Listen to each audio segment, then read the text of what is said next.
This is a very important announcement to all the people of the ferment. Please take your seats in the main stage area.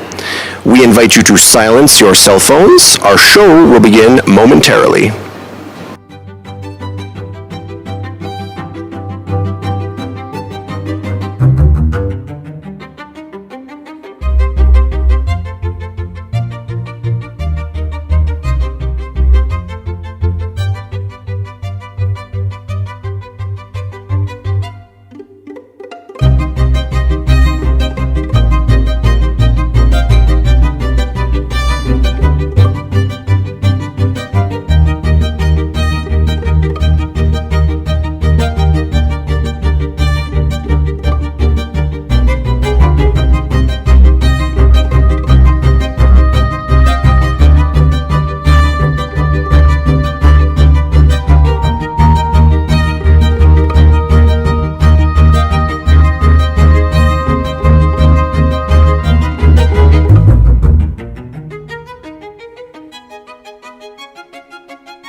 Good morning. Good morning, everybody. We are just about ready to get started, so everyone gather around, come on down to the main stage area. Come on down to the main stage area. We have got a great show for you today. We have got a great ferment. Come on down. Everybody really get in here. It's going to be a full house. We're expecting a full house. Okay, so if we were doing a ferment, I want this to look like one of those yeast beers where all the yeast really pack in at the bottom. All right, that's how you know it's a good one. So let's do me a favor. If you have an open seat next to you, raise your hand for me. Oh my God, look at all these open seats. So many open seats. People on the sides, hold on, keep them up. People on the sides, those seats are for you. Come on in. Few more seconds. Squeeze them in. All right. Thanks, everybody. We got a good one for you today. This is going to be a ferment for the ages, a sparkling vintage, one for the collectors, and it's time to kick it off. So will you please join me in giving a very warm, a very bubbly, a very sparkling ferment welcome to the CEO of Ginkgo Bioworks, Jason Kelly.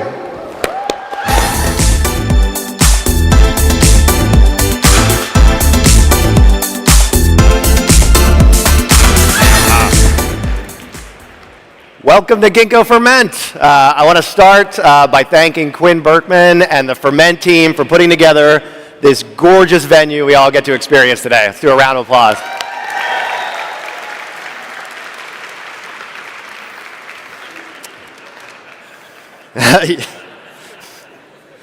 Okay, so I will start by saying the thing that gets me the most excited about Ferment is that all of you are here.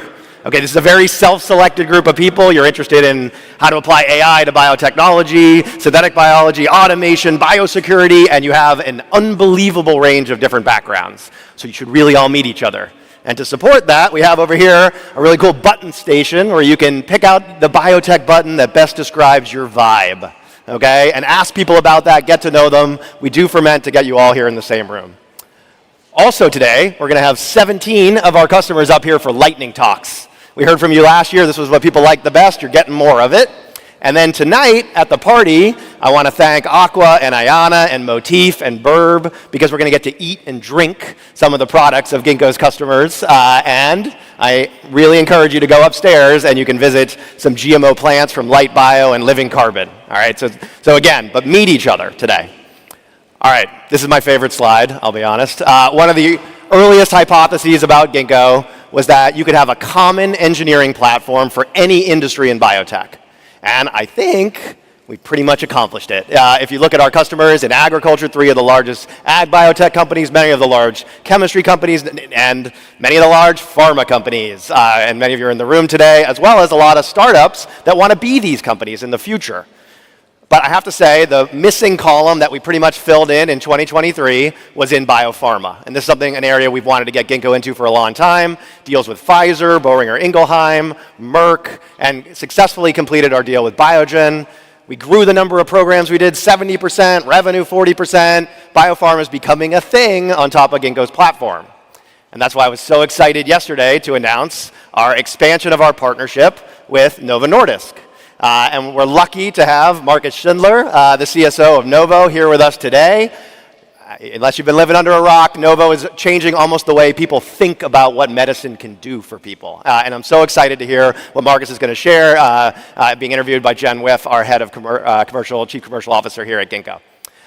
Marcus had a quote in our press release yesterday that I just want to read. We're eager to explore more flexible models for external partnership, and this agreement allows Novo to start more projects with Ginkgo in a faster and more agile manner.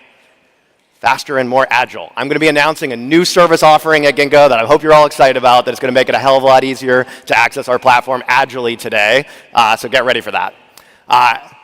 Our cell engineering services in pharma, for those of you in the room from that industry, we've done deals now in most of the major modalities. RNA therapeutics, cell therapy, gene therapy, small molecule, biologics, microbiome. And when we look in these areas, what we're trying to solve is a common problem for that modality. And this is also true, by the way, in ag and industrial too.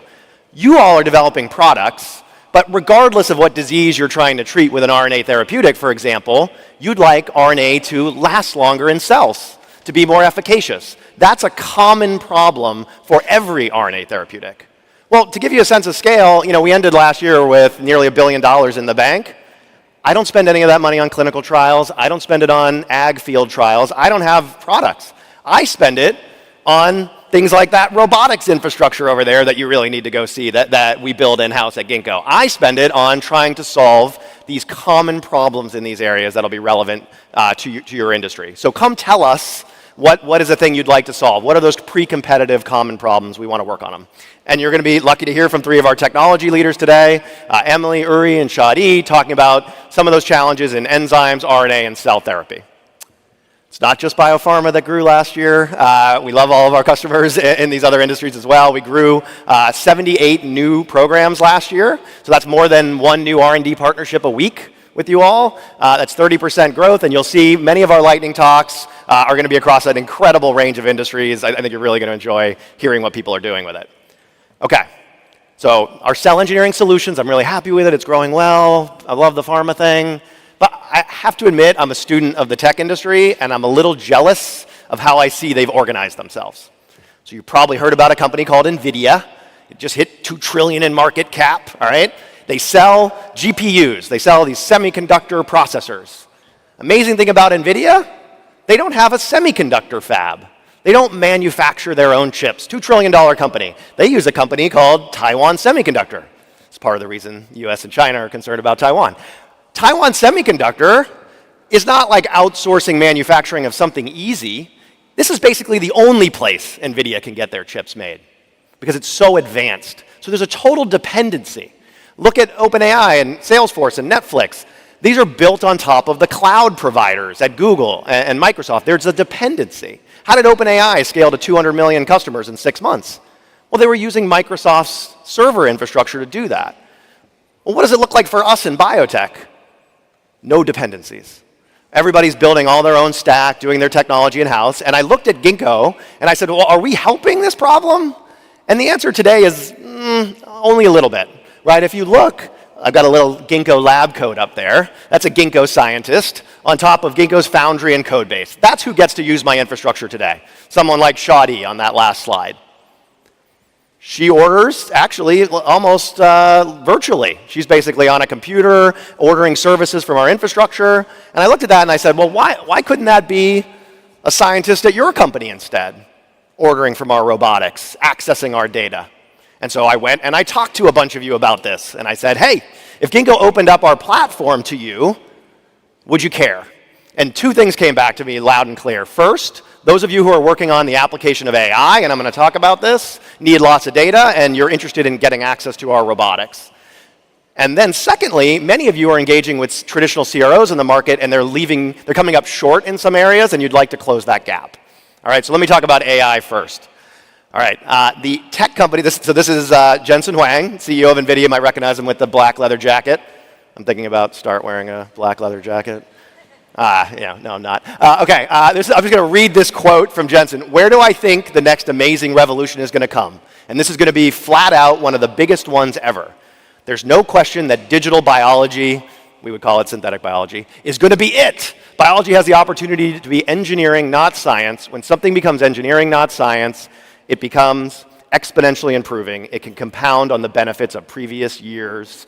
Yeah! Okay, this is what we have been preaching in synthetic biology for 20 years. It's awesome to be hearing this from the CEO of a major tech company about synthetic biology, about digital biology. Even Endpoints, the sort of pharma magazine, website, had an article about NVIDIA's launch of BioNeMo, which is their services for AI in biotech specifically. They don't have labs, but they do have these services.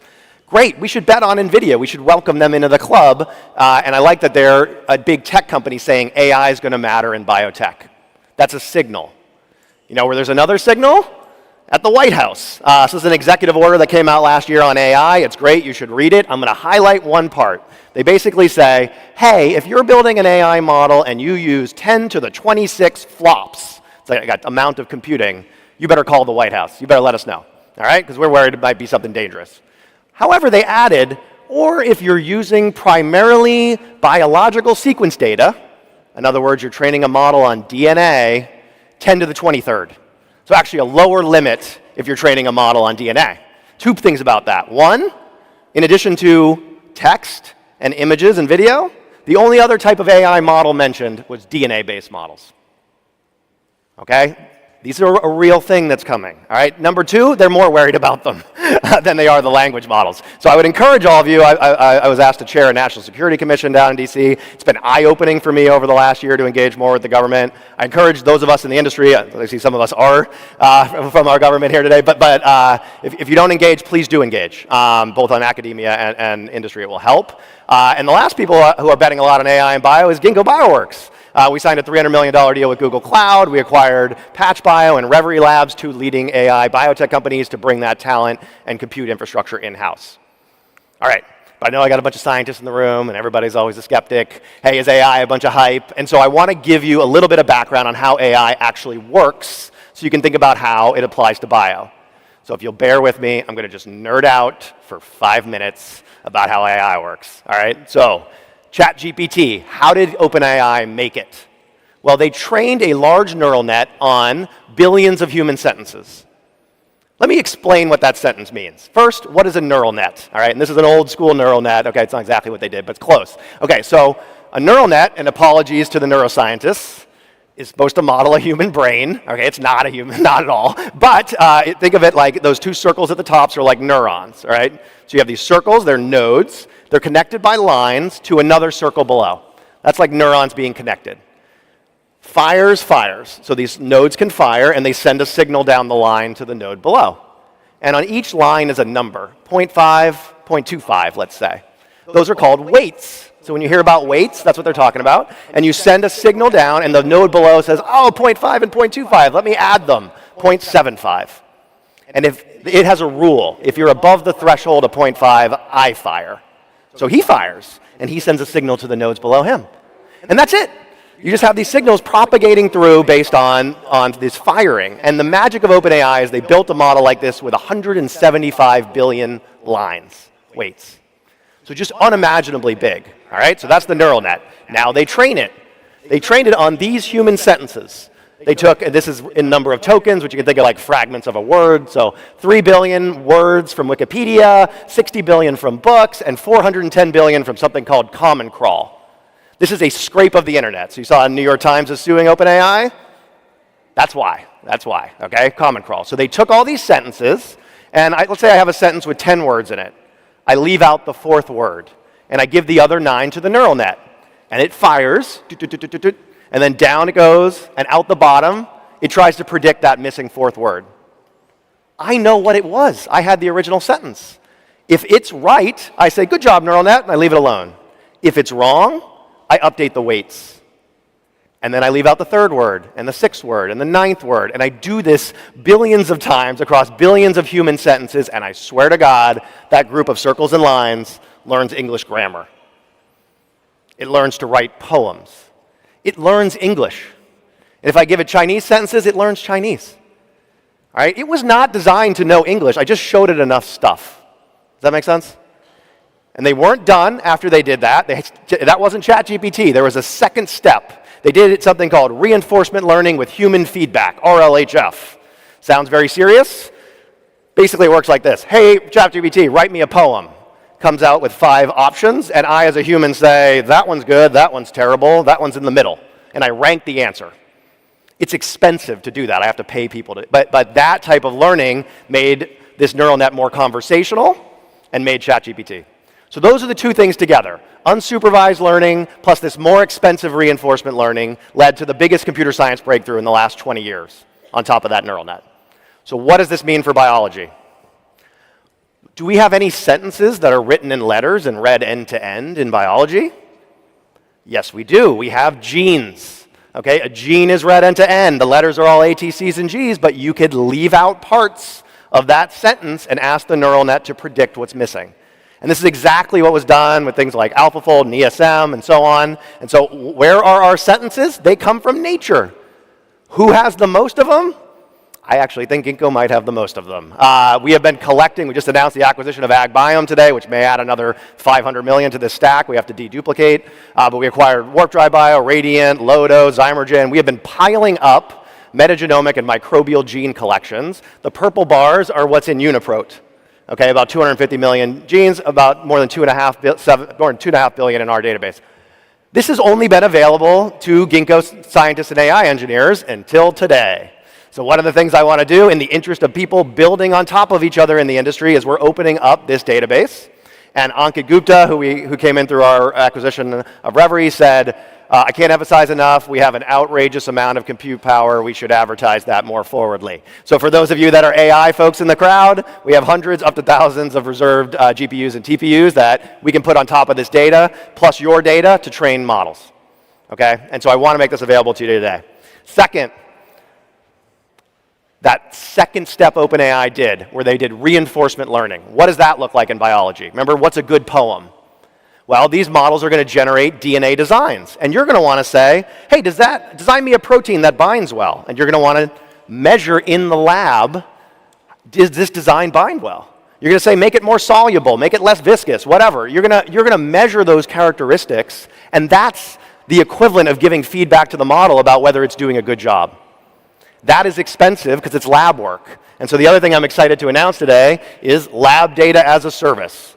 And this means accessing Ginkgo where you own the data that's generated, where there's no royalties from Ginkgo, where you just pay. And again, go check out those robotics. We build them in-house. Go visit us tomorrow. We generate these huge data sets for you to have that reinforcement learning on your model. And we're talking to a bunch of you in the room already about developability, immunogenicity, target ID, generating these huge data sets for you. And I think they're just as applicable outside of pharma too.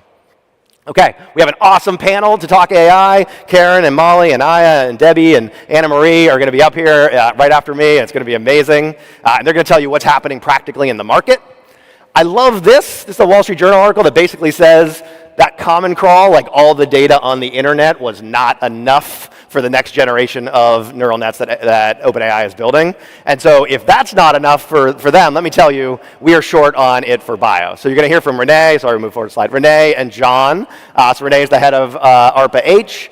John is the CSO of CRISPR, and they're going to talk about, are these data sets the right thing? And Michael Spector is going to be moderating that.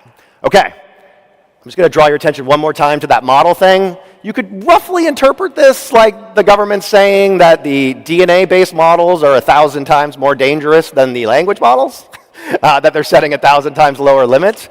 And I think it's worth us recognizing that biology is powerful. Right? COVID-19 was a national security threat. Infectious disease is a national security threat. And so I'm excited you're going to get to hear from Matt McKnight, who heads up our biosecurity business, about the global sort of bioradar network we've been building. And we just announced a partnership with the Gates Foundation for measles tracking yesterday. Okay, and you're going to hear from a great group of leaders, Nikki and Wilmot and Cindy and Allison, about what it's like at the front lines deploying this biosecurity technology today. All right, so that's it on AI. The other thing I was hearing from all of you was when you're engaging with traditional CROs right now, as part of, say, preclinical research, you're not getting access to the latest technology. It's hard to integrate in other people's technology. It doesn't get cheaper over time, and the data you get back doesn't play well with your data science team.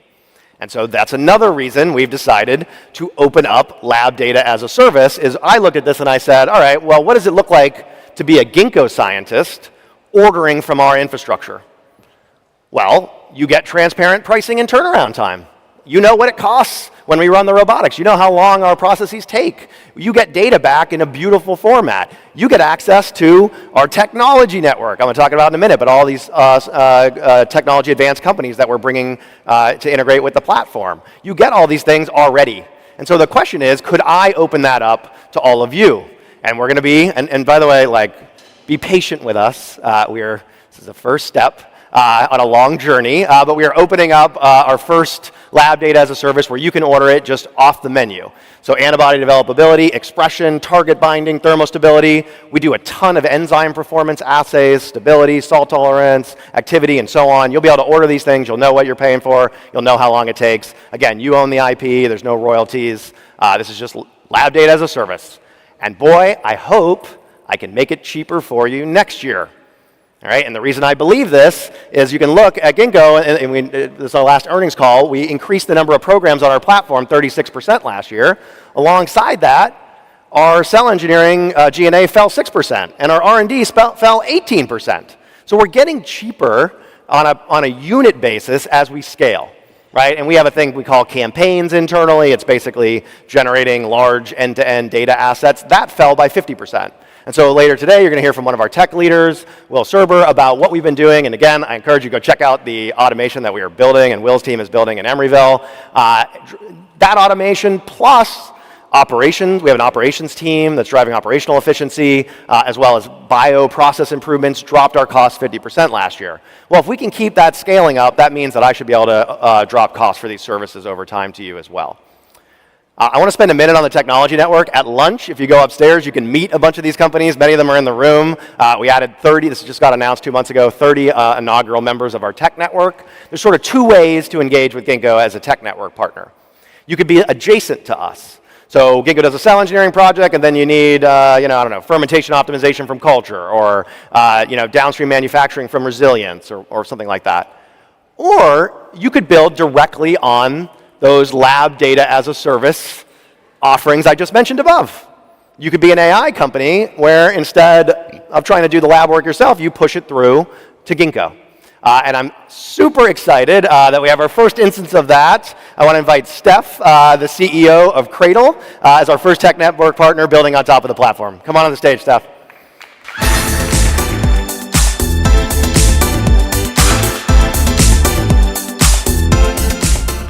Thanks, everyone. It's really excited to be here. My name is Steph, and I'm one of the co-founders and CEO of Cradle. And we're one of the first partners of the Ginkgo Technology Network that will be building directly onto the Foundry. And I'm super excited to talk to you a little bit about what that's going to entail today. So Cradle is a generative AI platform for engineering proteins. And we've been focusing mostly on building software to make these types of techniques super accessible to any one of you.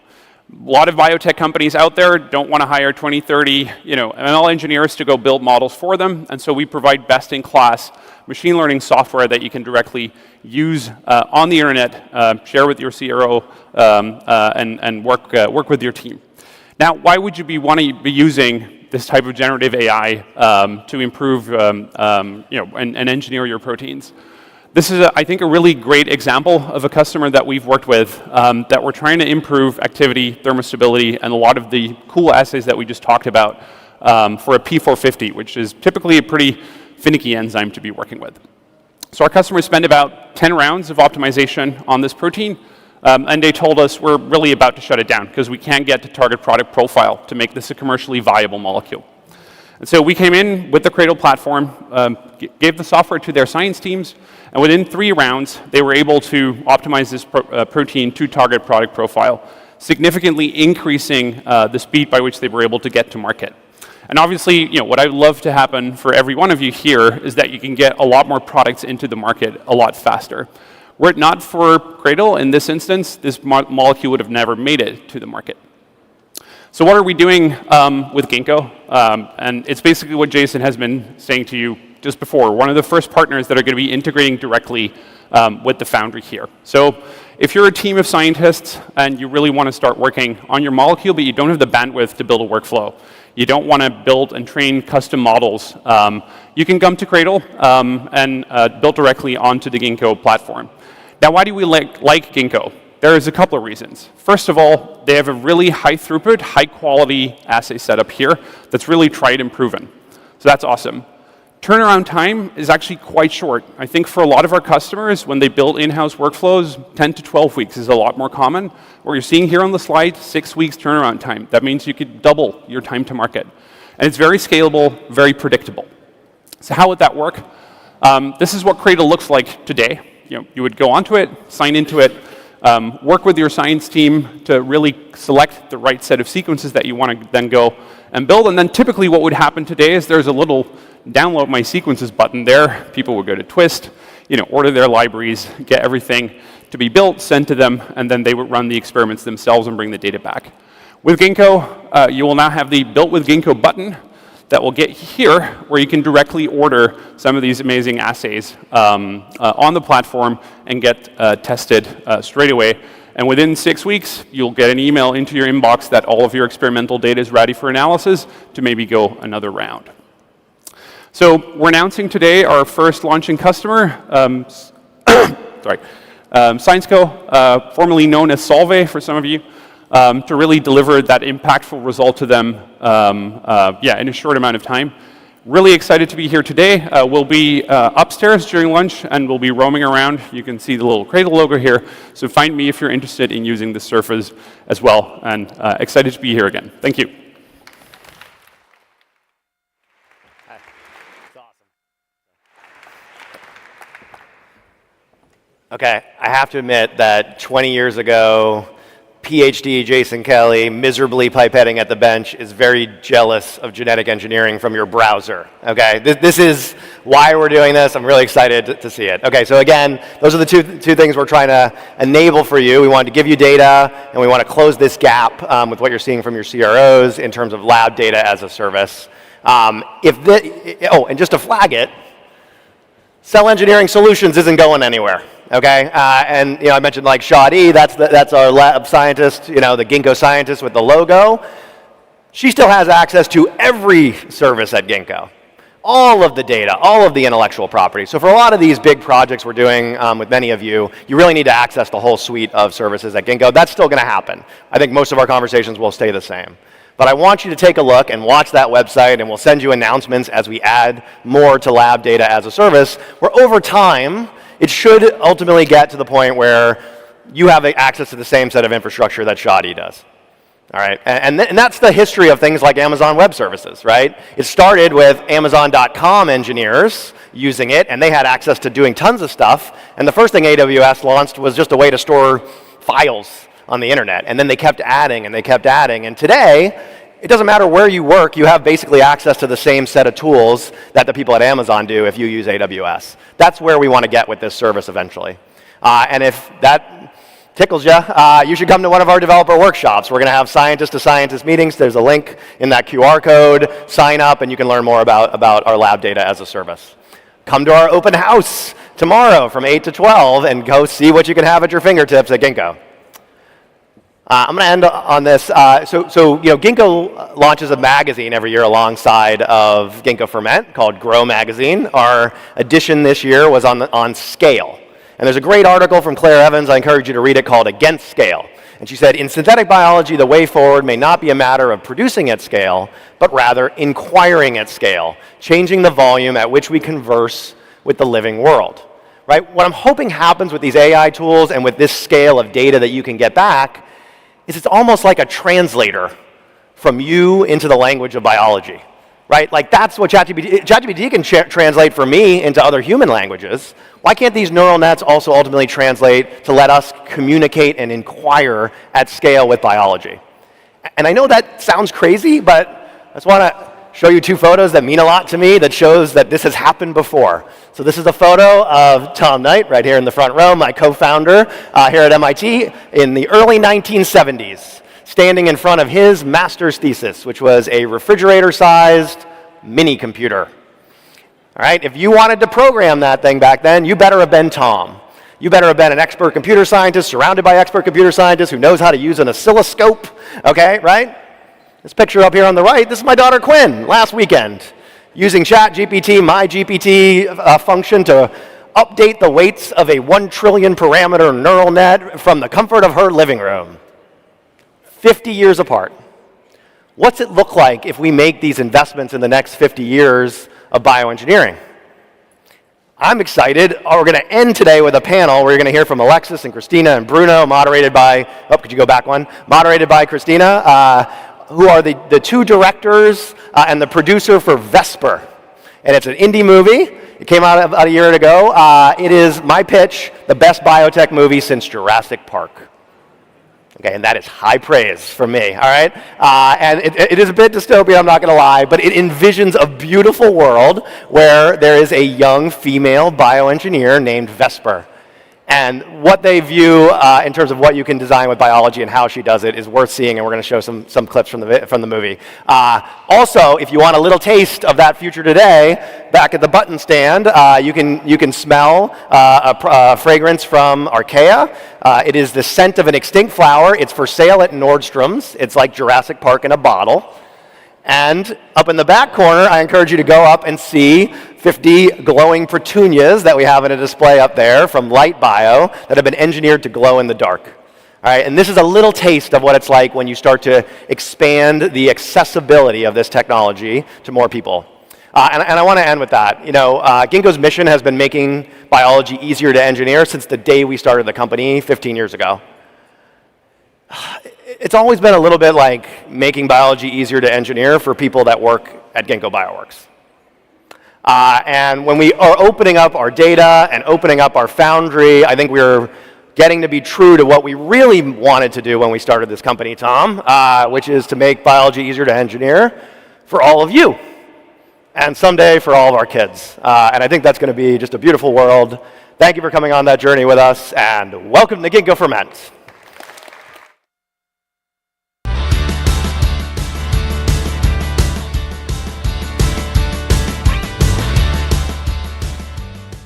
And I want to invite to the stage Anna Marie, our head of AI and corporate development, to introduce the AI panel.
Welcome, everybody, to my favorite holiday of the year, Ginkgo Ferment.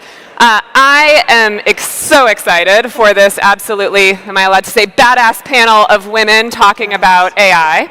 I promised the panel that I am not going to ask or talk about anything that you can find on Google. We want to take this a little bit deeper than panels like this normally go. All of these women have had incredible careers, sometimes second or third careers in AI, have been focused on this space in decades, and we're really excited to have a conversation here. I wanted to start with the opportunity in AI. You all have decided to spend your lives focusing on AI. It's a buzzy topic, but you get up every day excited to work on this problem, and I want to know, what is that thing that you are most excited about transforming in the next few years, the next decade of your careers? Maybe Karen, I'll start with you. Yeah, great. It's great to be here. So one of the things that I think we have an opportunity to address right now is the fact that we know so little about human biology. In all of history, we have essentially tested and developed and launched about 1,300 drugs when there are about 10,000 diseases. So we have a long way to go. I think the other thing is, when we think about chemistry, we've essentially, as an industry, only tested enough compounds to fit in a bucket of water compared to the entire oceans on the Earth. So that tells you that there's so much headroom that we haven't yet explored that helps us, I think, as a society, go ahead and try and solve for human disease. Molly? Awesome. Well, thank you for having me. I'm really excited to be here. So I feel like we've gotten to a place for the last 5-6 years where this vision of being able to first represent biology in AI and then engineer it is becoming reality. And that wasn't true 5-10 years ago to the degree it is today. And so the questions that I'm thinking about now of where we go and where we take that are really about how do you do science, and how do you think about science as a scientific endeavor and ask questions, test hypotheses, and really start to expand knowledge and add to the world that we don't, to your point, we know actually very little about how to expand knowledge, and the types of technologies that are being developed, and the types of things Jason talked about today are the keys to being able to do that, and there's more to do. We know today that LLMs, for example, are very bad at using numbers. Science is a quantitative endeavor. So how do you start to integrate, how do you generate the right numbers to give us the right answers, and generate hypotheses and test hypotheses and update models? So those are the types of things that I'm thinking about that aren't necessarily super near term. Like, I'm not saying this is easy. I think it will be hard, but that's what keeps me going. Awesome. Is it working? Just speak up. Oh, yeah. Okay. Oh, perfect. All right.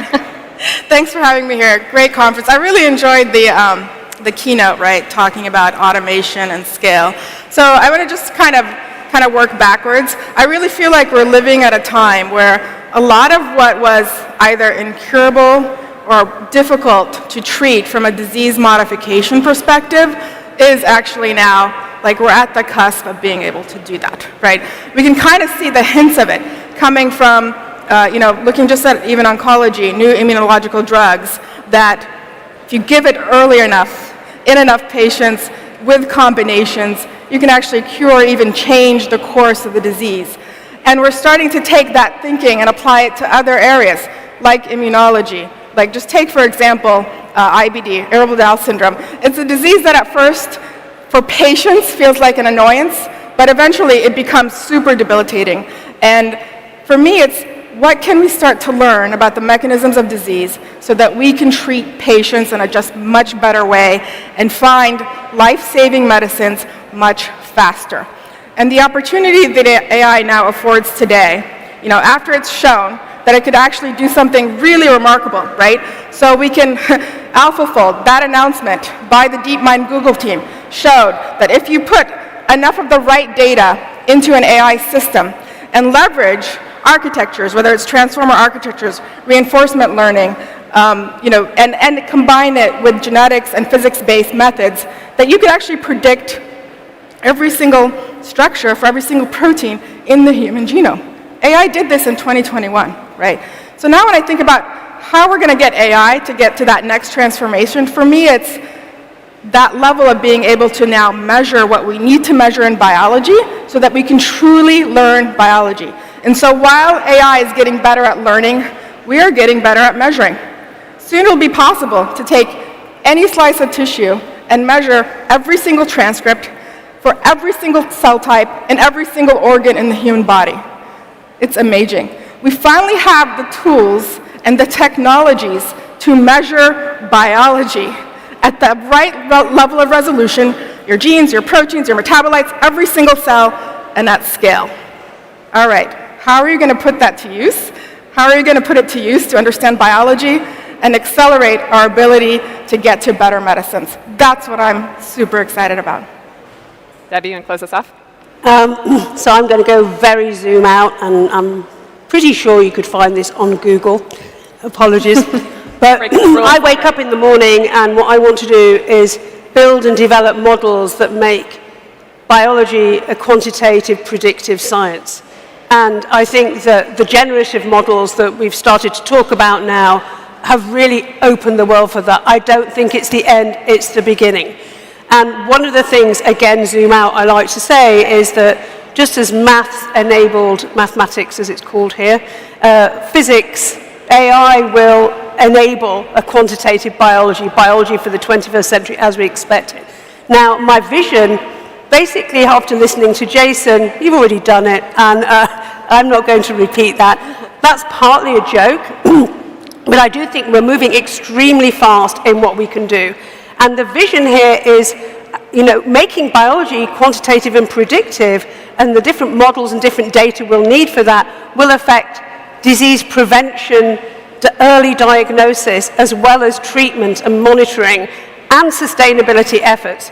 And I know we want to focus here today on disease and the prospects for that, but it's important to remember that it really is going to open up all those other fields, which will then impact treatment and democratize it. When we were chatting earlier this week about this panel, we talked about what are the components, what are the ingredients that are needed to actually achieve this vision. And largely our industry talks about 3 ingredients. You have compute, which our friends at NVIDIA and Google and Amazon are working on. You have technology, which is getting rapidly democratized, and we're all benefiting from that. And then there's data. And I think we all agree that one of the biggest limiters, and Aya, you were talking about this earlier, historically has been access to data. And one of the things we're all, I think, really excited about are new technologies, whether it's the kind of scale automation that Ginkgo is building or new machines that are allowing us to get greater resolution on biology. And so I'd love to go to a few of you and talk about where you see the greatest needs for data that are going to unlock the next real answers in biology and help us there. And maybe Aya, because you kicked off that topic, I'll start with you. Oh, sure. So I think for me the greatest need for data is going to, let me just give a landscape of where the data landscape really is right now, and then we can get into what we need. Okay, so right now, if I wanted access to whole genome sequences in large populations of patients, that exists today. It does. There's lots of consortia out there. One of them is one we just joined, Merck joined. It's called Nashville Biosystems. It will have very soon amassed 250,000 whole genome sequencings along with clinical records and over time. That's amazing. There are companies and clinical centers that will give you access to a tumor tissue bank, and you can get RNA and genetics and longitudinal records. And believe me, we're going to make hay of this data. We're going to find insights from that data combined with AI and machine learning to really understand disease better. But where we need to go now is that next level of resolution, right? Because when I take this data and I ask it the question, are there variants that can cause disease biology? I'm going to find them. But what do those variants mean? What gene does it map to? What does that gene actually do? What is its function? How is it expressed? Which cell types it's expressed in? So we've gotten to sort of level 1, all these great consortia and databases. We need now level 2. We need to actually resolve what's happening in every cell, every tissue, and over time and over the course of disease. And new technologies are coming on board that are going to help us do that. Technologies like, we know about RNA, but now with spatial, right? We can do like spatial transcriptomics and measure what's happening. And what I'm hoping folks get inspired by is, I think in about a year, we'll be able to do this whole genome, which is pretty amazing, right? Every transcript in every cell, every human tissue. We're going to be able to do it, but then I need scale. I need to be able to do it under lots of conditions, lots of perturbations. And so if the theme of Ferment is scale, then what we need to do is take some of these really cool advances in biology and measurement and scale them now so that we can see enough of what's happening in cells, bodies, tissues over time in different diseases so the AI can truly fundamentally learn biology. Maybe, Karen, because you sit at the intersection of biology and physics, chemistry and physics, I'd be really curious for your take on this question as well, and where you also see the opportunities for cross-learning between these different disciplines. Yeah, sure. I mean, I think you opened the panel with a question about, what is the potential impact and how have things changed? If you look back in history, computers weren't fast enough. 21 years ago, maybe 22 years ago, we didn't really have the human genome. We now have those things. But are we making progress towards what I think we can define as really the atomistic level of what's going on inside our bodies, right? Chemistry is really an explanation for biology. Biology is really about chemistry, and chemistry is really about physics. So I think context is everything here, because when we talk about the genome, when we talk about the proteome, when we talk about proteins, what we're really talking about is how atoms interact with each other at the end of the day, whether they're healthy in the context of a healthy protein or a diseased protein. And I think what's exciting is that we're now at the point where we can actually start to interact with that physics. As you know, it was really hard to simulate physics in the setting of a biological system. I think we're now approaching the time, because of the speed of compute, our ability to predict these atomistic interactions, we're now at a time where we can actually reduce to practice the question of what's happening at the level of physics. And that's really exciting. In fact, I think some of you may have come across this term that physics is actually the new data, right? We are now at a point where the sort of macro experiments we used to do, we can actually now go ahead and, at least when you're designing a drug, really focus on what's going on at the physics level. And that, I think, is super exciting. It's important to note, though, that when we talk about training sets, those training sets really, I think, are most powerful when they're most sort of accurately representing the system that we want to model. And again, I think that's where we are now at a point where those training sets can actually be developed based on the physics at enormous scale, right? We used to screen like a 1 million compound library, and we were super excited about that when I first started in the pharma industry. Now we're screening like 1 billion compounds in a few days.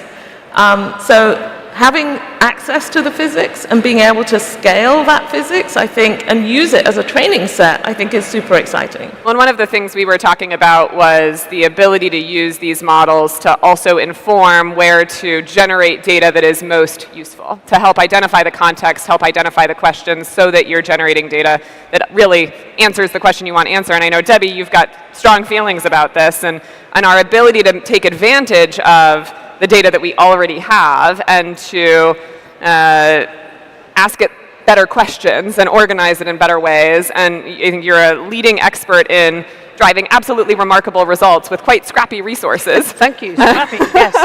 And so I'm curious for where do you see the biggest bang for our buck in new data sets that are available? So when I'm asked quite a lot about what data we would want, ideally, and as I'm sure other panelists have expressed. And my question back is still, for what? I think, to a large extent, it's okay still to be quite task-oriented, because there are, despite the fact we're going to be able to take every human tissue at every stage and every cell type, there are infinite measurements we could make or develop measurements to do. And the trick is going to be able to build those models that can learn what kind of multimodal data? What is the minimum to do the rigorous work? I don't mean minimum, like get away with it. I mean, minimum comfortably. What modalities do we need for what task? And, it turns out you can learn a heck of a lot, for instance, about thermostability from natural sequences. And we've all seen that, and we've talked about it even earlier this morning. And I think we've even done some studies to show you've got a couple of data points, and you've got natural sequences, and you can pretty much predict, to some extent, the thermostability of many other proteins. Now you take another example where you want to engineer a protein which it hasn't quite done naturally, and it's got to exist in a particular cell type and report, because it's a biosensor as well, on a particular state, and that will need different kinds and different extent of the data collection.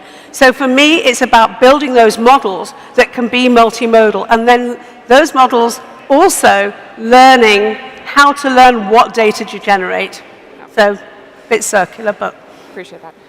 So there's data, and then there's an organizational question that I think we talked about. And I think that organizational aspect has to, comes into play within companies, and the sequential nature of the research process today, especially in the large pharma drug development cycle. But also, I think there's an interesting question about the role of the academic and open science community versus the role of private industry. And so maybe, Molly, I'll go to you because you're in a really interesting spot in the ecosystem where you're incubating new ideas and you're really sort of sitting in the middle of this. And I'm curious, organizationally, how do you think we most quickly accelerate our learning and our ability to bring patients new medicines and bring new materials to the world on these domains? Yeah, definitely. So when I hear this question about how do we organizationally transform how we bring medicines to patients, the first thing that comes to mind is the people. The people and the culture and what we're actually building. I think one of the things that is really true about this industry and about what we're doing today is that people have to be bought into this future of a connection between technology and biology. And you've seen this throughout history that some people just don't buy in. So how do you build a culture where people are bought in and they see how their world is changing? And I mean, I was drawn to the image that Jason put up this morning of interacting with the computer 50 years ago to how we interact with it today and how our kids are going to interact with it in the future. I see that transition of technology happening even more rapidly in the next 20 years than it has in the last 50 years. And so we're all going to have to rethink, how do we build organizations? How do we interact as a community of people, either in industry or in academia, and how do we connect those communities in the right ways? And a lot of it's about how do we find the right research questions, and then how do we apply those to the most important problems that we face today, and bringing those together in a way that they're synergistic, not competitive. And that's a lot of what I spend my time doing, is thinking about how do we identify the unique insights that come from many people. It's not usually one unique insight. It's not one person. It doesn't, at least in my experience, it doesn't felt like a genius in the center. It has felt like a community of ideas coming together to have a greater whole. And so I think that's how I spend my time thinking about this. I interact a lot with academia as a part of this, bring in many ideas to create something bigger together. And there's a role for everybody in that. And it's about the culture, the people, the community that is going to transform science in the future. Maybe I'd love to get your take on this as the head of AI at a large pharmaceutical company.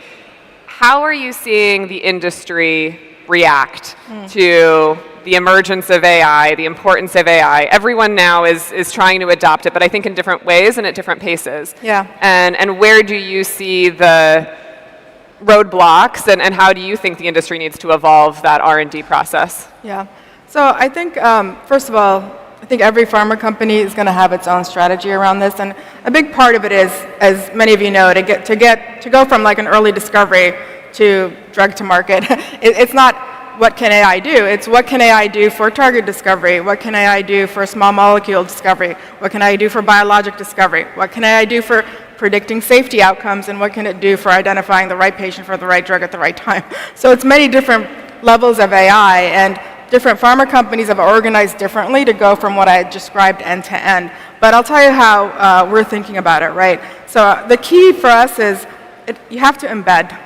That's it. So your small molecule department, medicinal chemistry department, has at the table folks running the large assay screens. It has a physicist maybe even thinking about physics-based models and how to integrate that with transformer-based models. And it's got your AI architect engineer. And it's all one function, one unit, advancing our ability to develop small molecules faster. So you got to embed those folks at every single function, end to end, because your goal isn't just to find a great target, a great drug, a safer drug. You got to do all of that end to end.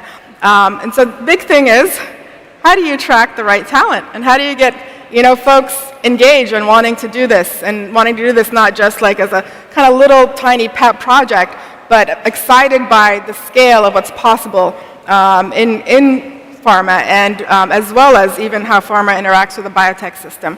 So we take that very seriously, and we've set up initiatives that are both around getting the right talent inside of pharma and inside our departments, but as well as once they're in, that they're part of communities of practice, communities of experts, and they can really move the needle within each of the functions that they serve. Maybe, Debbie, to wrap out this topic, how can industry better partner with academia? Well, I think it's a really interesting question. I think when I first started my lab, which was about 9 years ago, people said to me, what are you encouraging your students to do? Where are they going to go and do their postdocs? And what faculty position? They better go to this conference. And I said, well, hang on a minute. Some of them, and they said, don't let them go to industry. That's, the bad ones. They were still saying that. And we all know that that's fictitious. And we know that it might have, even if it ever was true, it's certainly not been true in the last 10 years. And what's more, I think we've seen, now I'm going to put down academia, and we've really seen huge developments in AI methods in industry that have then come back into academia. And I think I really want to emphasize this point about the fluidity that we need. And I think there is fluidity, people going back and forth between industry and academia. And I think we'll see it a lot more. And at the moment, it's very serendipity, and it would be really good to have mechanisms in place where that's organized and encouraged, and students are empowered to do that, and we can train together. And I think that's going to be, mechanisms for training together is going to be a big step that we need to take. I like it. Well, I know that we have a diverse audience. We have folks in industry. We have many students here. I'm sort of heartbroken. We're just about out of time, and I'd love to talk to you all day. But I am hopeful that if nothing else, this panel raises the bar a little bit for the industry, and that none of us are ever again the only woman on a panel, the only woman at a dinner on AI. And I'd be curious, just for the folks that are in the audience, if you have one piece of advice to folks that want to build a career in this field, who may not have a lot of role models, what would you say? Karen, I'll start with you and we'll go down. So I'm going to borrow something from linguistics, right? I think being bilingual or trilingual is going to be really important. Actually, we're spending a lot of time... Do you mean that actual language, or do you mean like What I mean by that is, and it comes back to what I said, our teams are really interesting. We've got physicists, machine learning experts, medicinal chemists, synthetic chemists, as CMO, right? All sitting together thinking about how do we solve problems. What we're seeing coming up through college, through even high school now, are people who don't train in silos. They actually are bilingual. They know something about data. They know how to handle data, but they also have a sense of medicine, right? So these people who are bi or even trilingual, medicinal chemists who know how to write command code, this is, I think, a super exciting opportunity for the next generation. And so I'd say, don't train in a silo. Be bilingual, trilingual. Thanks. Molly? So I think one of the big things to keep in mind also, in addition to, I totally agree with the bilingual nature, is to really find your superpower and believe in yourself. I think there's a lot of trying to fit in to what exists, And I think the more of us that are identifying the ways to create new opportunities and believe in yourself and believe in your vision as a part of that, and seek out community and allies, men and women, all backgrounds in doing that, just believe in yourself. Create. Awesome. That's all of it great advice. So I can only add to what's been said. And you know, so 20 years ago when I started in this field, I was always, back to what you had said, the only woman, whether it's the panel, the room, the this, the that, the that. I think it's changed a lot, you know. I hired my head of AI/ML last year. She's a woman. Now, I wasn't looking for a woman. It just so happened that's the resume that stood out. But I think it's because, given that we're like in this new field, right, and when something's new, you have a real opportunity to kind of join it and shape it. And so my advice is, it's a new era. Don't go by what has been. Really dig into where we are today and realize you have the opportunity to be a part of it, to shape it as part of the ecosystem of both men and women.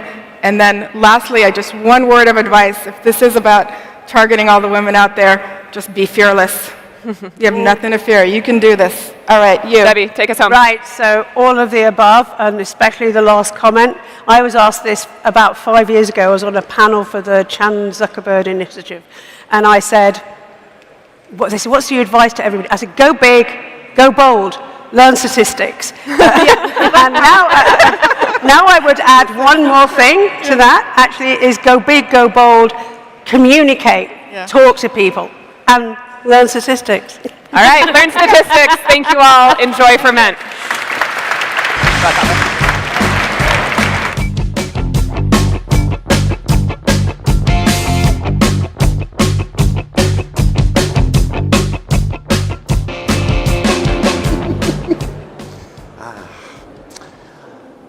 Next up, we are going to be hearing from some of our customers. At Ginkgo, we don't make our own products. We are a platform, and people make use of that platform to build their products. So if our mission is to make biology easier to engineer, these are the people who we're doing that for. I think about if we are a platform company, then these are our platform developers. I think about developers all the time, literally all the time. I'm the developers guy. It's my thing. I heard a woo. Thank you for that. I think about it for two reasons. So first of all, it's kind of obvious. These are our customers, and without them, we don't exist. But the second reason is that I really think that the interface between Foundry and developer is the most interesting space in tech today. We've seen lots of examples in tech of the power of that relationship between a technology user and a technology platform. So websites and web services, operating systems and applications. The question that's on my mind all the time is how do we take the power, the flexibility and the scale of the Ginkgo Foundry and make it as available as possible to the people who are going to use that to build products. So these are the questions that fascinate me, and it's why I love hearing about the developers who are building on our platform. Here's how this is going to work. We've got 4 lightning talks. I'm going to introduce them as a block, and then I'll go ahead and get off the stage to not interrupt the flow. We've got Ari Abo, CTO of Imagine Dairy. Do I see you there, Ari? Hi. We've got Limber Acosta, Director of Innovation at Centrient Pharmaceuticals. We've got Keith Wood, CEO of Light Bio, and Todd Beckman, CEO of Verb Biotics. Take it away. Thank you. Thank you. Did you know that amoxicillin is the most commonly prescribed antibiotic in the world? It is. And the reason for that is because amoxicillin has a broad spectrum activity. It is used to treat many different types of infections like bronchitis, like pneumonia, but it's also used to enable advanced medical procedures like cancer treatment, like organ transplants. So amoxicillin is a critically important antimicrobial for human medicine. Good morning. My name is Limber Acosta, and I'm super excited to be here on behalf of Centrion Pharmaceuticals. And Centrion Pharmaceuticals is the global business-to-business leader in the manufacturing of sustainable enzymatic antibiotics, next-generation statins, and antifungals. We have a global footprint with manufacturing sites in Mexico, China, India, and Europe. And we understand that with such global presence, we have a huge responsibility to supply the world with life-saving medicines, because these are the medicines that form the basis of any healthcare system in any place of the world. And these medicines are absolutely essential because they make surgeries possible, they save the lives of our children, and they protect us from deadly diseases. And we take this responsibility very serious. So last year, we produced active pharmaceutical ingredients for 1.5 billion patient treatments. And we have been awarded with a gold sustainability rating by Ecovadis. I like this slide a lot. So our purpose is to improve lives through innovation and through sustainable manufacturing of medicines. And we have embedded this purpose in our production processes. Our fermentation and enzymatic technologies have replaced the traditional chemical process for manufacturing these antibiotics. I can say today that these are the world's purest antibiotics in the world. And we are investing in our technologies, and that's why, together with Ginkgo, we have improved our enzymes, and we have already implemented these enzymes in 5 manufacturing sites. But this is not the only area where Centrion Pharmaceuticals is investing. We are also investing in our pipeline. We have a long history of biomanufacturing, and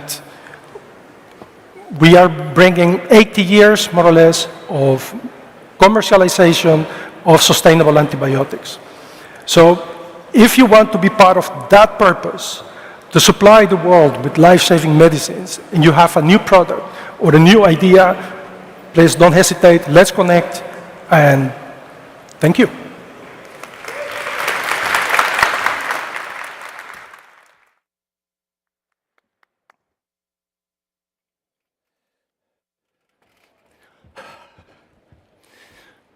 Well, good morning, everybody. My name's Keith. I'm the CEO of Light Bio, and I'm here today to tell you the story behind our bioluminescent petunias, which we have on display here at the event today. So, this is our firefly petunia. In the daytime, it's just a nice white petunia. It just grows like any other petunia. But at nighttime, it creates this light, similar to moonlight. This is living light coming from the energy of the plant. You're literally able to see into the inner vitality of these plants. Now, there are no bioluminescent plants in nature. But using gene transfer to make glowing plants it's nothing new. This is an image that I made 40 years ago of the very first bioluminescent plant. So why did it take us so long to make a commercial product? Well, the problem is we only had one way to do it. We had these bioluminescent genes from glowing bacteria, and they just don't work very well in plants. They're dim and really not impressive. But my colleagues about 10 years ago discovered a new way.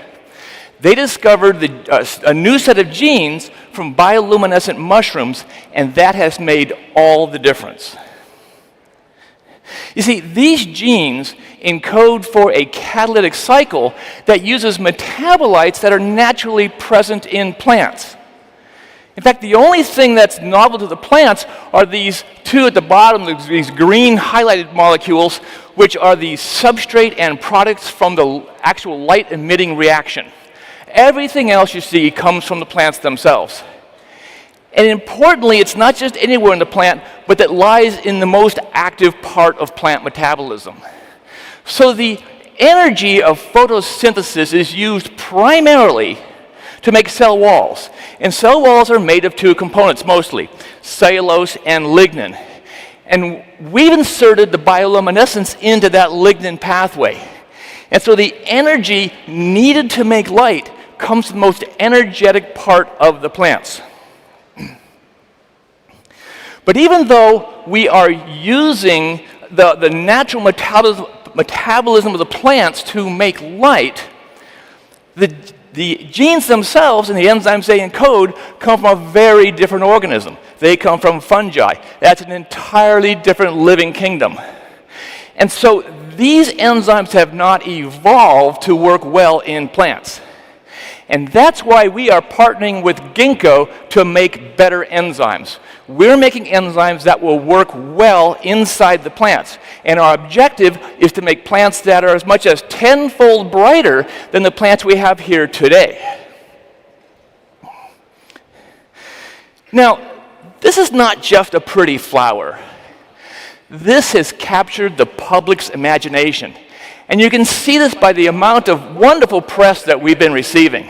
In fact, just this week, we were featured on several programs on NPR. This fascination with bioluminescent plants is opening up new markets. In fact, most of our customers have never even bought a petunia before. And what about all this fear of GMOs by the public that we keep hearing about? Well, we're not seeing it. It seems that when you can produce a tangible benefit for the end user, they're perfectly willing to accept the products of synthetic biology. Now, we're not going to stop with petunias. Because the bioluminescence is inserted into the central metabolism of plants, we can do this for any plant. And so we're going to create these brighter plants. We're using these new genes, and from that we're going to create more varieties of potted plants. We're going to be moving more towards the kinds of house plants that we have routinely in our homes. And then we're going to move into cut flowers, and ultimately we're going to be moving into landscaping. I mean, imagine someday having trees that glow in the dark. And each of these markets is about 50 billion globally. These are major markets. But for today, we have the firefly petunia. And I want to thank the team at Ginkgo for putting together a wonderful display today of these plants. So please, if you have time, come up and see these plants. Now, this is bioluminescence is a nighttime phenomenon. So coming in from the daytime, it'll take you a minute or two to adjust to the darker environment. But take a little time. It's a wonderful meditative space. I think you're going to enjoy it. And for those of you who want to take these petunias home with you, we have a special with the event today. Just use the code Ferment Glow Up on our website, and you'll get 10% off. Thank you very much.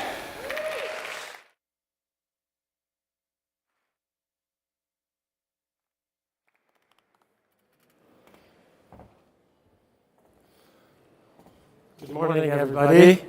It's a pleasure being here. It's very exciting to be in this meeting, and thanks Ginkgo for inviting us to tell you our story. So I'm Ari Abo. I'm a co-founder and chief scientific officer of Imaginary, a company based in Israel that is focused on producing the milk protein to create dairy product that is animal-free.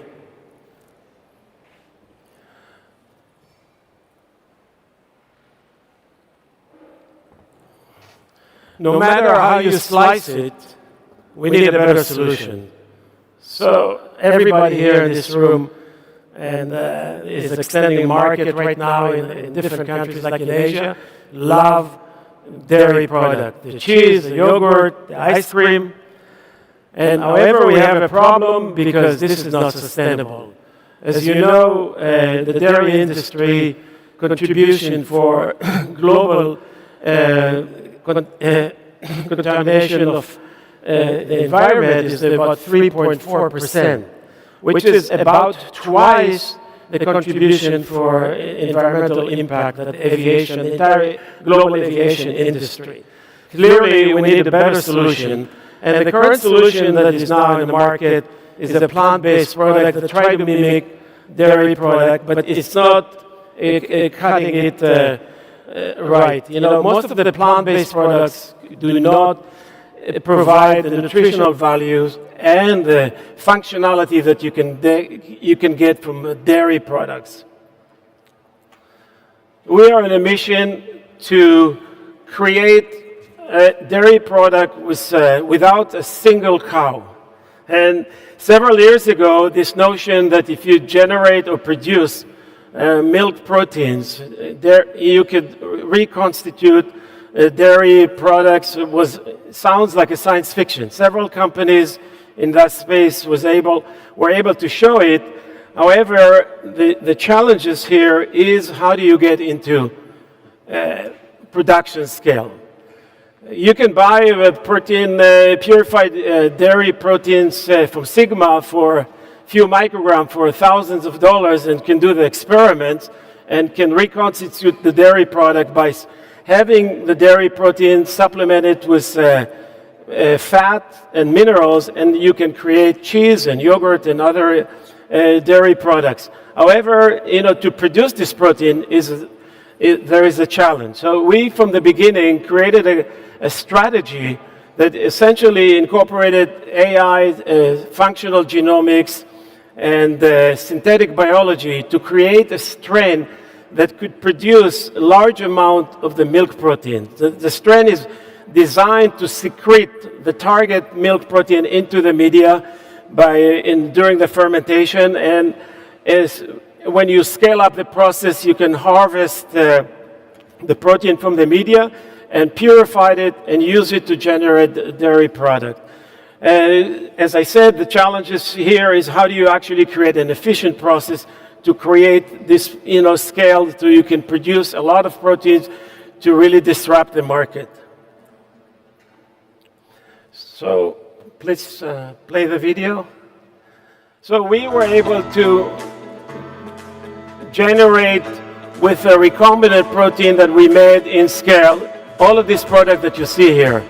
Essentially, it's a single protein from the whey family that you could add it and to create yogurt, you create cheese, you create milk that is very similar and almost identical to product that you can get from cow's milk. This is a real product that we produced in the lab, and this is the real thing. It tastes the same. It has the mouthfulness and the functionality and nutritional value and the right price. Where, the additional benefits, it's a lactose-free, no cholesterol, and hormone-free, and antibiotic-free, and cow-free. That's the most important things. And this was done only in the last 4 years. We started our journey 4 years ago, where we invested in the specific strain development. We're using an AI-directed technology that is partnered from Tel Aviv University and developed it for the last 15 years. And all the way from developing a strain to scale up to produce a powder that contains pure milk proteins. And this powder is used to create all the product that we've shown you. And most recently, we achieved 3 milestones. And which is we got an FDA approval to launch a product in the US, and we were able to acquire a production facility to scale up the production of the proteins, and we were able to get a grant to develop the additional non-whey protein with Ginkgo through a Bird Foundation grant, the Binational Foundation grant that's supporting this project. Thank you very much.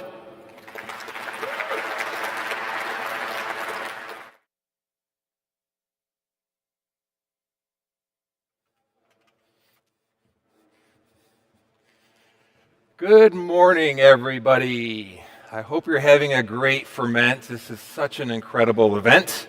My name is Todd Beckman. I am the CEO of Verb Biotics. I'd like to tell you a story today about Verb Biotics and our mission.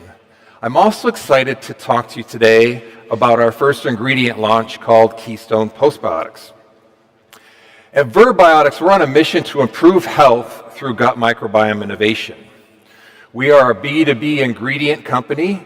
We sell microbial ingredients to the consumer products industry. We are also a spin-out of Ginkgo Bioworks.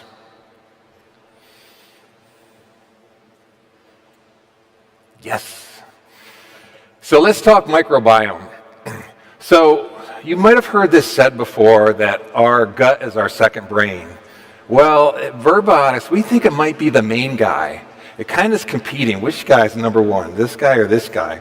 Either way, we know that the vitality of our microbiome is directly linked to our overall health and wellness. So at Verb Biotics, we embrace the gut microbiome as a vital organ and a key indicator of our overall health and wellness. So our microbiome is an ecosystem, just like a forest, an ocean. When an ecosystem is in balance, life thrives. When our gut microbiome is in balance, things like digestion, immune health, and other vital functions work as intended.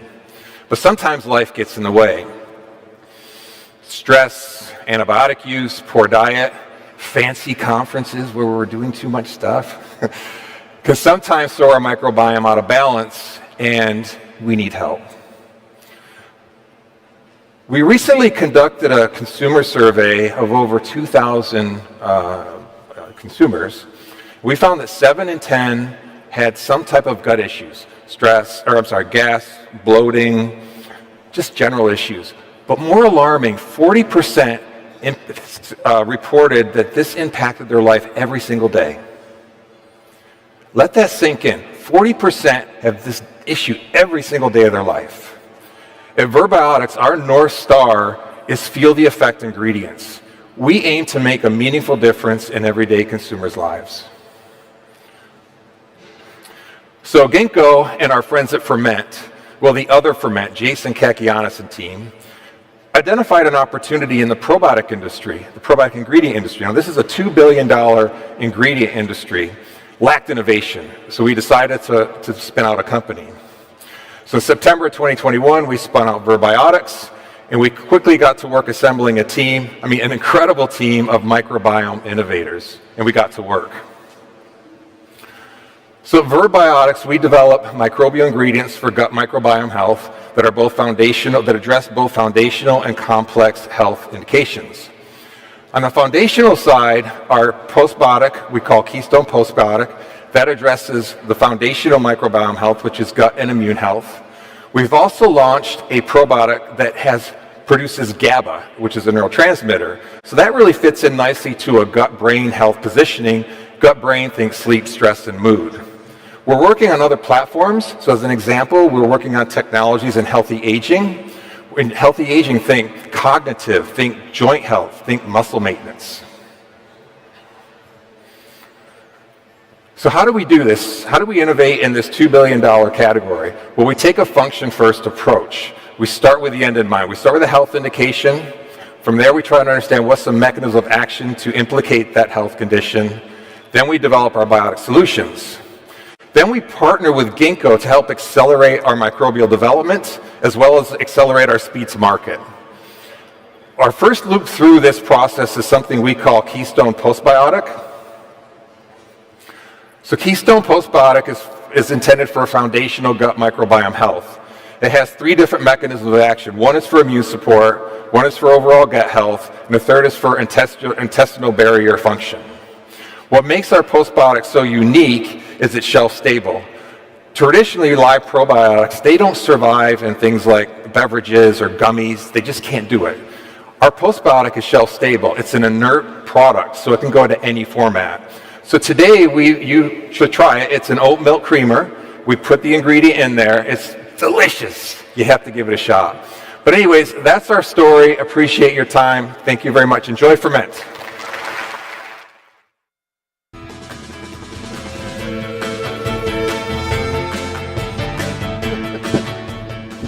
All right. If you want to continue the conversation, we're going to try a little experiment. Here on the Ginkgo Events team, we are optimizers. We are going to optimize your networking experience. Please direct your attention to the button making station. It is over here to your left. You can go there. You can get a button that will indicate your interests. They are very funny. They are very well designed. I got one that says Hi Turk. I got one that says I give a flux about enzymes. I get one. All right, it's good stuff. All right, so get a button relating to your interests. Gather over at the button zone. Meet other people who share your interests. If your interests are robotics and automation, meet up over by the rack automation demo. But who am I kidding? You were going to go there anyway. Those robots are awesome. And that is break. We will return at 11:15.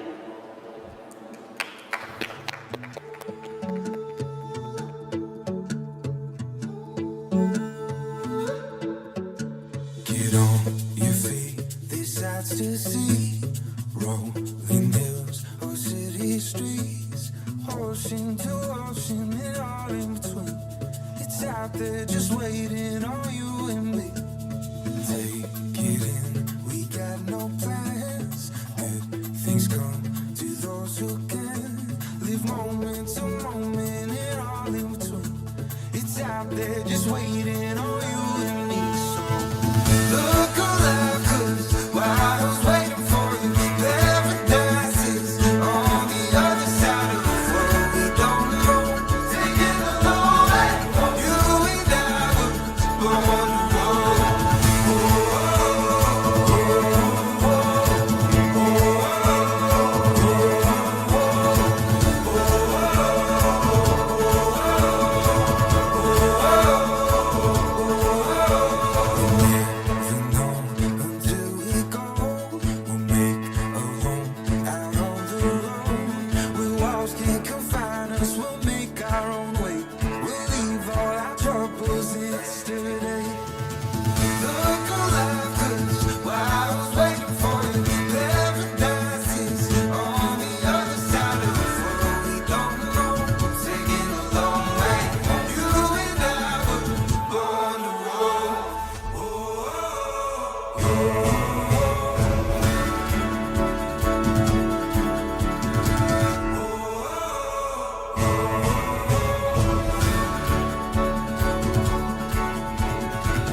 This is your 10-minute warning. Our show will resume in 10 minutes.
This is your 5-minute warning.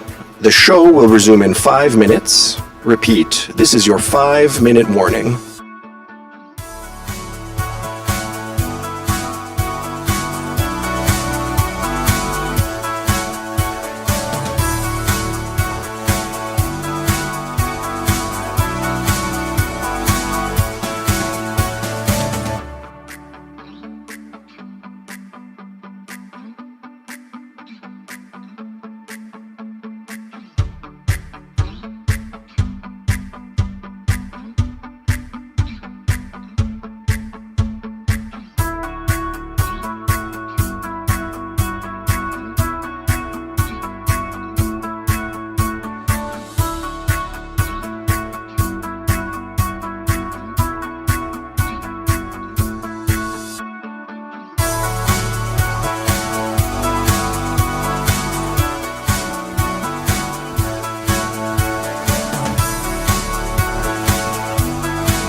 Hello everyone, your attention please. It is time for us to ferment once again. Please take your seats in the main stage area.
Hello, everybody. Welcome back. We are back. We are back from break.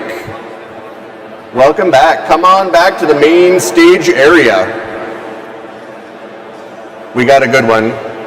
We got a good one. So, I am the MC. I am emceeing this event, and I have perhaps one of the hardest jobs in the industry, which is pulling people away from their very good and very important conversations and trying to direct their attention back to the main stage area.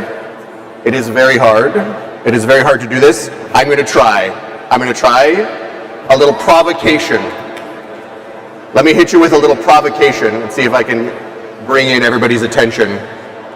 Is biology scary? Is biology scary? Are we scared of biology? Does biology make us feel fear? Is it a scary thing? I don't know. I don't know. I know biology is awesome. Biology is awesome. It's both in the fun sense, in the hip, young sense of awesome. But biology is also awesome in the old school sense. It's big, it's powerful, it's bigger than we are. So it's appropriate, I think, looking at the living world to feel awe. And I also think sometimes it's appropriate to feel fear. And we take that seriously at Ginkgo. We take biosecurity seriously, and we integrate it into our mission. So for the next session, we are going to hear more about that mission.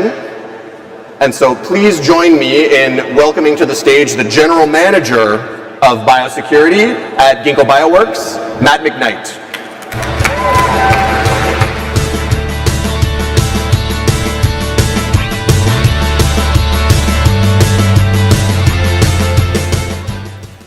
Good morning, everybody. It's great to be here. You've already heard some of the amazing things going on the cell engineering platform at Ginkgo. We're going to hear tons more today.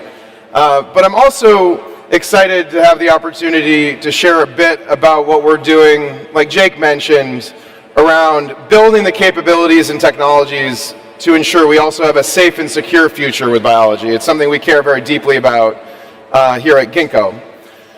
I'm going to talk today actually about the products that we are partnering with governments to bring to the world in that capacity. But I wanted to start, because though I got some Army guys in the front, probably pay more attention to this. Not everybody thinks about this topic every day. So I wanted to give you like the two big framing things for how we think about what we're building.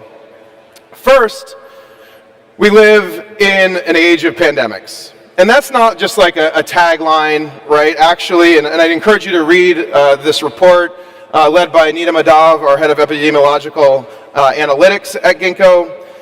It really is a numbers game. And the basic kind of like takeaway from the report, not to simplify it too much, is we have a lot of airports, we have a lot of people, we travel a lot, and we are encroaching upon natural lands more and more. There's likely to be, within the next 25 years, I think about the careers that we have building this company, another event on the order of SARS-CoV-2. We should be really thoughtful about that. It's really about how we live as humans. But I think the one that we talk less about, because it's scary, that we have to be clear-eyed about, is what Jason alluded to, is that there are also human-made threats. Every time in human history when we have taken a base science, whether that be chemistry or physics, and turn it into an engineerable discipline, humans have chosen to use those technologies in new and creative ways in human. To stop that,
over 60 pathogens in countries from Ukraine to Qatar to Rwanda. This is a massively scaled program, and we have a great pipeline of other countries that are interested in deploying Ginkgo Canopy radar for biology detection at their airports. This is a little bit of an image of what that means. What is the product? It turns the environment into a high-fidelity data asset. This is a picture from Rwanda, a device that's a proprietary device where we collect wastewater off of the airplanes, move them directly onto sequencers, and turn that into a data set that can be used for early warning and other detection capabilities. What's exciting is if you get enough countries involved in building Ginkgo Canopy in their own airports, you start to be able to build a new data set of how infectious disease in real time flows around the world. And so this is an example of the last year and a half of COVID variants from our different programs, tracking, again, remember back to natural pandemics, the airports, tracking over human activity.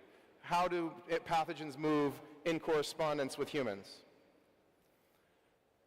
But Ginkgo Canopy doesn't just have to be airports. If you think about radar configurations, we're working with our most innovative customers in different countries to say, how can you adapt and mold this for other areas of high bio-risk? Hospitals, borders, right? Animal production farms. These are areas where threats can emerge that if you want to stop something, you need to find them immediately and understand what it is. Our second primary product that we're making available is essentially the so what product, the decision product. This is called Ginkgo Horizon. It seeks to answer the actual questions. Once you've done detect, okay, what is this threat and how bad is it? So some of you might remember back last fall, there was this like mystery pneumonia that was putting kids in hospitals in northeast China, right? It was all headline news, and kind of like nobody knew exactly what was going on. Is this a new pandemic? Is this going to impact kids? Or is this just because China just has opened and then there's a need to recreate immunity? Nobody really knew. Those are the kind of questions that we need to be able to answer quickly for national security decision makers, for public health decision makers. The other piece, like for example, for our national security customers, we're able to layer in things like our program called ENDAR, which is a tool, a bioinformatics tool that allows us to do genetic engineering detection in samples. Is this new sample something that has been engineered, or is it natural? That's the kind of idea of get to insight, get to so what, so you can make better decisions. What Horizon rests on are two primary data assets. One, when appropriate and authorized by the countries we partner with, we can make the Ginkgo Canopy data feeds available. That's a really powerful tool of molecular detection from collection at airports and other locations that we can make available on this platform. The other side of it is all the other important information, essentially digital monitoring. What is happening on the Ministry of Health's website in X country? Did they just post an alert? Should we be tuning our analysis to a new location?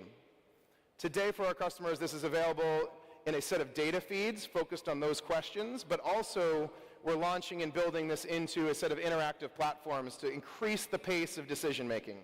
You want to do detection and then rapid decision making if you're meant to close the gap on biothreat reduction.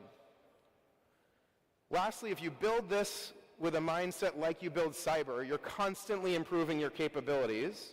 You can keep deploying new modules into these platforms. So we're very excited in the last few weeks to have announced collaborations, as Jason mentioned, with the Bill and Melinda Gates Foundation, with CDC's Center for Forecasting Analytics, really thinking about next level, next era predictions. So we can go from reaction, oh, there's somebody in a hospital, we must do something about it, to what's going to put people in a hospital and how do we mitigate it. We've got collaborators across the country, across the world. Northeastern is one of our major collaborators. I know folks are in the room today, and we really appreciate doing this in collaboration with others. The last thing I'll just close on is like the last piece of this with some of our kind of deepest partnerships globally. We're thinking about how do you take Canopy radar for biology and put it with the decision support in one unified facility that does detection through support for mitigation, and that's what the Center for Unified Biosecurity Excellence is that we announced a couple months ago, called CUBE. 1 + 1 in that sense is meant to be greater than 2. We've launched our first design and build process in Doha called CUBE-D. This is a unique place to do this. We're building it in the Qatar Free Zone, right next to Hamad International Airport, which touches about 60% of the world's population within an 8-hour flight.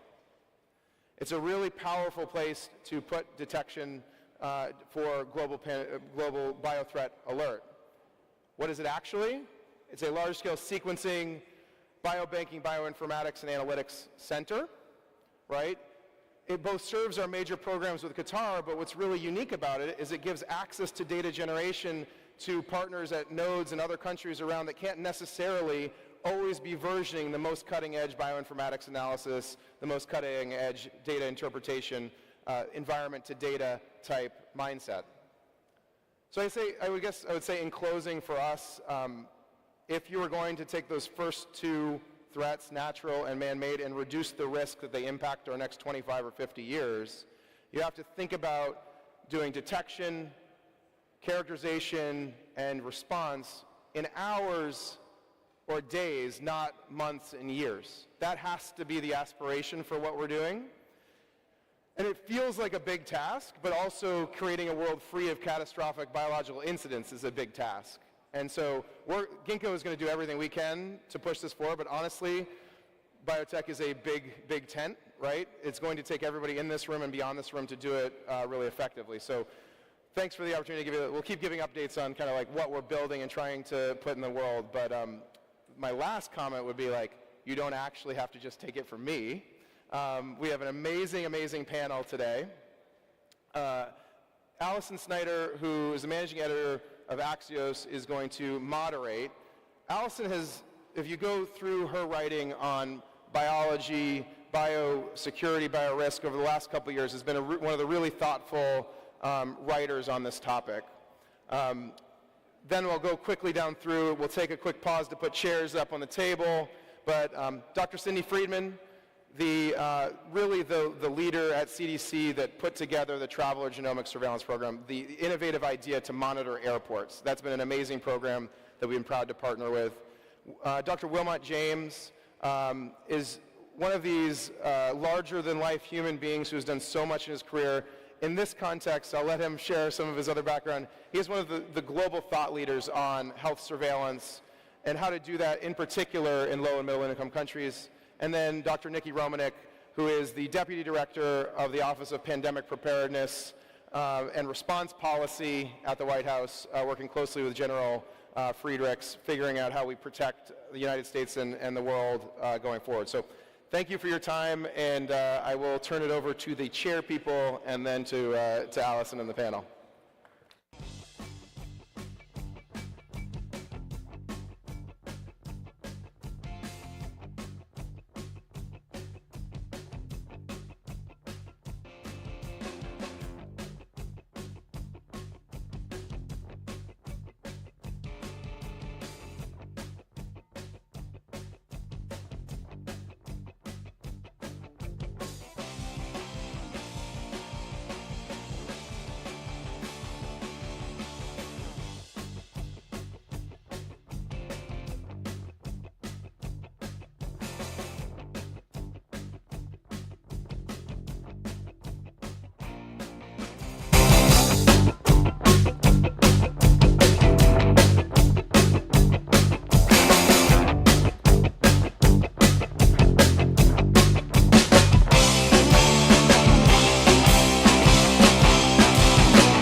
You found the water already? Excellent.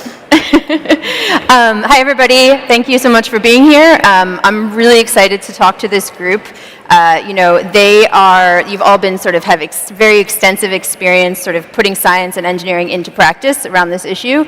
And I'm really excited for everyone to hear about what you've seen and are seeing and are building. So I think I want to start in the end with Nikki. As part of your, I'm sure, many tasks, You are meant to create a report for Congress about the lessons learned in COVID-19. Can you give us a sneak peek of what might be in there? Hi. First, I should tell you a little bit about the brand new office, because it started in August, so we're brand new. I am the Deputy Director and Chief of Staff of a new office in the White House called Office of Pandemic Preparedness and Response Policy. We are our own component, and we were created by Congress. And I would say we are the lesson learned from the past. We were created because in the past, the White House has always had a coordinating structure team that came in to coordinate any kind of outbreak or response. And now this office is permanent and will always be at the White House no matter what and who the administration is, so that we can continue to do preparedness efforts and coordinate federal responses both in peacetime and during actual responses. So as Alison mentioned, we are doing a report to Congress as mandated. It'll be coming out in the end of 2024. Important to highlight, this report is not just what the federal government thinks about itself. We could do that, but I don't know how useful that would be, to be honest. This report is going to include after-action reports from all of our stakeholders, partners, anybody who wants to contribute to it, and also, of course, the agencies in the federal government. The report will also highlight the wins that we had during COVID, the incredible programs like Cindy's program, and also those programs that perhaps are going to go away because there's no longer funding for them. It'll also capture the gaps that we identified during COVID, like the data sharing challenges that we'll talk about here today. And it'll, more importantly, give recommendations for how to fund things in the future in the federal government. So I can tell you now. Wilma, can you give us your perspective about what you've seen working with the Africa CDC and across the continent? Well, let me start off by saying that I do most of my work on biosecurity governance, basically looking after how one creates a community of people who take responsibility, safe custodians for looking after issues of biosecurity. I do most of my work in Africa. I'm a former member of parliament from South Africa, so I go home often.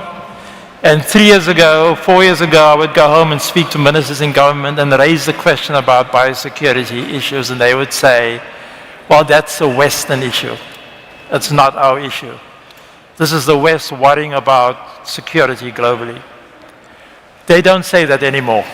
Okay? COVID-19 has actually illustrated what the risk is. We built on the African continent over 40 laboratories. Some biosafety level 3, biosafety level 2, and there are a few additional biosafety level 4 labs being constructed. And we did it quickly because we had a public health emergency. And so certain things had to be retrofitted to make sure that those labs are safe and secure. So to say that on the African continent, people have recognized that this is a big issue, and the community that's recognized this is the national security community. That's where the signal is coming from. And let me tell you, when the national security community takes notice, there is greater political will, greater energy, more budgets available to take care of this issue. So it's a massive opportunity. And so let me just say that after 4 years of talking to my colleagues in various governments, the penny has dropped. There's a window to do something about this. The window is actually quite small. And so now we have to go about the business of building platforms to make sure that digital information that can cause harm, like now powered by synthetic biology and artificial intelligence when it comes to diagnostics, surveillance systems, and vaccine R&D and manufacturing, has to be kept in safe hands, in a safe pair of hands. And that requires government action, and it also requires public education so that people understand why it is that the science community is focused on this, what the public purpose is. And so to say that that's the lessons that come out of this experience, and so we have lots of work to do. And so glad to speak to you today about what that work actually is. We're going to come back to several of those points, hopefully. Thank you. Cindy, Nikki just flagged your program as a highlight of something that worked. Can you talk a little bit about the wastewater surveillance program, where it stands, what you've learned after 4 years? So thank you, and it's great to be here. And I think before I talk about the wastewater surveillance program, I just want to level set and make sure that everybody knows why travelers are so important for sentinel surveillance. And we figured this out pretty quickly in the pandemic, and I think everybody sees that travelers get and spread infectious diseases all over the globe really quickly. If nothing else, it was evident in COVID. And so they can act as sentinels as a valuable tool for early detection. And I think Matt talked about that half of the equation. We might argue about different public health strategies or mitigation strategies or what should be done, but I think we can all agree that buying critical time with early detection is good for everyone, and I think no one would disagree with that. And so for a long time, we looked at travelers health clinics. When they came back, we were able to detect SARS-1 early in a travel clinic. We were able to find malaria in the Caribbean where we didn't think it existed before. But it takes time. We have to make sure that the traveler goes to a clinic, that they get to see a doctor who orders the right test, who then sends it to the lab, and then we need genomic sequencing, and that takes more time. And with the COVID pandemic, we were always behind and out of time, and we didn't have the luxury of time. So we set up this program, and I think the key to the program was really the public-private partnership between CDC and our two partners, which is Ginkgo Bioworks and XpressCheck. And there was a need for the industry side, like XpressCheck was a spa company in an airport who was looking to do testing of travelers. Ginkgo was doing K through 12 genomic testing and could do a really fast throughput of sequencing data. And we in public health were getting information late. So we set up this program where we could test travelers, and we didn't even know if it would work because we asked travelers to volunteer and give us a nasal swab, sort of on their way running for a cab in the airport, and we could get that swab. It was anonymous and voluntary, get it to the lab, get it sequenced, all within 10 days, and get that information out into the public domain to detect new variants. And we were able to do it. We get about 9,000 people volunteering a week to do that, and we've enrolled 500,000 travelers since 2021. Go ahead. Sorry, go ahead. I was just going to say, but now there's these sort of contracts are drying up for these programs. So I'm curious, like, how are you now starting to think about wastewater surveillance at the CDC? Right. So, and we also showed that wastewater surveillance is another modality. So you don't even have to engage the traveler. It doesn't disrupt the transportation, the ground handlers or the travel sector, and you can get that information and you can use it as a proxy for what's going on in the community for early detection. But you're right, we're at a point where funding, it's an inter-pandemic period, and there's this cycle of complacency and crisis that we live through over and over again, and I can't explain why.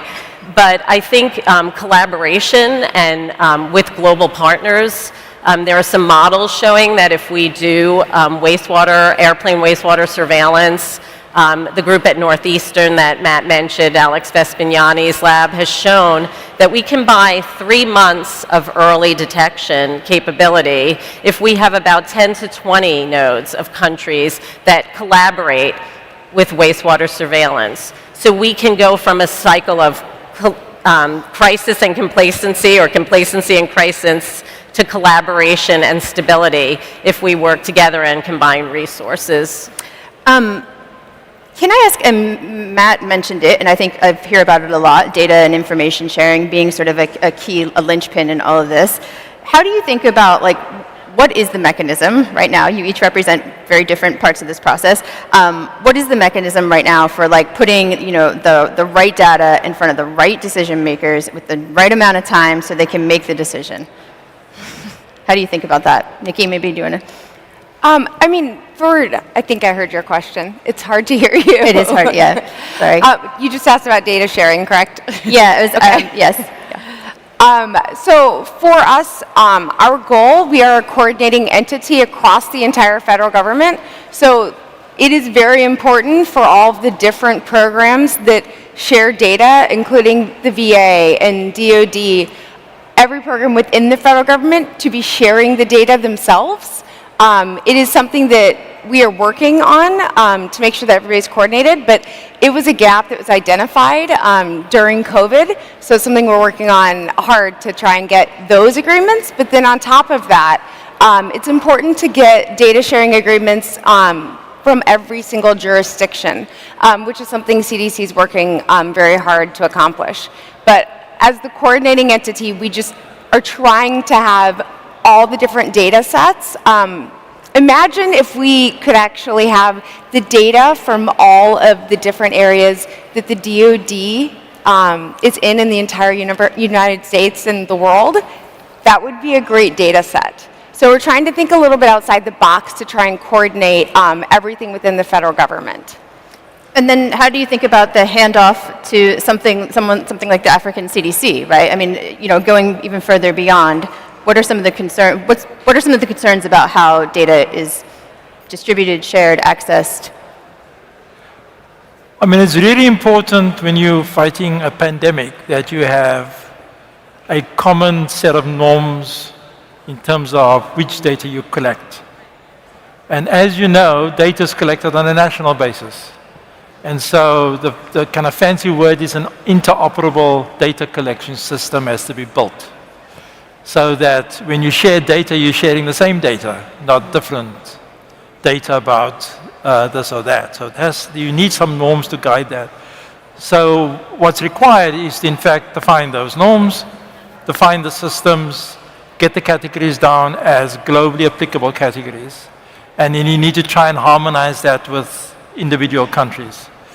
And clearly you can't do it for the entire globe, so you need to build on that system on a regional basis. So the work we're doing in Africa is to build it according to sub-region. So Southern Africa needs to develop a common system, say associated with the Southern African Development Community, which has 15 countries, and so on and so forth. So that's the first thing. The second is we must be able to have an agreement on what we share, and in respect of the issues related to the constitutional rights people have to privacy on the one hand, and therefore to deal with proprietary information. And you know that is a controversial issue that has to be negotiated. We suggest negotiate it on a regional basis. Trying to do it on a global basis is very difficult. So that's what I would say. But it's really important. You can't fight a pandemic if you have different systems and you're measuring different things. You just can't do it. The fact is the globe is made up of countries, and countries are the actors, and therefore we need to work with individual countries along the way. Right. How do you, obviously we're focused on COVID and the frameworks that are coming out of COVID, but how do you create or how do you think about setting up a system that isn't biased to the system that precipitated it being set up? So when you think about future threats, future pathogens, how do you think about that, taking what you're learning and applying it more broadly? I would probably say the one thing that comes to mind is we can't do it alone. I think any kind of system that is created has to be a fantastic collaboration and partnership between multiple stakeholders across multiple different areas. That would be probably the most important thing. If we really want to have a true data sharing entity that shares both sides, of course, shares within the federal government back and forth, but then also shares outside. The most important thing is stakeholders and partnership. Go ahead. Yeah, so I mean, I just think that imagine in 2020 if we had a global network that was set up for early detection, what a different place we could have been in. And I think we need to think about that. And we need a supranational body, really, to coordinate. There are a lot of global efforts now, but some of the data sharing, I think, needs to be coordinated. So there's a lot of effort right now in Europe to set up a global wastewater consortium that harmonizes methods and has data that's interoperable and that also shares that data. And I hope that grows and comes to fruition, but we definitely need global cooperation and supranational leadership, because really it's in all our best interests, because the early detection piece and whatever mitigation and public health actions come from that for whatever pathogen really can help avoid the costly border closures. They can help avoid travel and trade disruptions, which is in everybody's best interest, not just a public health perspective, but really a global perspective. Yeah, oh, go ahead. I was just going to say that, I mean, to get very practical about the issue, in low resource countries in the developing world, I think we should invest our efforts and our money in upscaling early warning systems. And early warning systems is best advanced if you get early detection right. So with early detection, you know what the pathogen looks like, you know what it is you're looking for, and we have the technology and the systems and the people to, in fact, make early warning system work properly. So I would say that's where the effort is. If you look at event-based surveillance, and you're talking about genomic surveillance, that becomes expensive when it comes to looking at developing early warning systems as opposed to early detection systems. That's great, that comes later, but focus on making early detection system operate, and there are norms for that. We are saying you should be able to detect something in 7 days, and if you're not, put systems in place to make that possible, report it then in 1 day, and then respond within 7 days, because warning is useless if you can't respond when you're done with the systems. So we were talking about this before, but early detection systems, like how much of it needs to be new tech? Like what's the role of existing technology and what can be done with what you have in terms of where you've put those efforts? Well, what you require would be diagnostic capabilities that can be easily mobilized depending on the pathogen you're looking for, and its variants. And therefore you can imagine how AI, for example, can help with that process and accelerate it. So diagnostic technologies for fast detection and characterization. And you require innovations in that space, and you already see it happening. Go ahead. Yeah, I would add to that, I totally agree that we shouldn't leave lower and middle income countries behind. And wastewater surveillance is a valuable tool, but we just need to be cognizant of using the right tech for the right public health need. And there are some really good use cases for airplane wastewater surveillance, community wastewater surveillance, and all these innovations that have come out of the pandemic. But we should never be doing it just to do it because it's a shiny new object. We really need to know that it has public health value. And I think Mpox has been another example where this technology has been valuable. There are others like dengue and other concerning threats where this technology can be used. And we're starting to, the traveler genomic system has been used looking at other pathogens besides SARS-CoV-2. And I know you asked that before, but we were looking at flu and RSV and other pathogens in both airplane wastewater as a proxy for early detection and from the travelers themselves. Is there an element of infrastructure that you're not working in that you think would be interesting? Sewer water, airports, is there somewhere? Well, I think it depends on the individual use case, and if there's a need, I think that's where the innovation and the private partnerships, and I was saying this earlier, that earlier in my career, I just never would think that need to work with air ground handlers or airline executives or sewer workers or wastewater treatment plant workers. But it really shows you that pandemic preparedness is a whole society approach. For successful pandemic preparedness, we really have to integrate the community into our approach. Oh, go ahead. I'll add something on the MPOX component. Before I joined this wonderful team, I helped lead the MPOX response at the White House. I vividly remember when we sent that email to CDC, and the email was just to ask to see if it would be useful to have wastewater surveillance. Remember, we didn't know a ton about wastewater surveillance before COVID.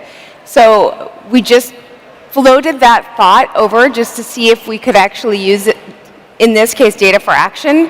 CDC was more than willing and jumped on it.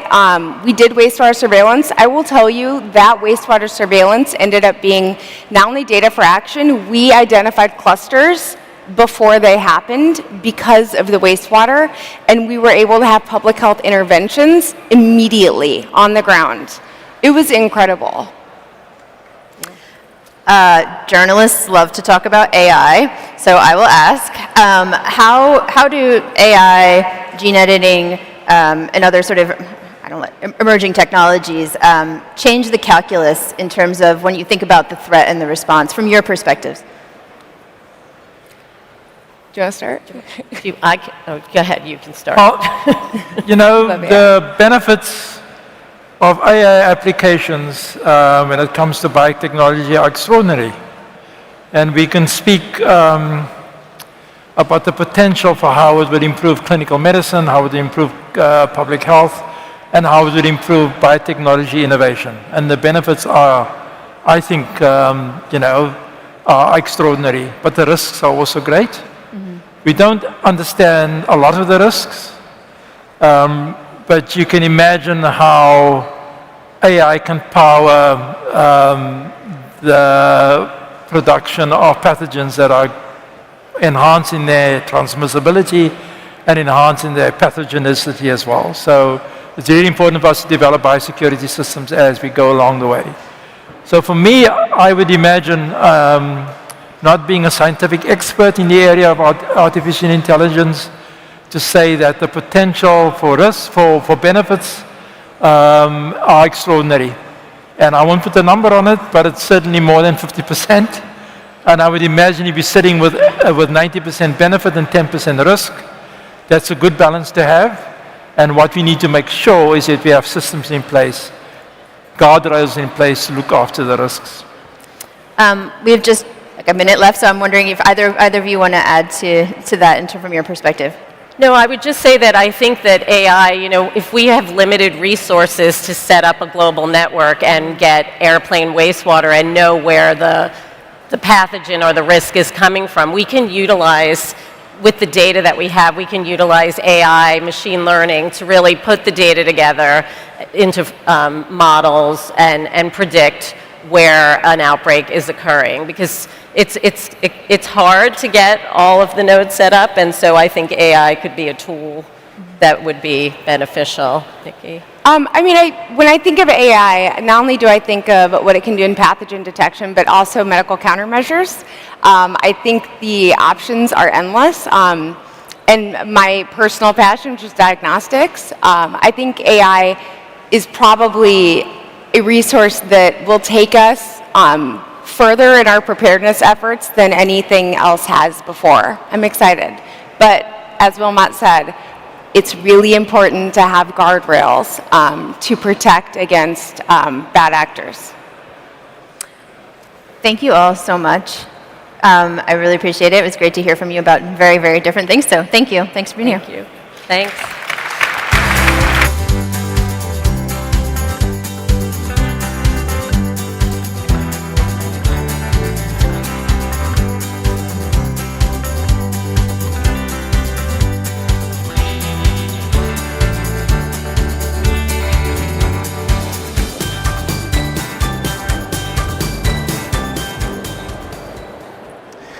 All right, and that brings us to our next session of lightning talks. These are our customers, our partners, our developers. These are the people doing the most interesting things in biotech today. Let me tell you folks. Can we talk for a minute? Working at Ginkgo is great, but sometimes it hurts. It hurts a little. That's real, that's true. And here's why. Because working at Ginkgo, we don't make our own products. The customers make the products. And so every day, I get to see people building the coolest stuff on our platform, and I love it. And I want to build it all, but I can't. I'm just one guy. And I can't build it all. But working at Ginkgo, I can support them, the developers, in building it all. So just like last session, we've got 4 talks. I'm going to introduce everyone as a group, and then I'll get out of the way.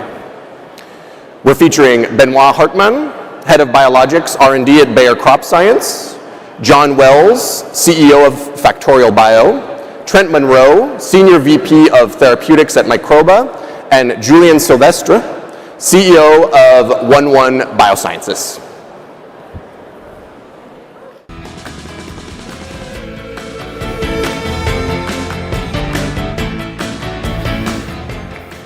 Hello, good morning everyone. I'm Benoit Hartmann, Head of Biologics R&D at Bayer Crop Science.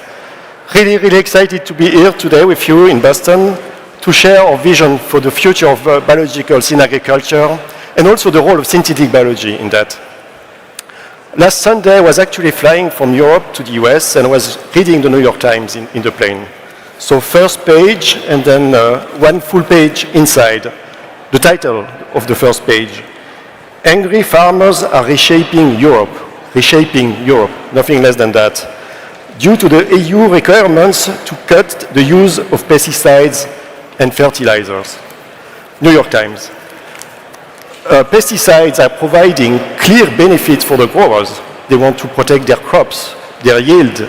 They want to run a sustainable and profitable business, but they have currently less and less options. So that's where biologicals will play really an important role in the future in providing alternative options to growers. Sorry, I missed the first slide, but you get it all. Oops. So we really need to accelerate now.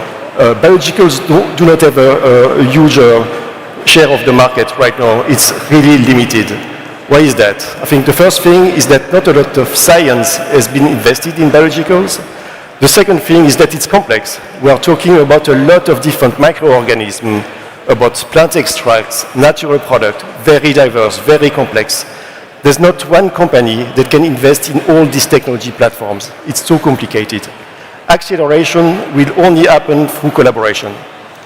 That's why 2 years ago at Bayer, we have decided to stop internal discovery and to fully partner with innovators.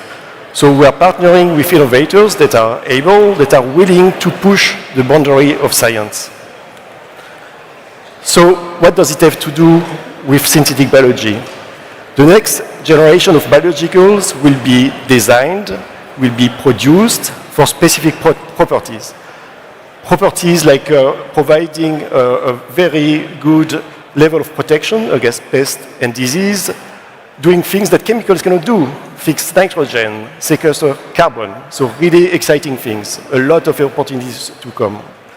And that's where synthetic biology comes into play, with its ability to engineer biological organisms, coupled with all the automation, high-throughput testing that we are seeing here, coupled with the understanding of very complex biological systems. That's where Ginkgo and Bayer are joining forces here.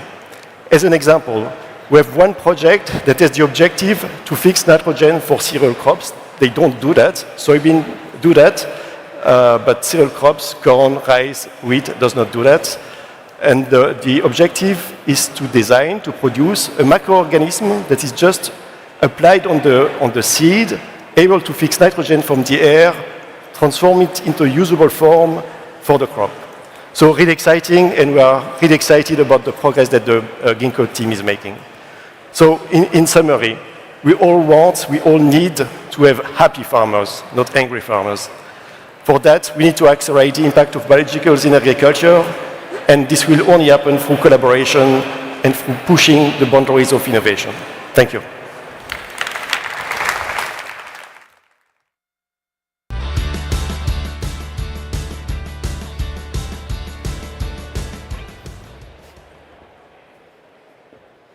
Hi, I'm excited to be here with all of you and tell you about what we're building at Factorial Biotechnologies.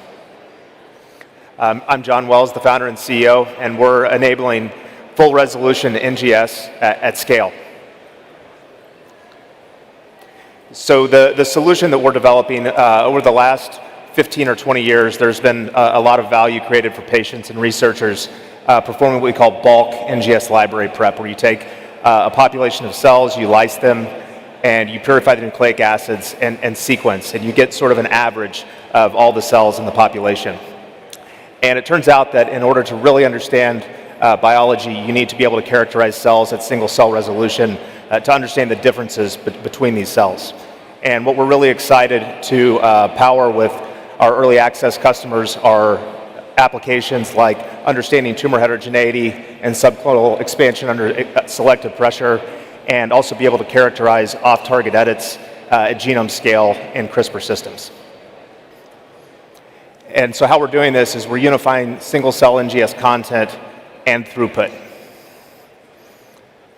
The last 8 years has seen tremendous progress in single-cell studies, but there has been a trade-off that's had to be made. You had to either pick high content with a very low number of cells, or high throughput and more basic applications like counting applications and ATAC-seq. And so what we're coming into the market is to enable extremely high throughput, high content assays to be able to perform whole genome sequencing, full-length transcriptome, comprehensive genome profiling at the scale of tens of thousands of cells.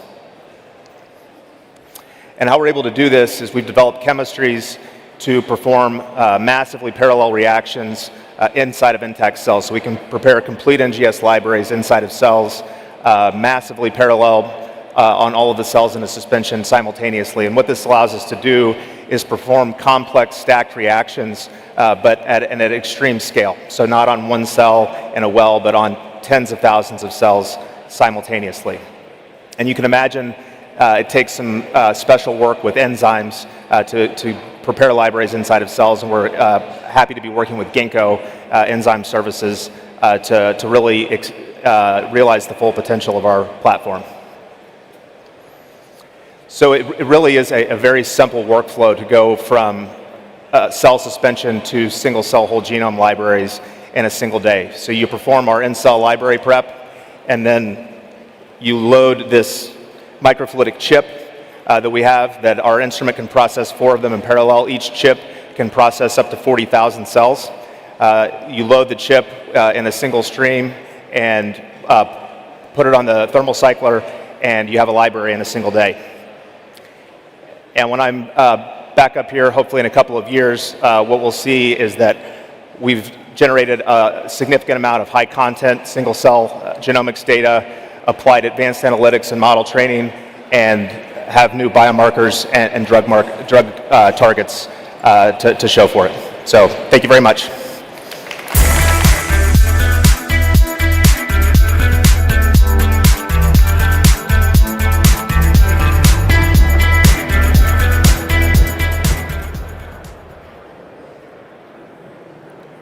All right, it's great to be back here at Ferment, and today we want to share a little bit of our journey of the project we've been doing with Ginkgo, which has really been designed to look at detecting the immunomodulatory activity of a large panel of gut microbiome-derived bacterial strains that we've identified from our proprietary data bank.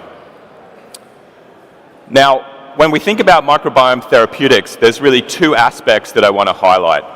One, I think we'll all agree that the science is unequivocal on the ability of the gut microbiome to essentially be a sensor, a modulator, and a translator of key biological signals.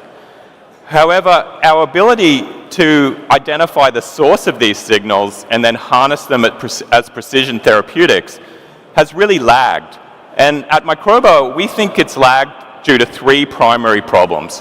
1, deficient analysis and fragmented data sets. 2, if you look at the bioinformatic tools, they're riddled with errors.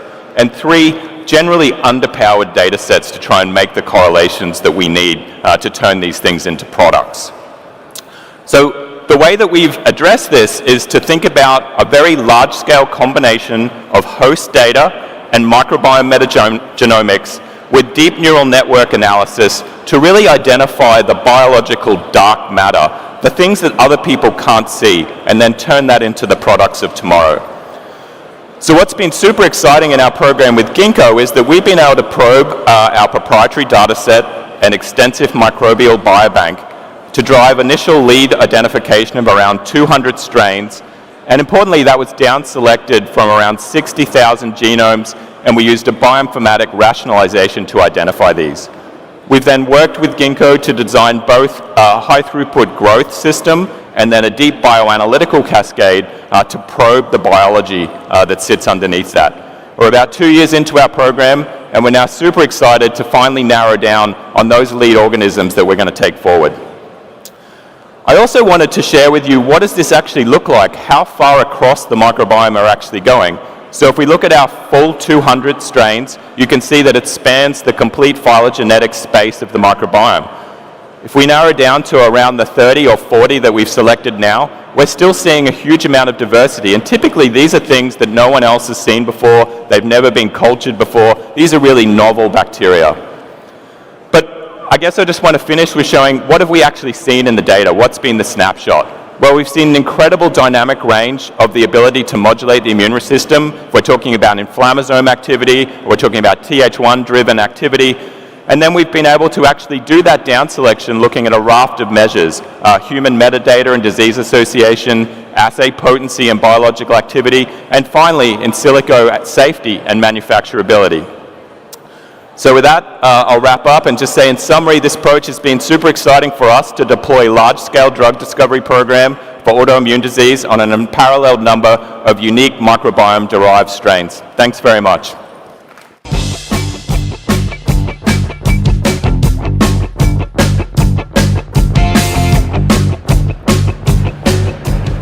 Hello, pleasure to be here. Pretty big event. There's another big event in a couple of months in Europe, the Olympics. So the question I'd like to address now is a bit similar to this one. So imagine you qualify for the Olympics.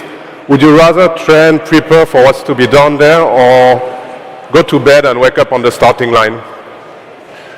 So I think here we're kind of all trying to transition the world from chemistry towards biology. And if we think about how the world really works, to mention a great book, well, synthetic nitrogen fertilizer are really on top of what's needed for modern civilization, alongside energy. I mean, they feed half the world. By the same token, they generate severe negative environmental externalities. So there's an opportunity with this nitrogen crisis, again with the microbiome, and yeah, we can use bacteria to promote plant growth, but also bring other agronomic benefits, including a reduction of their addiction to fertilizers. So I'm sure in this room you're all familiar with the way these bacteria are made. What we do is we change a couple of things. We alleviate the need for large-scale fermentation, and we don't do long-term stabilization. What we add is a step of amplification on-site of the bacteria, what we call fermentation. So if you've been to a hotel room recently, you know these coffee machines where you put a capsule. So that's very similar conceptually to what we use. A simple device with single-use consumable for aseptic transfer. A device can treat about 400 acres. We can replicate it in an array, and this way we can deliver fresh bacteria. So here's the exciting part. I'll talk about 3 examples. We have a new process, so we unlock novel biology.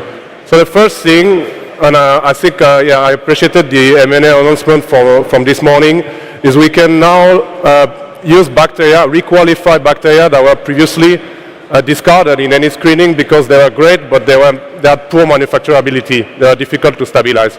We can include them in our process and productize them. The other is like, if you think about the bacterial growth curve, we have bacteria that are actively dividing, not in lag phase. So when the next challenge for them is to enter the plant through stomata, they have a limited window of opportunity. So we feel we prepare them the best for what they need to do. Third one is on the media. So there's data showing that growing the same bacteria in 2 different media, you can get different metabolism in a subsequent media, both for phosphate solubilization in an in vitro assay, but even agronomic effect can be different. In one case, the same bacteria will lead to more heavier roots or heavier shoots. So obviously we are generating finer grain data with the great teams and the great tech at Ginkgo, but I think already the ability to access this subset of parameter that's not accessed now should enable us to make the best performing bacteria and win. Obviously this is amenable to data-led personalization. My name is Julian, the company is called 11 Bio. I'll stop here. I think human metabolism is quite important and it's time for lunch. Thank you.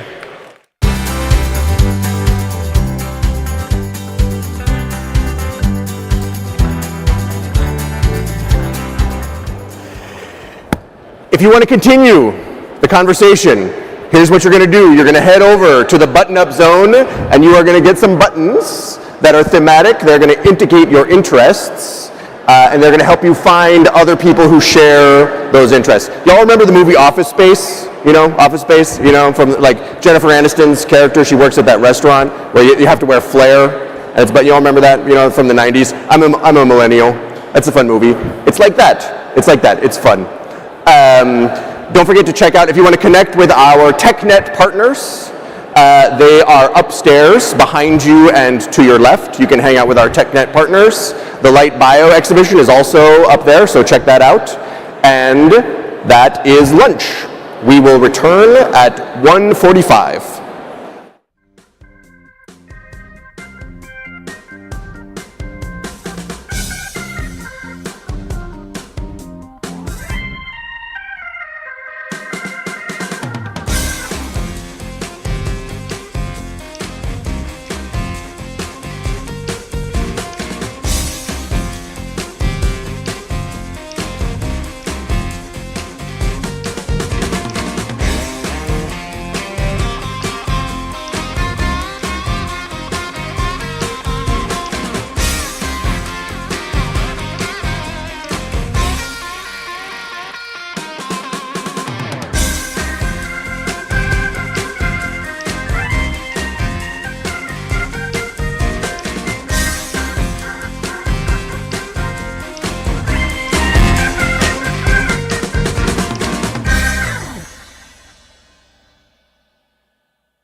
sights to see. Rolling hills or city streets, ocean to ocean and all in between. It's out there just waiting on you and me. Take it in, we got no plans. Good things come to those who can. Live moment to moment and all in between. It's out there just waiting on you and me. So look alive, 'cause while I was waiting for you, everything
This is your 10-minute warning. Our show will resume in 10 minutes.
This is your 5-minute warning. The show will resume in 5 minutes. Repeat, this is your 5-minute warning.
everyone, your attention please. It is time for us to ferment once again. Please take your seats in the main stage area.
And we're back. And we're back. Hello, everybody.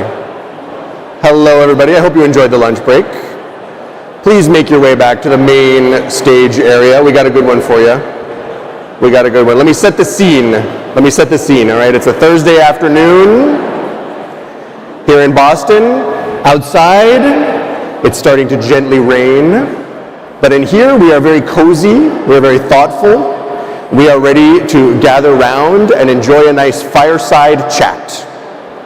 Fireside chat. So gather round, come one, come all. Come ye to the fireside for this fireside chat. Get out your marshmallows.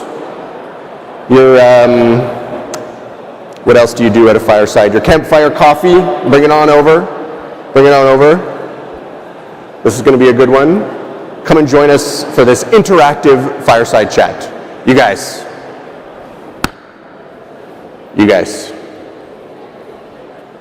Okay. I know it's my job to be excited for these. I know it's my job. Okay. This is Novo. This is Novo. This is my Taylor Swift. All right. Get excited. Get excited. Yeah. Yeah, that's right. All right, let's introduce the speakers. So for this interactive fireside chat, we are going to be joined by Jennifer Wipf. She is Ginkgo Bioworks' Chief Commercial Officer, and Marcus Schindler, Executive VP and Chief Scientific Officer at Novo Nordisk. Come on out.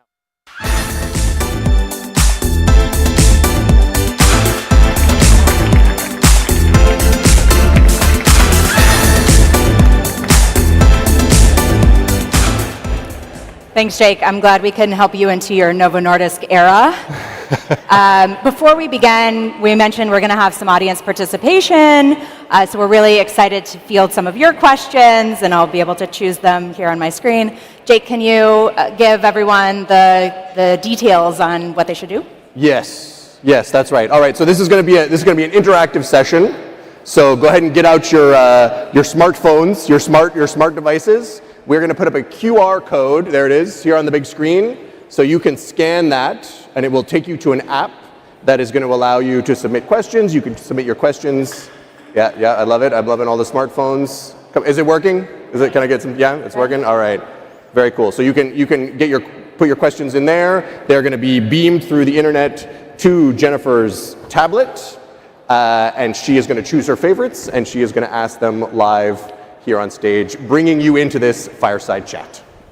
Great. Thanks, Jake. We'll let folks get their smartphones out. Thanks, Marcus, for joining me today. It's great to talk to you. Thanks for having me here.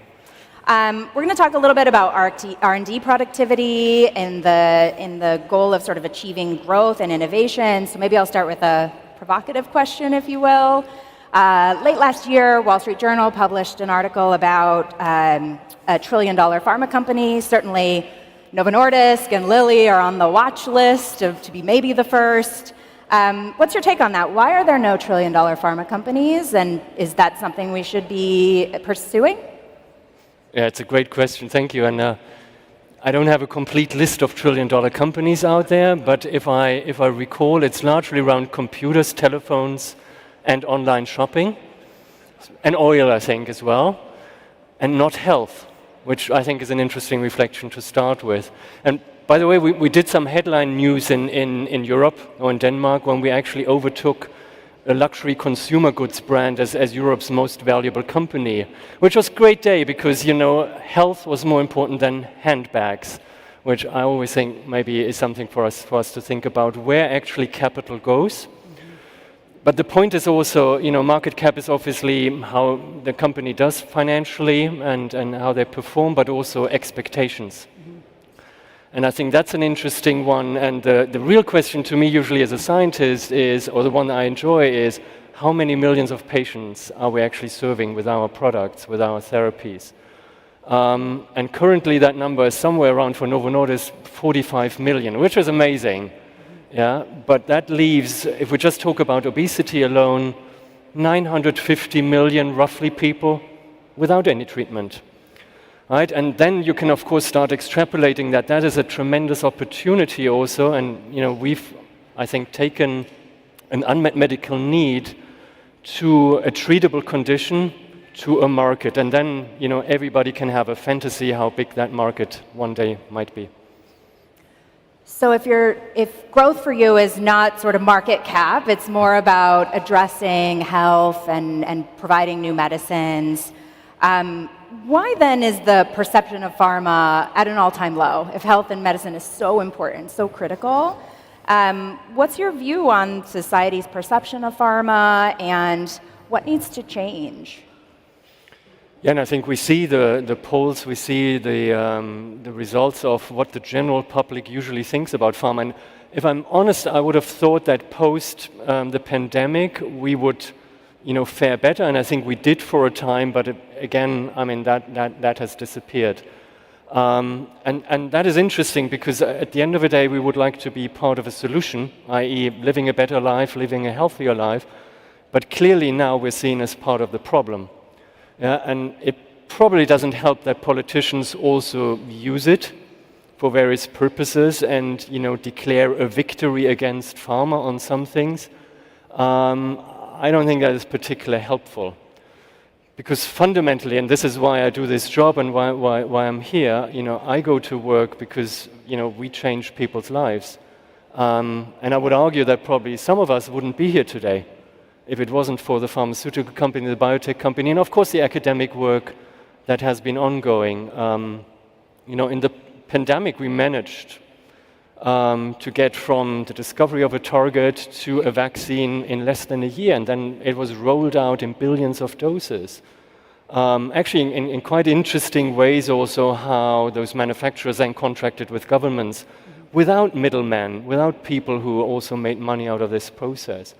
And I find that really intriguing also to think about what could we truly learn from this as a pharmaceutical organization to go forward. So in trying to treat more patients and provide novel medicines, you're continually thinking about what kinds of R&D challenges you have. I'm curious to hear a little bit more about how you foster innovation, what kinds of steps you're taking to build that within your own teams, but maybe leverage external partnerships as well and external innovation. Yeah, and I think, first of all, we are in a complex and difficult business. I think sometimes people come to me and say, oh, this is also complex we're working on, can we not simplify it? And I think there's a confusion between complexity and complication. There's inherent complexity in the systems we're working with. And I actually think that is a good thing, because it needs educated people, really important technologies to solve some of those problems. And it was also great to see, Jason, mentioned Jensen Huang from NVIDIA, that now the tech companies actually would like to deploy, what they can do to our field of research, rather than doing, and no disrespect to gaming or self-driving cars, but maybe understanding biological systems and better medicines are also good use of CPUs. Yeah, so I think that is really good. Where I think we are different in a way, and I know it's not a very common thing in the US in particular, is that we are owned by a foundation. And actually our founders set up this foundation because they felt the proceeds of the money that we make should actually go to a large degree back to society, which I think is actually really, really interesting setup. What it gives us is also a long-term view on things, that we're trying to work on big chronic diseases in particular that, frankly, also in obesity, many others have not worked on for the last 2 decades, and now everybody is waking up to this opportunity. And it brings with it, I think, persistence, a level of focus, but also really the understanding that solving those complex problems takes time. Right? There's an iterative process, and maybe we'll talk about this. But this is not something you can fix overnight. And a bit provocative, I don't think the investment community, particularly in environments like here, has over the last years maybe understood that and bought into that value proposition, that it is worthwhile also investing in some of those big diseases. Yeah. The ability to have that patience to pursue something that's very long-term, I think is quite unique. How does that change sort of the decisions that you make in the R&D process? How does that change the teams that you build and sort of the solutions that you're trying to drive among your team? Yeah, and I think it is actually fundamentally important. And there's obviously a dark side to long-term outlook and foundation ownership. Sometimes, you might run the risk that there isn't so much of a sense of urgency. Right? Because, well, there's always tomorrow and we can solve it later, right? So it's finding that right balance, and also instilling that, our patients have no time to waste out there if they don't get the medicines. In particular now where we talk about the challenges of scalability of some of the medicines that we're making, that is very imminent. This is not in a decade or so from now. So I think it's finding that balance, but it does allow us to do things, I would say, properly, and not find quick fixes, and also get to the bottom of understanding the diseases we're working on, but also putting ourselves out some big hairy goals that we would like to achieve. What if we could treat hundreds of millions of patients out there? What if we could get to curative approaches, right? And that is a privilege to be in such a position that we can think about these problems. I might be remiss to not mention the collaboration, our collaboration that we announced the expansion of yesterday. How do you think about leveraging external innovation, the kind of scalability that companies like Ginkgo and others that you work with provide in leveraging that kind of growth? And again, we're a company actually that comes from Denmark and had traditionally the vast majority of their workforce, their innovation internally, so through organic growth. Which, by the way, also helps now with hindsight to define productivity because we own every invention that we've made, which means it's all great, even if we were maybe on the face of it the most unproductive company ever, which we probably aren't, but maybe we're not as productive, right? And this is where you guys come in, is that we cannot assume this will continue forever, right? So first of all, are we going into spaces that are really unknown, where no one knows, is that the right biology we're going after? Are those diseases we should be tackling? And the world is bigger, and we have a room full of smart people with, amazing ideas here, what I've just seen earlier today. So, for me, there's a bit of a no-brainer that we should get together on those things. And then there are some near-term challenges, right, where the complexities and the opportunities are so big that it just calls for collaboration. And what I've been inspired by when I first met you is this real industrial scaling applied to biological or chemical problems, right? And I think we saw that quote also earlier on this engineering mindset in science, and that actually is intriguing. And I think you're putting this into practice, and that's, I feel, where we're quite energized by, and also to see, how can we get to some of those, solutions for big problems. Pinging on that thread, a little continuation, I think we have a collection of people here today from wide-ranging industries, right? We heard from folks in agriculture and all across the board. Are there challenges that you see that are exclusive to the pharmaceutical industry, or what shared challenges do you think exist across those industries, and any solutions that we should think about globally? So obviously, coming from R&D, I would think there is a fundamental proposition here that when we go out to discover or to do research, we venture into the unknown. We go to places where nobody has been, and that's the fun part. But certainly for some of my colleagues working in finance, that is also the scary part. So I hope anyone who works in any form of R&D setting shares that passion to find novel things, but not just because they're novel, but because they could help, they could make a difference. And that's why I work in pharma, not in academia, because it's science with a purpose. Right? And we can think of a product, we can think how some of the solutions, even we saw today, might actually change the world. So I think that is common between all of us, but it's also really difficult and sometimes to articulate what is the project and when is it coming to the market, right? It's challenging to extrapolate this. So the finance model, be it through an external community, but also internally, is challenging. So how can we actually build trust? How can we build stepwise approaches of de-risking our business, right? Where we show we're moving forward and give confidence. And that is one thing, and I don't know whether it's specific to pharma, but it's I think, very deep that our cycle times are incredibly long. So the learnings that we can get, are years out, and sometimes it's way too late to react to them. So I'm actually really intrigued also by maybe hearing from some of you how we should think about prototyping and truly agile ways of working where we have minimal viable product, and start to think about this in medicine is maybe not simple, but how could we do this to actually get to fast learning cycles and moving on much quicker. The other piece, if I may, is shared platforms. Right? So as a German, I like cars, high quality cars, but they're sharing some platforms, right? There are some fundamental principles that everybody's using, and then everybody puts their brand sticker on it. We're not doing that in pharma. Right? We're starting with right from scratch, and then we need to own it. And defining pre-competitive space is still very, very hard for us. I don't think that is very sustainable.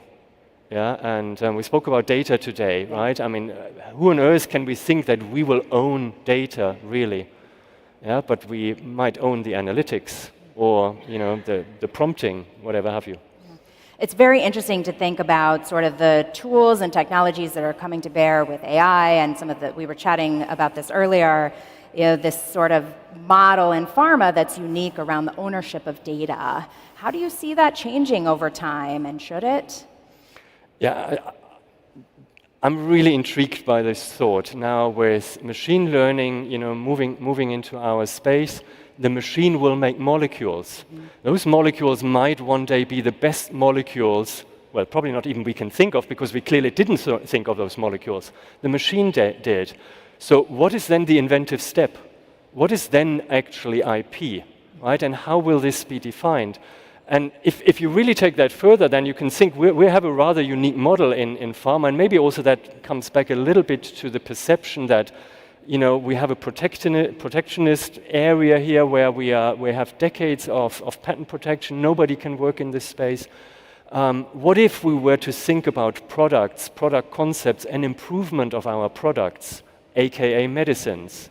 Yeah, so we have, you know, medicine, you know, version 1, 2, 3, 4, and so forth, rather than clinging on to this patent protection to fund research that, with the best intent, is not very efficient right now.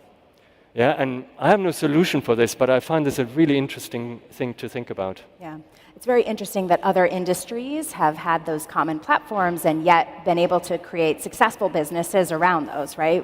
There's space for Uber and Lyft and many other ride shares that are basically the same platform. It's a very different model than pharma today. And I don't think we've really spent time to think about, as a pharma industry, how true disruption to our business could look like. And I think that's a dangerous position, by the way, because if we don't think about it, somebody else might.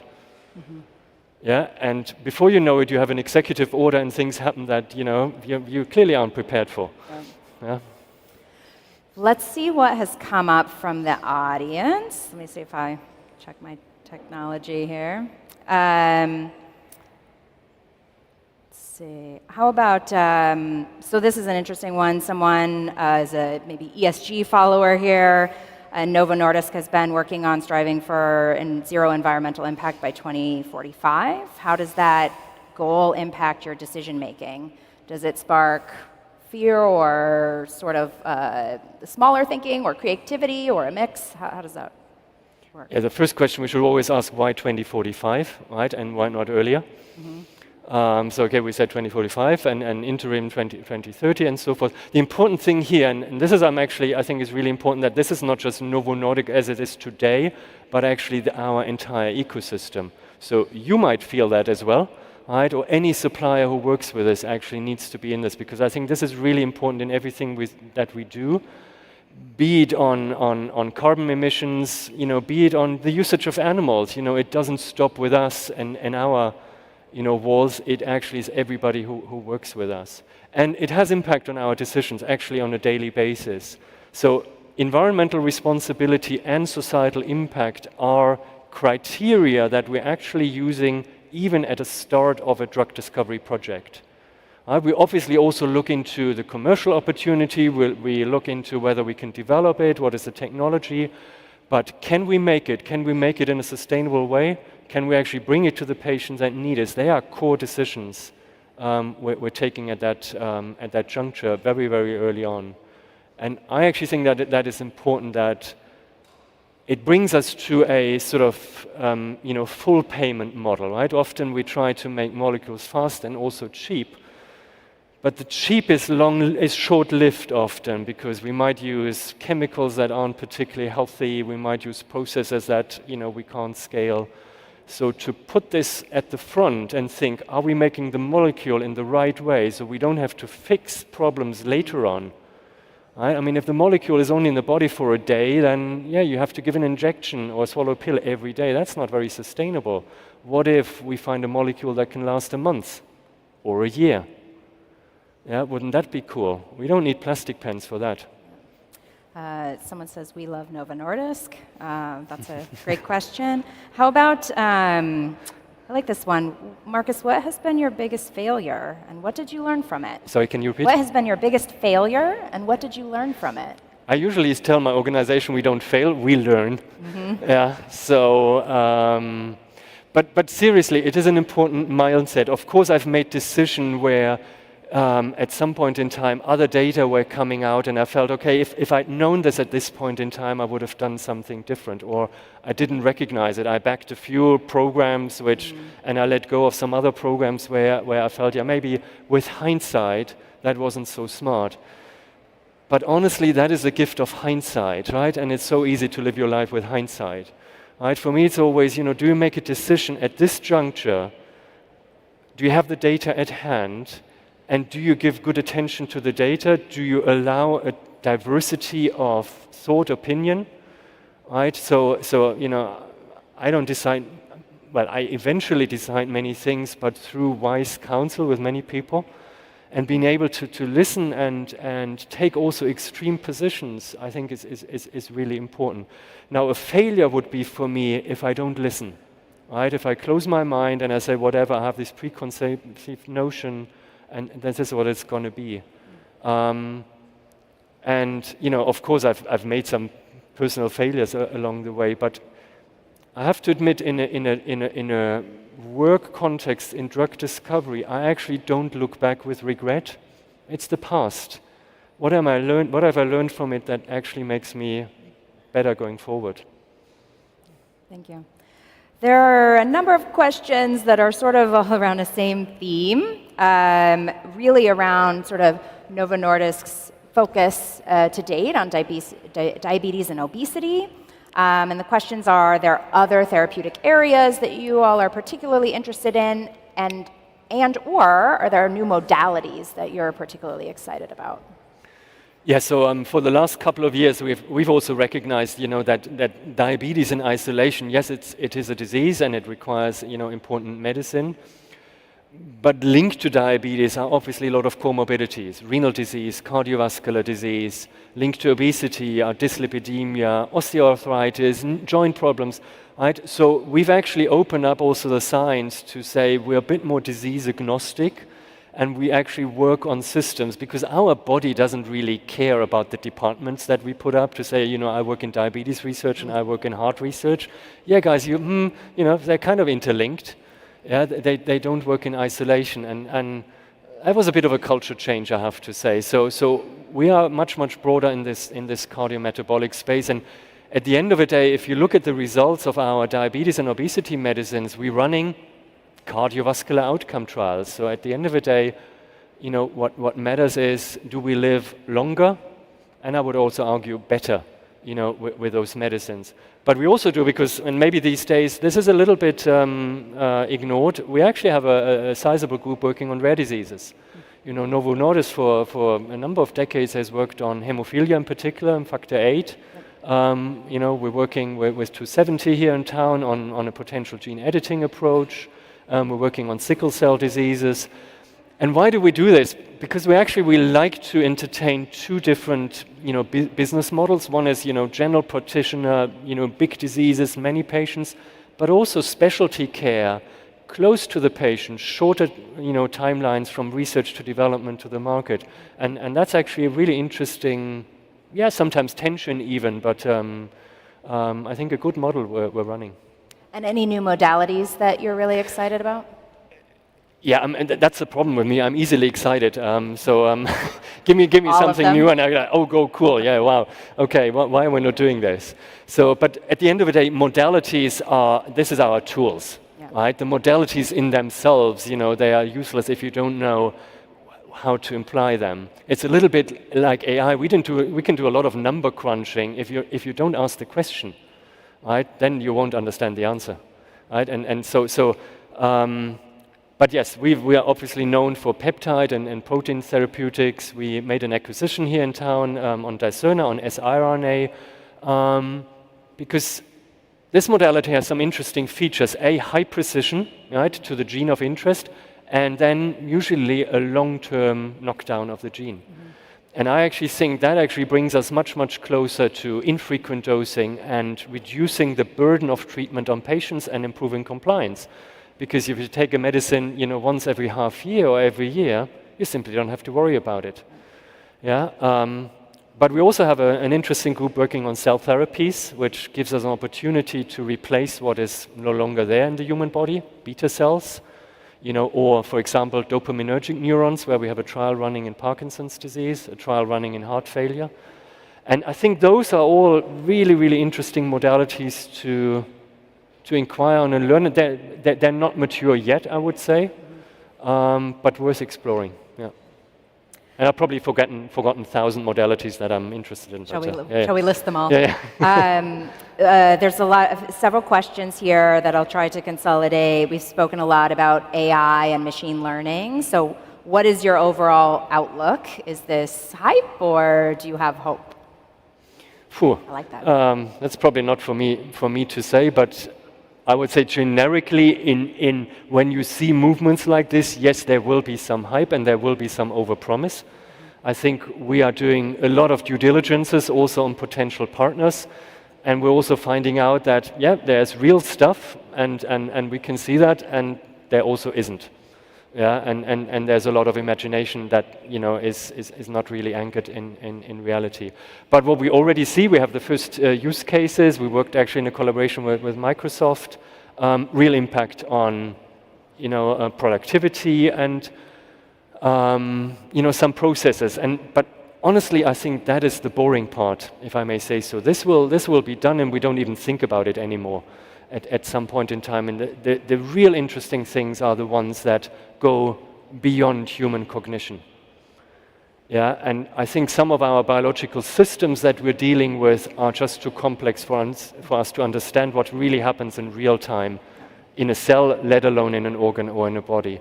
And if we put computing power to this, I think this could potentially be amazing. And then, of course, all the data we'll generate through our wearable friends, what if we could get into disease prediction? What if we could identify, hey, you're on a difficult course here, your lifestyle, your postcode, your upbringing, your genetics together put you on a really, really bad trajectory. There's something, for you to do. And we actually put a what we call a transformational prevention unit at work. And maybe you think it's crazy because we're not even treating many people with obesity, but we're already thinking now about how we could prevent it. And maybe as a last question, let's wrap up with your sort of closing thoughts. In the broad field of engineering biology, what do you think the next 10, 20 years will bring? Yeah, Give us your predictions. Yeah, these are the difficult questions.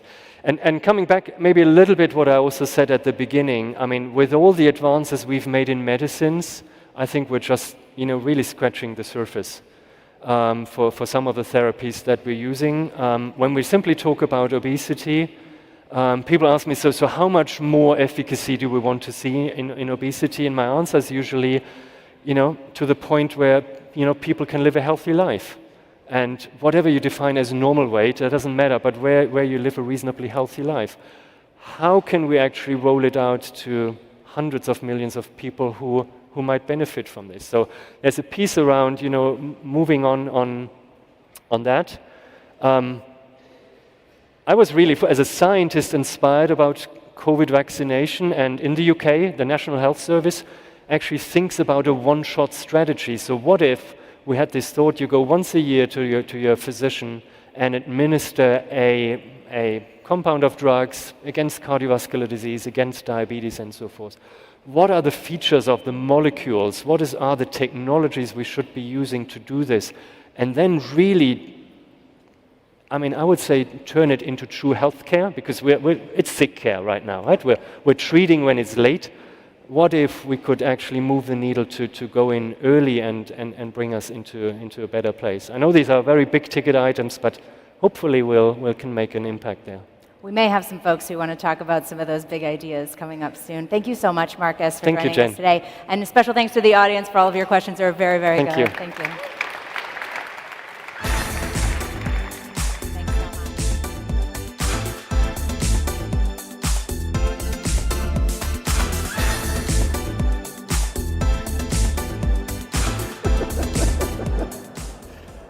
Woo! All right. Oh, that was great. All right, so Up next, we have our first afternoon session of customer lightning talks. Do we have any biologists in the house today? Any biologists? A few? I'm seeing a few hands, yeah? Some students of biology. I am a student of biology. If there's one thing that I know about biology, it's that the mitochondria is the powerhouse of the cell. Yeah. That's not the point. If I know two things about biology, it's that DNA is the code of life. The living world is written in DNA. So all that crazy diversity out there is somehow programmed in the unity of one big, long molecule. The science of biology, in some sense, is a quest to make those connections between the diversity of life and the unity of that molecule. And Ginkgo's mission to make biology easier to engineer is part of that quest. So we're a platform company. We don't make products. Our customers make the products. We work, in a sense, on the unity side. We handle the DNA stuff, the DNA programming stuff, so that our customers can work on the diversity side, building stuff with biology that people want. So we've got 3 talks in this session. First up, it's a double feature. Nicole Richards, Chief Executive Officer of Alonia, and Stephen Lalo, Director of Corporate Development at Green Lab. Then we've got Pratik Malavar, CEO of BioEgg, and Aaron Schacht, CEO of Biomedit. Take it away.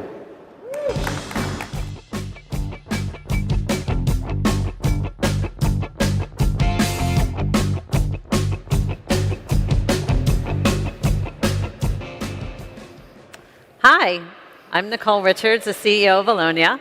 And I'm Stephen Lalo, VP of Corporate Development at Green Lab. And we are here today to shine a light on how important collaboration is for our biotech industry. Nicole, why don't you expand? Sure. At Alonia, we are a bioengineering company dedicated to extracting value from waste, and we believe that waste is a failure of the imagination. We are developing elegant solutions for the world's toughest environmental challenges, combining some of the smallest organisms with groundbreaking engineered systems. And that's why it is such a pleasure to be on the stage with Stephen and Green Lab, who are building the factory of the future using nature and a cornfield. Thank you, Nicole. That's right. At Green Lab, we envision a future where the cornfield emerges at the forefront of enzyme production. With corn-grown enzymes already in production, we are revolutionizing the environmental and sweetener industries through the power of plant biotechnology. Our process is synergistic, scalable, sustainable, and most of all, successful. In December, we announced a partnership with Ginkgo Bioworks and Alonia that matches each of our core skills in a unique and highly effective value chain with the goal of developing a novel enzyme that bioremediates PFAS. Nicole, why don't you tell us about PFAS? Absolutely. So I'll start by saying there's a class of chemicals called forever chemicals, and they have that name because they do not break down easily in the environment. And PFAS is the poster child of these toxic chemicals. It is in 70 million Americans' drinking water, and they cause significant issues to the environment and to human health. And 2 days ago, if you're in the environmental world, it was like our Olympics or the Grammys, in that the EPA announced some regulations that limit the amount of these chemicals that can be in our drinking water, down to single-digit parts per trillion, which is like 1 drop in 20 Olympic swimming pools. So big regulations that came down. And we've been working for the past 3 years with landfills and airports and liability holders to remediate and remove these PFAS chemicals from the water. And what we've learned is it takes in-depth application knowledge in order for biological solutions to be successful. And that is really the powerful goal of this collaboration. Stephen? Sure. Think of Ginkgo, Green Lab, and Alonia as three synergistic components in a powerful go-to-market formula: discover, deliver, and deploy. Ginkgo is leading a discovery campaign leveraging its vast database to identify the PFAS-degrading enzymes. Then using ultra-high throughput screening, it will identify unique enzymes with the desired activity and transfer them back to Green Lab to be inserted in the corn plant. Ginkgo is providing these services under its success-based pricing model created to help companies like Green Lab de-risk their research and development efforts. At Green Lab, our technology allows us to grow enzymes and other proteins inside a corn kernel. By producing enzymes in a cultivated crop, we can readily scale up production across acres of cornfield with little additional upfront capital and infrastructure. The PFAS remediating enzyme is then extracted from the kernel with minimal waste, and the corn byproduct will then be used for food, feed, or fuel. Alonia will then commercialize the innovation. Nicole? Absolutely. So Alonia has become experts at deploying our own biology, starting first with 1,4-destroy, which is an organism that degrades 1,4-dioxane, another chemical considered a forever chemical. And we're soon to be releasing some solutions for biosolubilization and biocementation for the mining industry. We've already treated over 200 million gallons of contaminated water using our systems, working with liability holders. And now we're looking for the best biological degradation to pair with that so we can offer the industry a completely closed-loop solution. So contaminated water comes in, and the only thing going out is clean water. So Stephen, how's the work with Ginkgo going? We are getting some good initial results. We'll know much more in a couple of months. Nicole, how do you see this partnership working overall? So 3 years into this journey, what is the difference between success or not is collaboration. We've heard that a couple times today already. And the challenges we face today in the environment can be solved with biotech and biotech solutions. But it is too much for one company alone to be able to solve those problems. So the promise of biology will be fulfilled when like-minded companies come together in a collaborative way and solve these problems using each of our own individual talents and skills. I remain very optimistic that the path forward is bright. Stephen? Totally agree. For Green Lab, this partnership allows us to scale our plant biotech platform and focus on what we do best, developing the factory of the future. It assures that we are discovering the most optimal PFAS remediating enzymes, as evidenced by Green Lab producing manganese peroxidase at a commercial scale with the confidence that Alonia can deploy the solution. If you'd like to know more about Alonia or Green Lab, please scan the QR code. Thank you.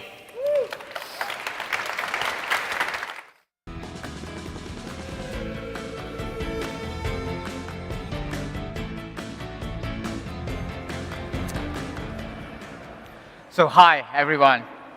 My name is Pratik. I'm CEO and co-founder of Biowag. We are based out of Germany. And I would like to start by asking that how many of you know that we are eating 5 to actually 8 grams of microplastic every week, equivalent to a credit card. And this microplastic actually carry some toxins on top of them via our food chain and get released in our stomach or our intestine, leading to different kind of hormonal disbalances or some unknown allergies or sometimes even cancer. And portion of this microplastics, a good portion of this microplastic comes from primary microplastic, which means as humans, we are making microplastics outside and then adding to our different products. And then they are lost in the system. These microplastics, roughly 23% of them, comes from FMCG or your consumer care products or home care products. The micron size, for example, micron size powder in your skincare and cosmetics goes inside the pore and give you a nice and smooth skin. It has the functionality of absorbing oil, water, and other kinds of stuff. On the other hand side, the gel of your shampoo is a hardcore acrylic polymer coming from petroleum. And the most eye-opening is agriculture. 53% of intentionally added microplastic comes from agriculture. Imagine 90% of seeds and fertilizers which we are using commercially are coated with microplastic today, leading to huge amount of microplastic in our soil all around the globe. But there is a good news. So many regulatory agencies have looked into this and announced a ban. EU is at the front of this, so they have last year announced a law that all the companies have to stop using microplastic in their products. And the substitute should be fully biodegradable in 60 days. That brings a challenge that you need something which is fully biodegradable in 60 days, but doing the job to be done, it should be fully functional. We have solved that particular challenge. We have developed MICBEAD, a micron-sized powder, 3 times better in functionality than PMMA, nylon 6, nylon 12, but fully biodegradable in 60 days. A rheology modifier for a gel to change the gel of your shampoo, a bio-based one, and a coatings on seeds and fertilizers, basically in order to change the coatings bio-based to have no microplastic in agriculture. We do this with the help of fermentation, waste stream, and a bacteria, and using green chemistry to functionalize the bio-based products to fit into different use cases. So one of the major challenges while having a better functionality is yield and cost. And that's exactly why we have started the program with Ginkgo, that we brought our bacteria to Ginkgo and work with them in order to generate higher yield and reduce the cost drastically.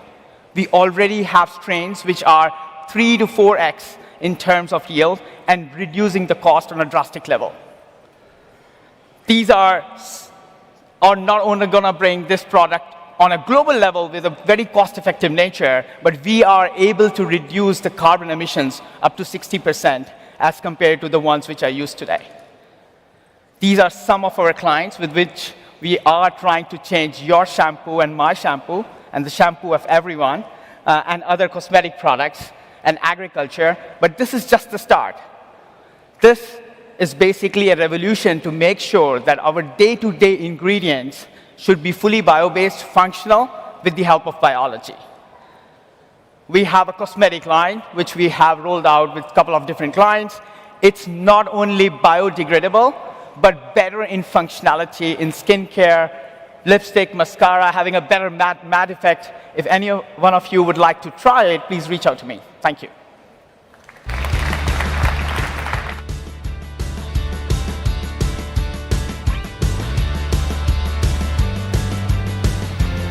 Good afternoon. Thank you. Thank you, Pratik. My name's Aaron Schott. I'm the CEO of a company called Biomedit. Biomedit is an animal health-focused biotech company that uses synthetic biology to develop novel products to address key challenges in animal production. We were born as a carve-out from a major animal health company called Elanco, and we really got established as a company when we met the folks, Jason Kakianis, Brian Brazeau at Ferment, and colleagues at Antera Capital, who are an ag tech investor, and dreamed up the idea of taking assets from a major corporation and creating a novel startup focused on unique applications of microbiome understanding, synthetic biology, AI, and machine learning in animal health. We've got great partners in Ginkgo in terms of a technology partner, Nutreco, who's a commercial partner for our early products, and we've been the proud recipients of a Gates Foundation grant for $4.5 million that's funding our efforts to progress our technology into methane emission reduction. We're focused initially primarily on livestock, and we want to solve problems in livestock that go beyond just making the animals produce better, but also address the attendant problems that come with animal agriculture, such as burdens on the environment in terms of methane emissions or antimicrobial resistance in terms of infectious disease, but also food safety in terms of pathogens that cause diseases in humans. So we're very excited about our future. Our technology is really cycling now, and we're on the verge of completing our first products. We talk a little bit about the platform that we've built. We started life inside Elanco building large microbial reference libraries that were sampling microbiota from animals in various healthy, diseased, and treated states, and then using that information and multi-omics capabilities to understand which microbes played key roles in maintaining a healthy state in an animal or addressing a disease state in an animal, and then coming up with ways to productize those observations, either as probiotic consortia, bioactives that were being secreted by some of these microbes that play an important role in the natural process of growth and health, but then also, and most importantly for our future, identifying key microbes that could serve as vehicles to deliver biomolecules that played specific roles in addressing disease process. And we've done all of this with a technology stack that includes multi-omics, culture omics, machine learning AI, synthetic biology, and strain engineering. This is a highlight of our lead product of the engineered bacterial variety. We've taken a naturally occurring pair of lactobacillus strains that colonizes very well in the gut of a chicken, and we've engineered these strains to express antibodies that neutralize the toxins from a deadly pathogen. So instead of asking the host animal to produce those antibodies, we install an in situ biofactory, a probiotic, to express antibodies that then neutralize these toxins. And what we see is a consistent level of protection that we can manifest in a chicken with a single administration on the day the bird is hatched. We simply spray this aqueous solution of these engineered microbes on the back of these baby chicks. They peck and preen each other, they ingest the microbe, the microbe colonizes, and the antibodies begin expressing immediately and protect that chicken through the growth cycle. And we've been able to demonstrate this technology to the point where we have good support by the USDA for a unique approval pathway for this product. We intend to bring this product to market in 2026. And then finally, building on the success of this approach, we've imagined how we might tackle something like methane emission reduction. Shown up here on the right is what you can find in the marketplace for products that either address methane emission reduction or cattle or dairy productivity, but you don't find products that can do both. And what we believe is that this is a problem in the rumen where when the animal is fed, the fermentation that happens in that rumen produces hydrogen. There are organisms in that rumen called archaea who they specialize in one thing, and that's taking hydrogen and converting it to methane. And so the system is set and is actually, the equilibrium is in favor of these archaea getting the hydrogen. What we want to do is reshape the rumen microbiome by engineering a microbial composition that competes effectively for that hydrogen, and then also engineer a bug within that consortium that delivers biomolecules that inhibit those archaea, those methanogens directly. And we believe we'll be able to live in that opportunity zone of both increasing the feed conversion and decreasing the methane output in the case of beef cattle and dairy production. So very excited. Thanks for everyone's attention. Great conference today. Thank you.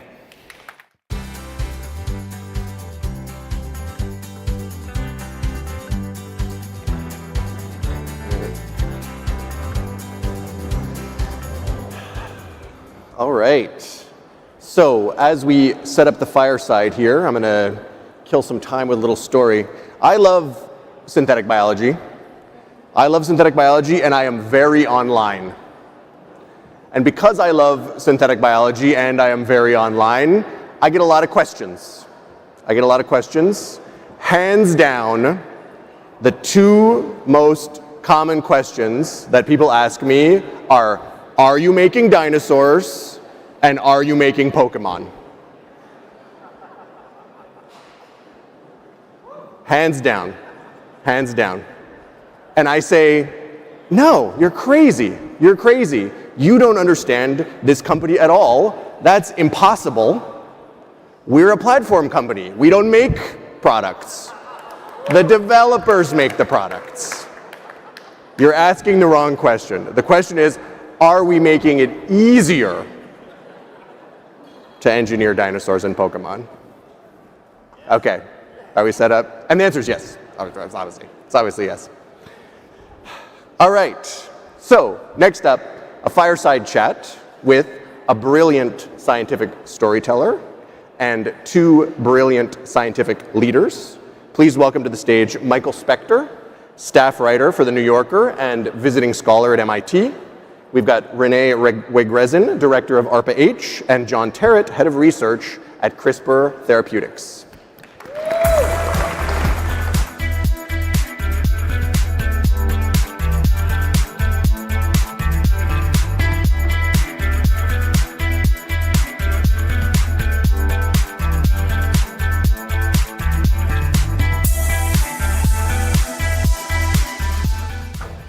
Hi, everyone. We're going to talk about big data, and we have 20 minutes for it, and I'm sure that we'll be able to solve that problem in less than 20. So, Renee, you probably know, she runs what I think is the most advanced experimental and far-sighting arm of the US government, and I actually mean that.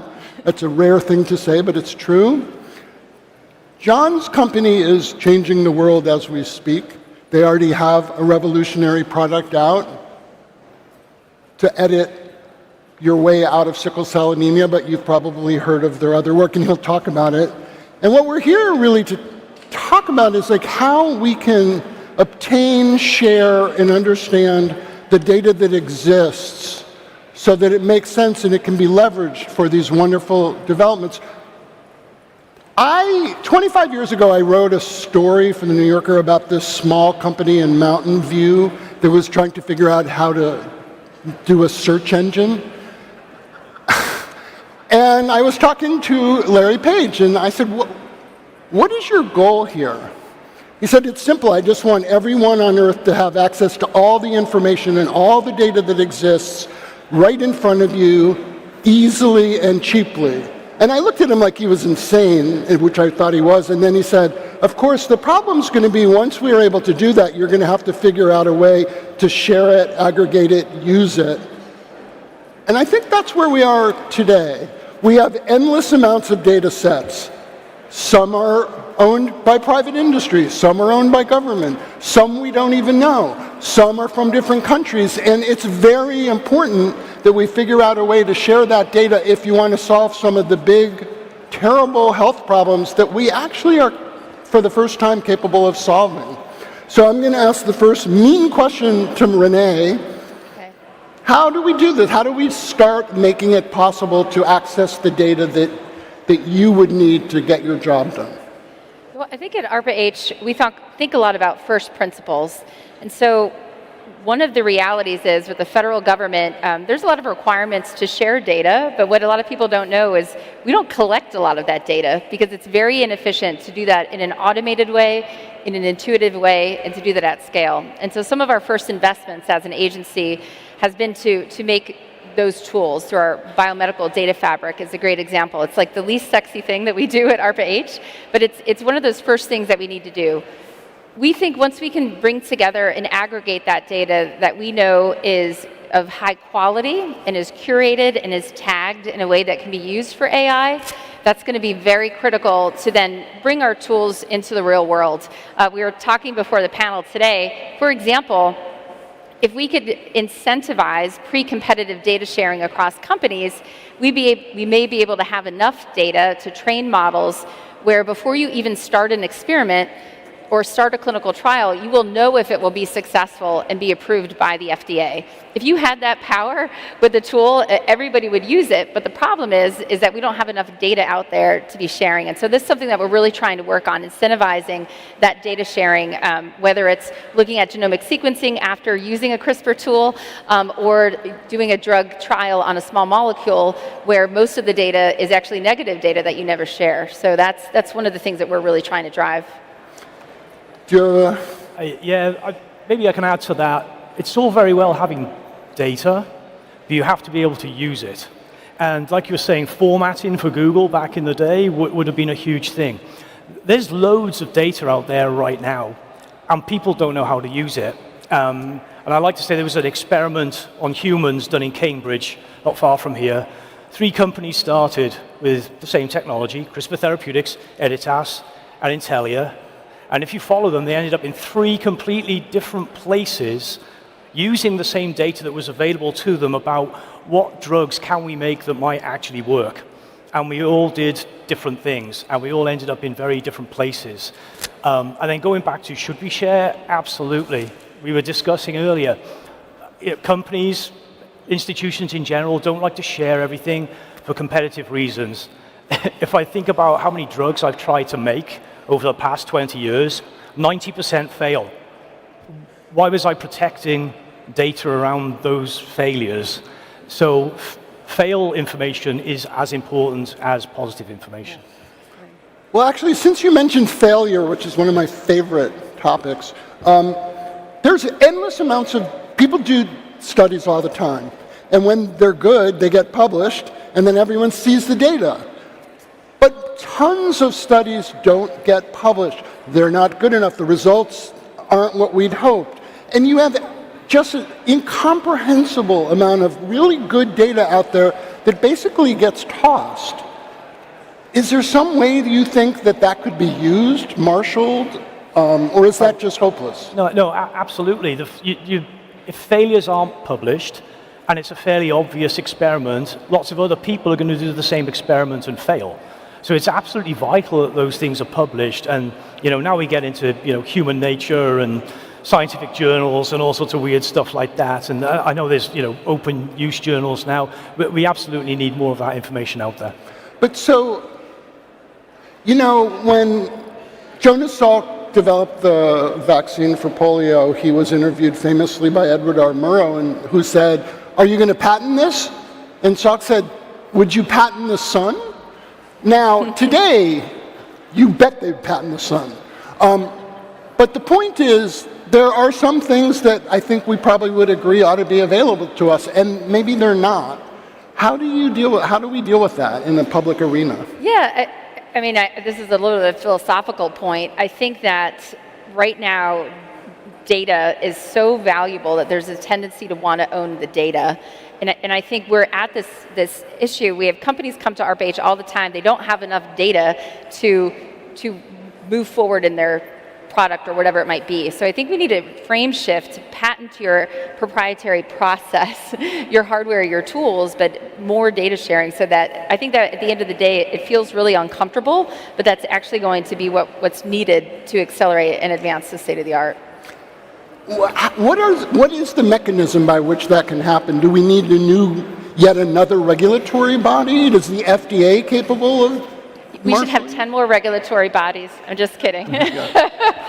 So I think what we need is incentives, right? And we need proofs of concept that what I just described actually makes sense. And so one of our big bets in this area is an effort called Matrix, which is about a $50 million project that we take all 3,000 FDA-approved drugs and we look at 9,000 diseases where there's been market failures. Most of these are rare diseases, and mine, and see, can we find instances where there's a druggable target that maybe is also useful for a rare disease. We have a proof of concept of one where the founder of this company actually cured his own rare disease, Castleman's disease, by mining the literature, bringing together people to say, let me just try to take this drug as a last resort, and it worked, and he cured himself. And so he's on a mission to do this for all rare diseases. But what he needs now is access to that proprietary data. And so that's one way that we want to get to proof of concept. And we want to do that we've set the market for 25 diseases. Because what that does is that number is big enough that we can go to the FDA, we can go to policymakers and say, you have to have a path for this, not as a 1Z for a disease, but you have to start thinking about a process that we can reuse over and over to simplify that path forward. So we don't make regulation, but we can create data that creates the pressure that policymakers and regulators can't say no to. So it seems to me that the sort of ideal model of data available to the public is the protein data bank, where all published proteins are deposited in a place. It allowed DeepMind to basically develop AlphaFold, which also, by the way, is publicly available. Is there something else is there another data set like the PDB that we really need to pay attention to? I'll take us on a step forward. in that answer. So having been through a number of novel modalities with the FDA and other regulators, they build knowledge as you're doing it. And by the time you analyze data, enough data, the regulators have caught up. And they're now okay with these modalities being used in humans, or not, if it turns out not to be safe. So Renai and I were talking about it beforehand. What's around the corner? And how do we start generating those data now? And I start thinking about gene correction. At the moment, we do CRISPR knockouts. Right? That's creating enough difficulties with different regulators. In vivo, because we're editing a human. Right? The approved drug Casgevy is ex vivo and then goes in. They're okay with that. In vivo is tougher. But in less than 5 years, we're going to be inserting whole genes and correcting genetic disease. And we don't want to learn just with the regulators. We want to learn ahead of time. And that's really where we can start getting conglomerate data together about the safety of doing it. Yeah.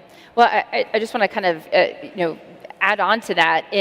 By looking around the corner, at ARPA-H right now, we have several imaging programs that are launching. And what we're realizing as we launch these programs is FDA doesn't have a high quality, highly curated data set that they could use for not only our performers and awardees, but anybody in the industry to use to get their approvals. And so we have a solicitation out right now, a request for information for data sets that FDA can qualify and use for us to bring our products forward. So I really challenge the audience here. What is that for this room? What is it for gene editing? What is it for synthetic biology that we can start to put together as a data set that we can all use to sort of accelerate to those approvals? I didn't realize until I was in this role what a huge gap that was in the regulatory domain. How do I've spent my whole life writing about these things in which we discover an exciting thing and then the sciences moves fast and humans not quite as fast. And that's understandable. I think it's human nature. But now, I hate to use the term that everyone's using, but in the world of AI, things have the potential to really accelerate. Yep. And in a good way and possibly in a bad way. I can imagine that AI would be a godsend to aggregating data, but how do you do that in such a way that it's universally accessible? We're also dealing with other countries. Do we want to be competitive with other countries? Do we want to share with them? How does that work? Well, we heard a little bit today about something like biosurveillance, right? I think that's a great case study for the public good where we have to figure out a way to share data country to country so that we're not in the same situation as we were at the start of the last pandemic where we kind of were on lockdown. Even countries that were our friends weren't sure how to share data with us. And I think it's a great use case. If we can figure that out, we can figure out other diseases. But we absolutely need that because we talk about competitiveness. We don't have enough data to build our models. Italy doesn't, Japan doesn't. And so we need to really start working together, figure out bilateral agreements so we can come together and share that data and power those models. But that doesn't exist today. I think there's pieces CDC and others are starting to bridge that gap, but we need to do that in a much bigger way. Maybe you could create a system where the data is shared, and then those that want to pay for it can use it. And then those that don't want to pay for it because they think they're going to go over their way, don't. Because this all comes down to human nature at the end of the day, how much we can share. I think we can try and build the systems. If we could get the regulatory authorities around the world to share, they share at those moments, those good things or those bad things, but generally sharing, you'll see companies go on clinical hold, and you don't know why. And it would be really useful to know why so that you don't do that same thing. Okay, so this is my idea. Every time I bring it up, people say I'm insane, but I'm good with that, by the way. But eminent domain is a thing where, you're allowed to seize land if you're the government, if you need to, and maybe we should have that for data. Like, shouldn't there be some higher calling where the government can say, I don't care, Novo Nordisk, sorry guys, you're great. I need that data and we're going to have it. Is that not possible? Is that not logical? I think it happens. Really? Is it? Does it? The government just takes data? Just takes data. I would never I'm do blaming that. you. You're the government in this scenario. I don't know. I guess I feel like the incentives really are to hoard. And when we look at other countries, China's doing some really cool stuff, and they're beating our ass in some areas of this research. And it would be nice to share with them, but the words that come out of politicians' mouths are not encouraging when it comes to the idea of sharing data with what they consider to be an adversary. And we're talking about sickle cell, we're talking about cancer, we're talking about all sorts of diseases. This shouldn't be an adversarial process. I think a way forward, the human race probably isn't ready for it now, is to mandate the... Is what? To mandate the data be shared. And any drug that's going forward, you'll know that some conferences you go to, they say, well, you have to show us the structure of the compound. It can't just be compound A. But I think that's just something we're not ready for yet. Yeah, also, it really doesn't fit into a presidential campaign bumper sticker. There's a book called Bad Pharma. Has anyone ever read the book called Bad Pharma? And it's supposed to expose, it's a book listing exposures of drug companies that did things wrong, that ended up in court. And even in court, there's a letter from, I think, Pfizer. And it's all blacked out apart from the words and the. So I don't know we can get there yet.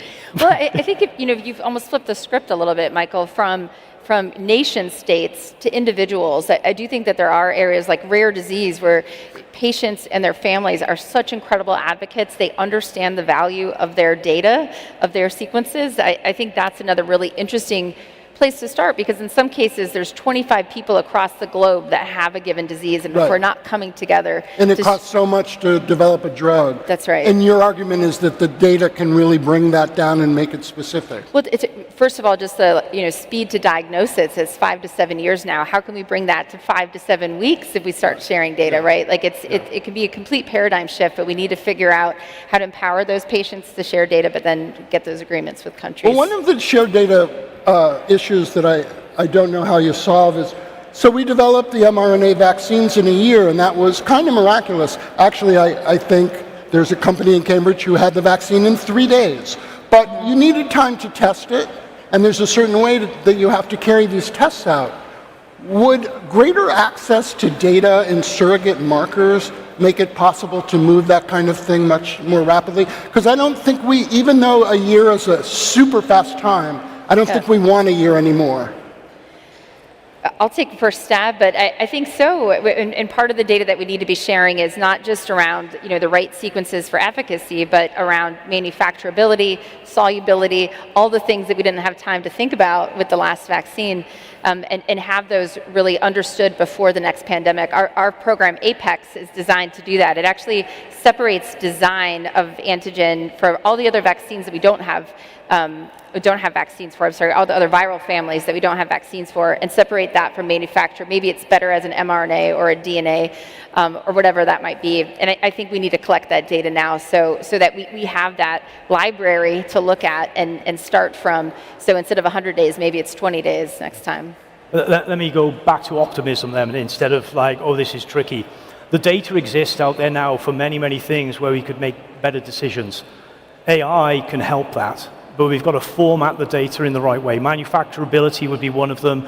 Potency of mRNA would be another. People aren't pulling all of that together and saying, if I want to do this, whether it's a vaccine or a genetic therapy or whatever it is, people are not putting all that together and just asking simple questions. It's data are out there. So we actually only have a couple minutes left. I'll ask each of you this. It's an unfair question, which is my specialty. 10 years from now, is this going to be kind of worked out, or are we going to be up here again talking about what the hell, like the private companies have this data and China has that data, and how are we going to resolve this?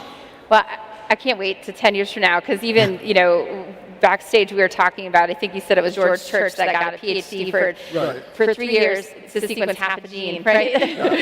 Where are we going to be 10 years from now? And I think I'm comfortable with not being able to predict that at this phase, but it's important that we create options. And I'm always optimistic on this part. 10 years from now, there will be dinosaurs. There'll be what? There will be dinosaurs. That is that's an initial response. Yeah, good. I'd love to have dinosaurs. Speaking of George. You think we're going to be able to share? I really do worry about the sort of divisive world that we live in America, but not just America. I mean, the idea of sharing data with China would be really nice. I don't know how that's going to happen. Well, we can't forget about the defensive part, not only for kind of biodefense, but we're really thinking a lot about healthcare. If you watch the news, you've seen the inability to even file an insurance claim because of ransomware attacks. And so we've made investments in the DigiHeals program, and probably one of the more fun things, we have a competition at DEF CON this summer and next summer in collaboration with DARPA to look at infrastructure and what happens when somebody tries to take down a biotech facility or tries to take down a hospital. How can we create the tools to patch those vulnerabilities? We don't have them right now. So national security, I see people in the military in the audience, tip of the spear, cyber.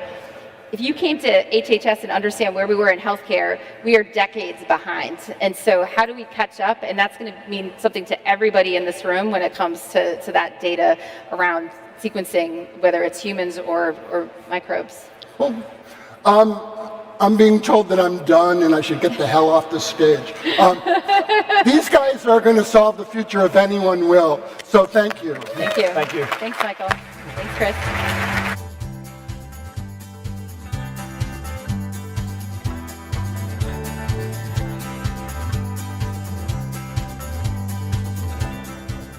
All right, if you want to continue the conversation about whether there will be dinosaurs in 10 years or something else, we want to make it easier for you to do that. So by popular demand, we are iterating on our button-based networking model. It was too popular last time, got too crowded over in the button-up zone. All right, so we're going to have a more focused button-based networking. Here are the marching orders. If you love gene editing, small molecules, biologics, RNA, proteins, or probiotics, meet over in the button-up zone. You will find your people there. And that is break. We return at 3:30.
This is your 10-minute warning. Our show will resume in 10 minutes.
This is your 5-minute warning. The show will resume in 5 minutes. Repeat, this is your 5-minute warning.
Hello everyone, your attention please. It is time for us to ferment once again. Please take your seats in the main stage area.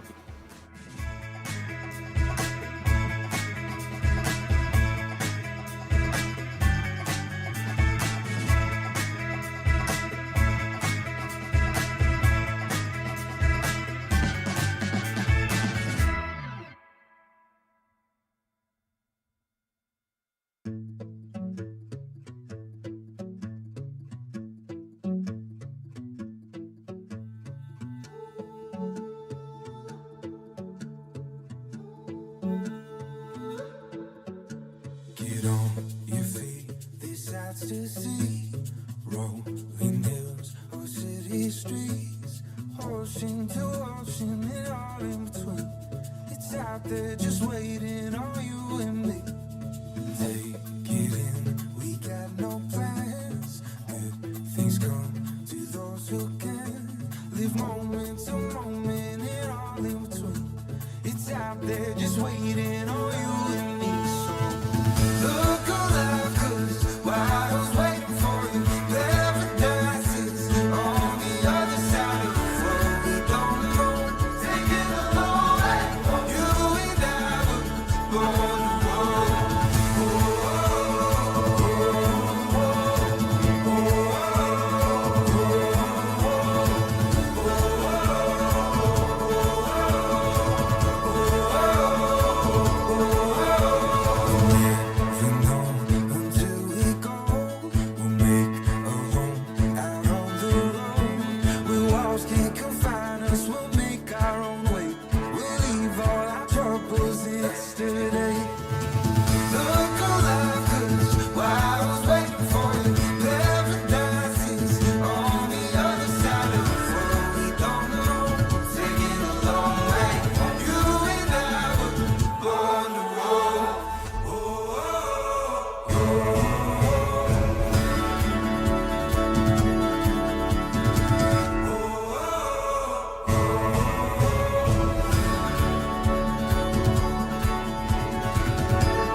All right, we're back.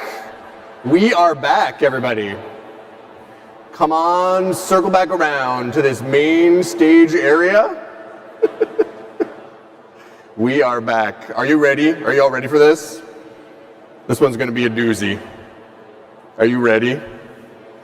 You think you are. You think you are. Come on back. You're not going to want to miss this one.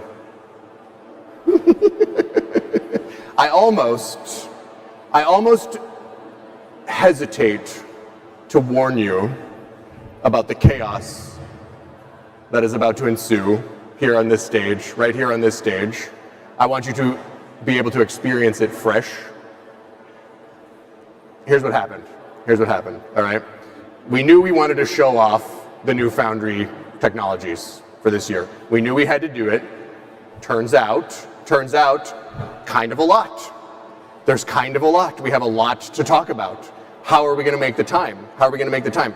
We can't cut the customer talks. Those are the customers. All right, we need to be showcasing the customers. You know, Jason's not giving us a minute from his talk. All right, so we had to really pack it in, and we know you want to hear it direct from the scientists. All right, so we're gonna have a lot. It's going to be a lot of handoffs, a lot of transitions. All right. A lot of very important new technologies coming at you really quickly, and you know, maybe it goes off the rails. Maybe it goes off the rails. I don't know. We'll see. And so, to kick things off, please welcome the CTO of Ginkgo Bioworks, Barry Canton.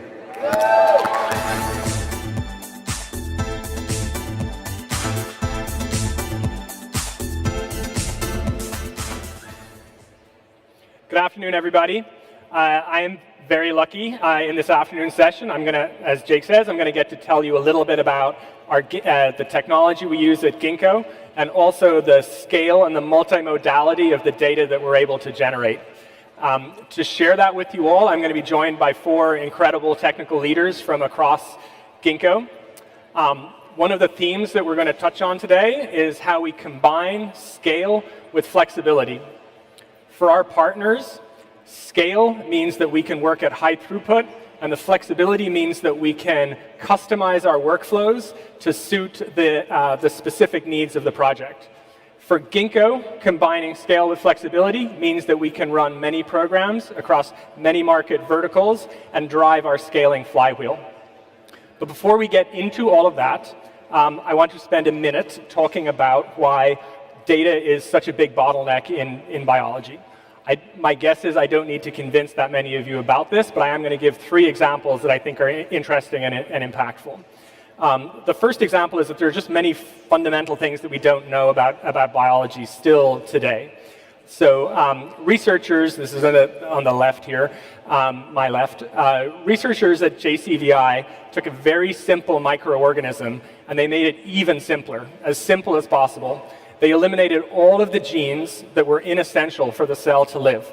What they were left with was a simple microorganism with approximately 500 genes that are all essential for life and that are highly conserved. They occur everywhere. You would think that we would know what all of those genes do. In reality, there's about 20% of those genes that have unclear function. And as you move up to the layers of the chain of complexity of life, the situation doesn't get better. There's still huge fundamental things we don't know. So that's kind of the underlying cell. My second example, let's look at what happens when you go to engineer a specific system. And you'll hear more about this system a little bit later. Chimeric antigen receptors, or CARs, are sort of the foundation of cell therapy. There's a huge combinatorial design space here, as there is in almost every domain of biology. So a CAR is composed of a number of domains. We'd like to be able to optimize each of those domains individually, and we'd also like to be able to find the optimal combination of domains. To do so, you need to look at hundreds of thousands of different combinatorial designs.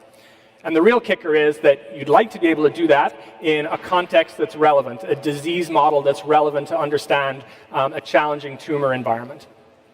Third example, everybody is taking as much data as they can find, and they're using it to train AI models, which we hope will solve big problems. We should absolutely do that, and we all are doing it.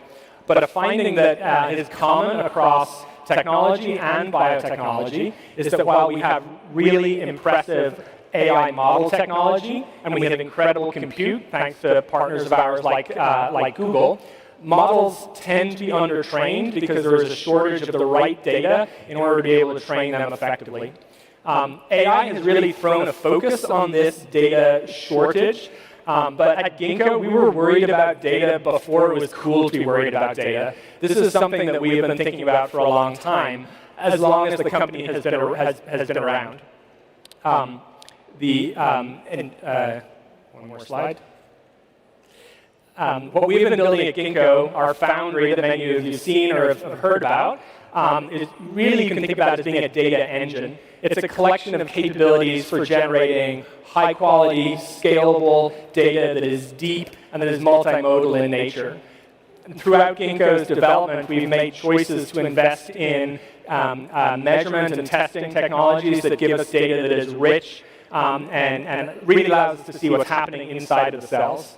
We take this collection of data capabilities, some of which are shown up here, and we use them in a variety of ways for our partners. For example, with lab-in-the-loop workflows, where you're going from model to data and back to model again, or where we're collecting large multimodal data sets for pre-training of models. And now we're going to be using these capabilities for lab data as a service, as Jason announced this morning.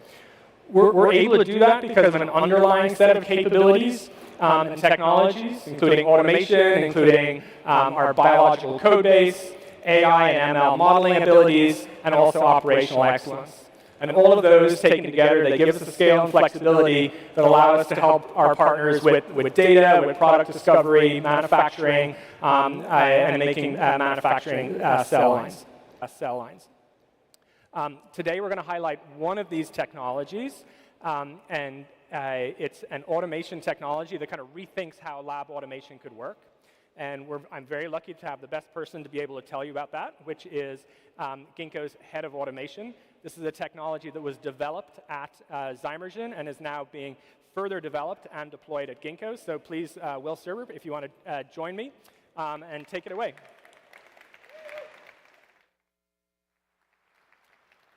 All right. Thank you, Barry. So I'm here to tell you a little bit about our proprietary automation technology, an example of which you can see over on the side of the room. And first, I want to motivate why we decided to innovate in this area in the first place, because that might not be obvious. So I would state that we need high throughput, high quality, and very flexible automation in order to engineer the diverse organisms that we work with and to create the volume and richness of data required to build foundational models. So the challenge really is that you cannot buy this off the shelf.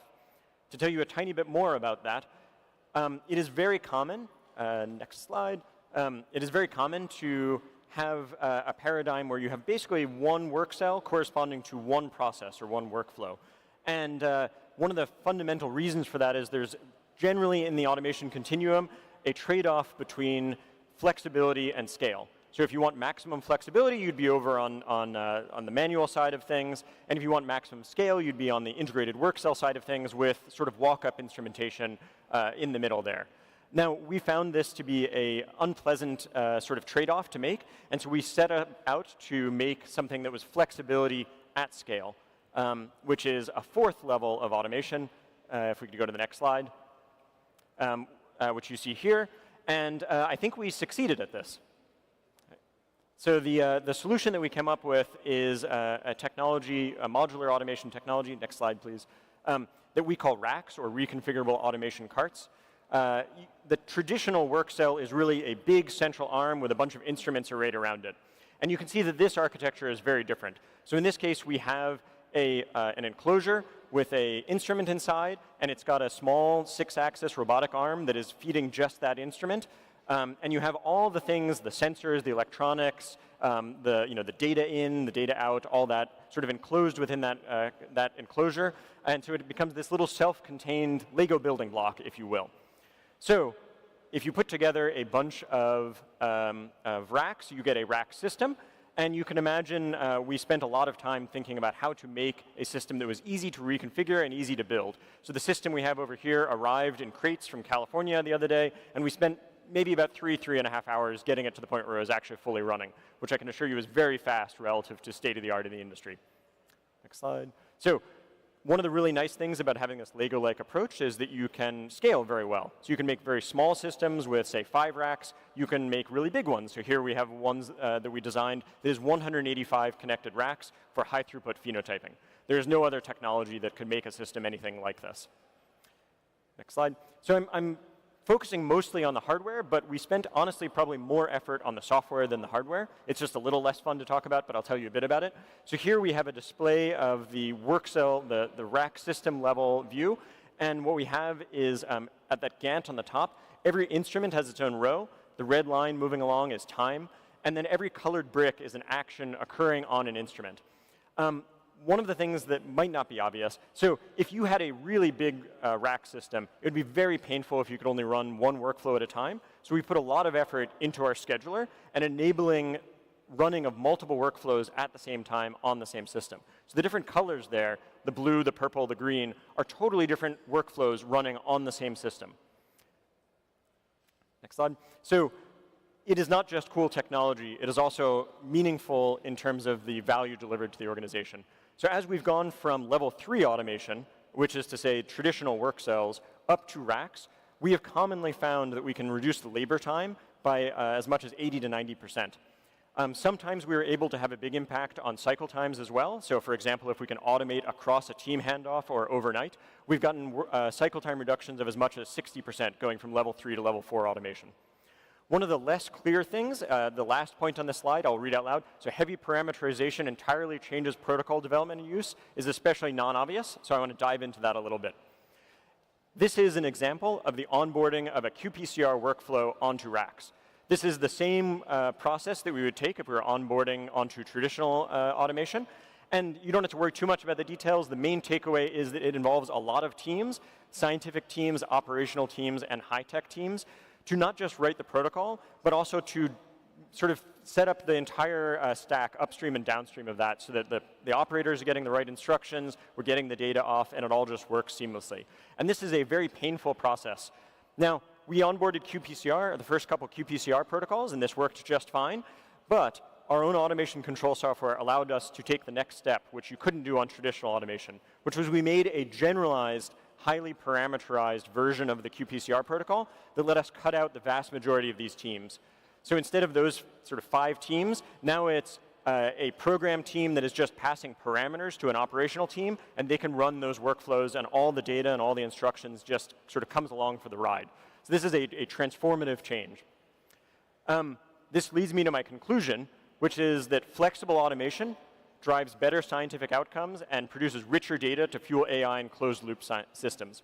The traditional lab automation view is that automation is useful for capturing lots of data once you have lockdown processes. And we would like to change that and instead suggest that the best automation accommodates variation and experimentation to produce far richer and more relevant data sets. To leave you with an analogy, traditional sort of manual lab work is a lot like monks transcribing books by hand. It's very error-prone and very slow. The traditional lab automation, the traditional work cells, is a lot like a printing press where you are doing all the typesetting. So it works to produce many copies, it's very high throughput, but it is very painful to change. Whereas what we've made is more like a digital laser printer. So you can produce not just high throughput, but also many different works. And if you imagine ChatGPT, it doesn't need 1 million copies of Moby Dick. It needs 1 million different books to learn from. So as we build foundational models in biology, what we need is that ability to have highly parameterized, highly variable workflows. And that's what we've provided. Thank you. Okay, thank you, Will. So that's great. And please take a moment to check out the automation over here if you have not already. So next we're going to hear 3 short vignettes from 3 technical leaders at Ginkgo from different parts of the company, working in different domains and using different kinds of data and generating it in different ways, with robots, with pooled approaches, modeling with AI, and even doing in vivo discovery. First up is going to be Emily Renbeck, PhD, who leads protein engineering at Ginkgo, and she's going to tell us how we integrate experimental data with AI modeling to make better enzymes for our partners. Emily?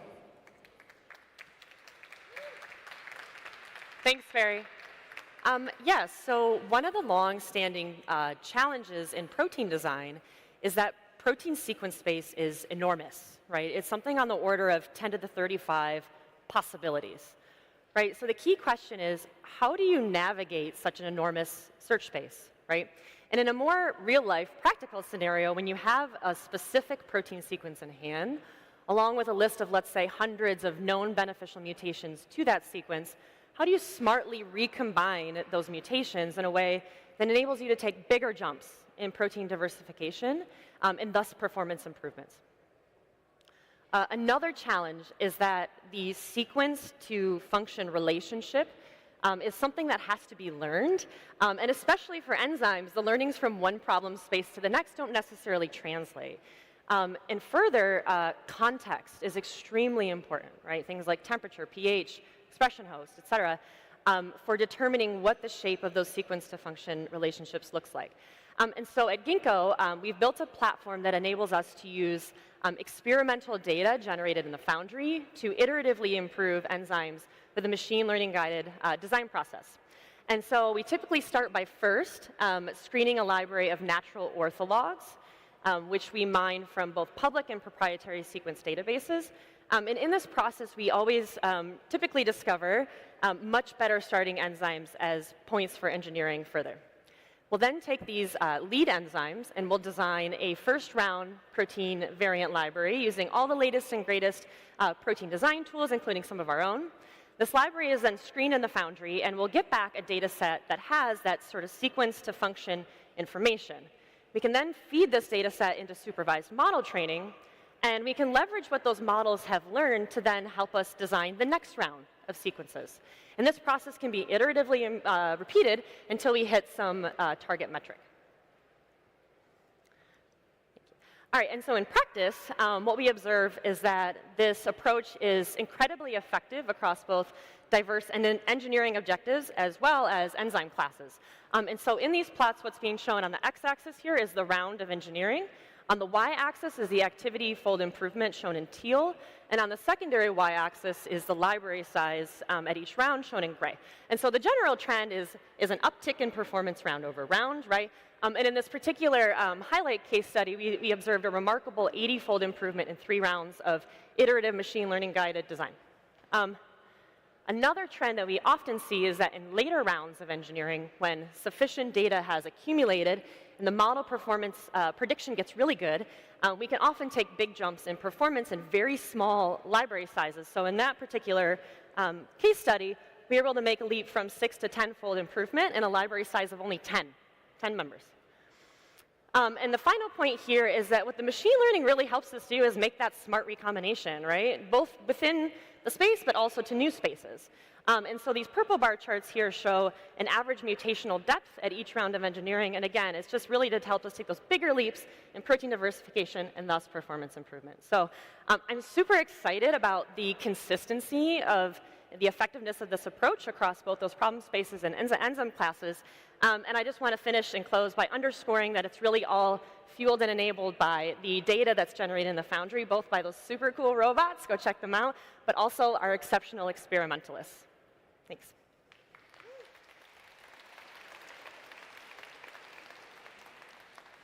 Thanks, Emily. Next up is Uri Laserson. I'm very excited about this. So Uri just joined Ginkgo. Until very recently, he was the CTO and co-founder of Patch.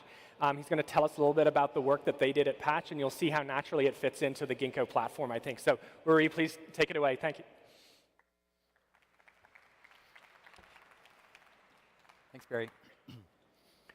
So I'm going to tell you about an approach that we have been taking for discovering new RNA elements that can increase the stability of an mRNA molecule, and therefore also increase the protein output of the mRNA molecule. Now, as Emily said before, the space of all possible sequences is astronomically large, and it is, and most of it is non-functional. And so what people typically do when they're looking for functional sequences is they'll limit themselves to the natural genome, and they'll screen natural sequences to find something that basically works.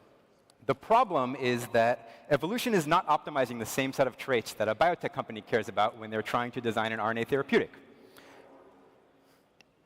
And so really what you want to do is to understand what is the underlying regulatory grammar for how the mRNA is being stabilized. The way that we're doing that is by combining very high throughput pooled assays with the latest advances in AI. So the way that this works is you start with, say, 10,000 candidate sequences that you think might be interesting, and in a single pool, in a single tube, you go and you synthesize them, and you clone them, and you transcribe them into mRNA, and you deliver them into cells, and then you take time points of those cells over several days.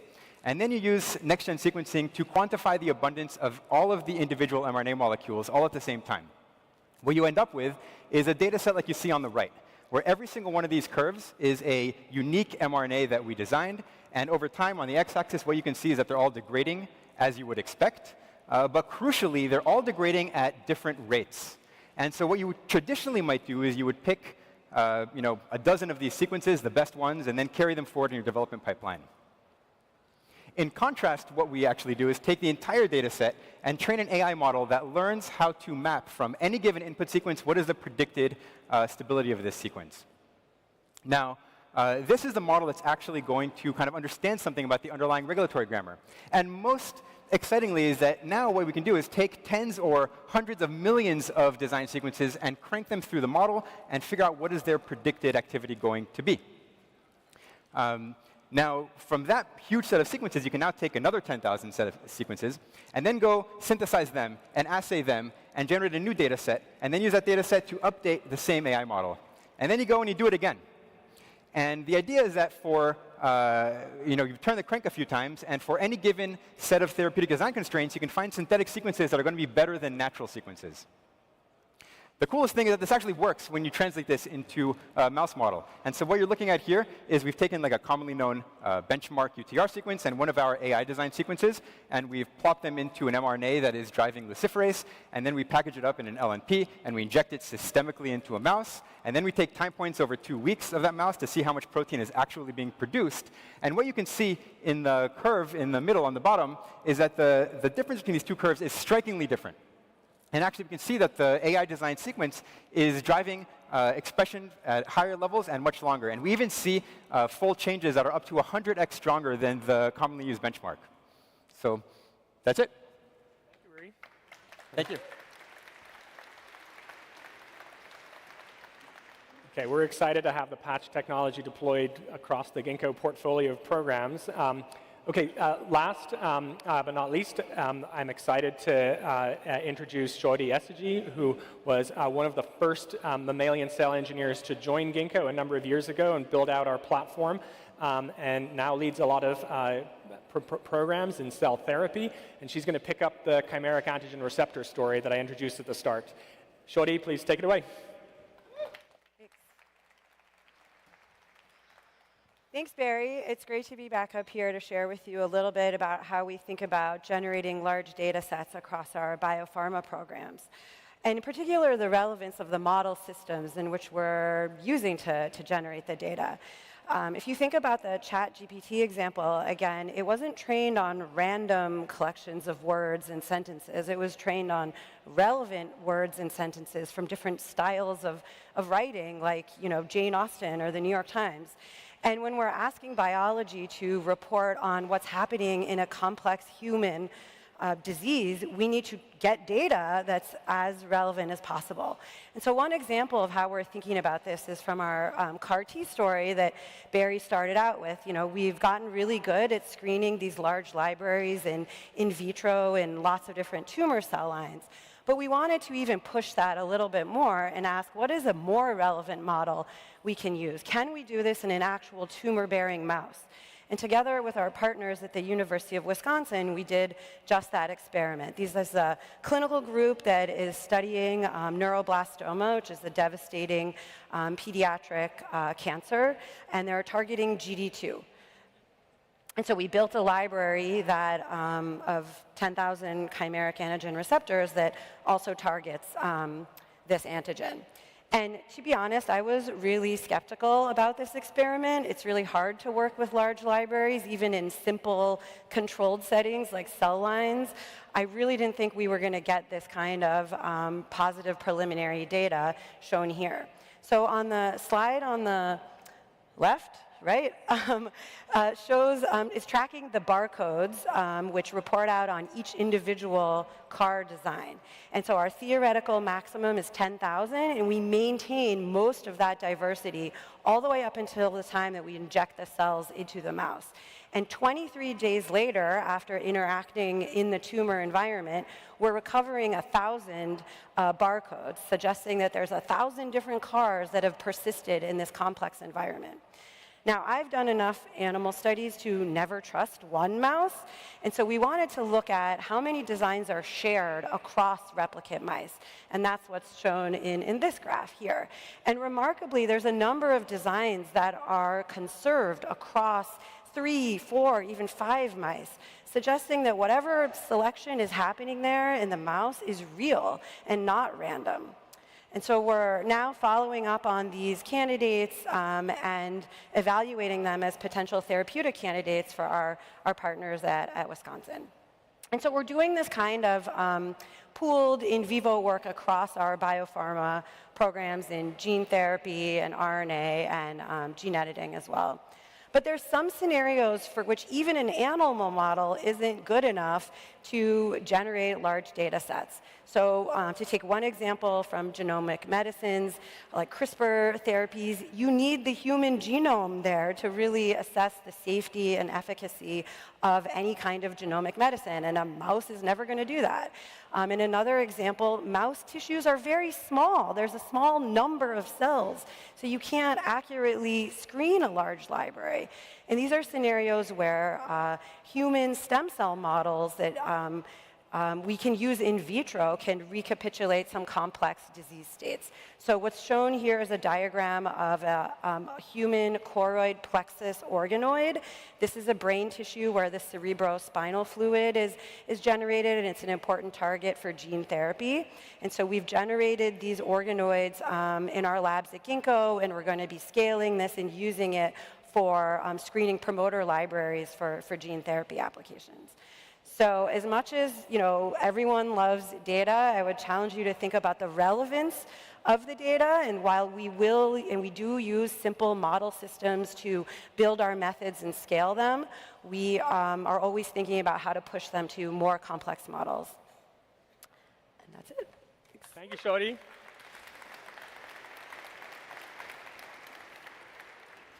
I hope you'd agree that those were some amazing examples of what we can do with the Ginkgo platform. It's here.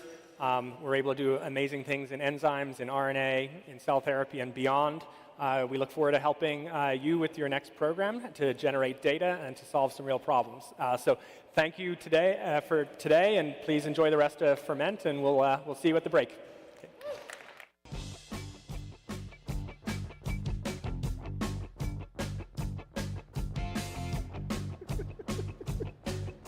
Right. Yeah. All right. Well, that actually went really smooth. That actually went really smooth. I always knew they were going to nail it. This is the kind of consummate professionals that we have in this country. Great job, guys. I loved it. Let's keep that energy going for our last round of customer lightning talks of the day. And so, like before, I'll introduce all the speakers as a group. And then I'll get out of the way. But I just wanted to, can we get this, do we have their names? Okay. I swear we didn't plan this. I just wanted to, there are 3 Stephans. We have triple Stephans in this panel. We didn't plan it. In some cultures, that's good luck.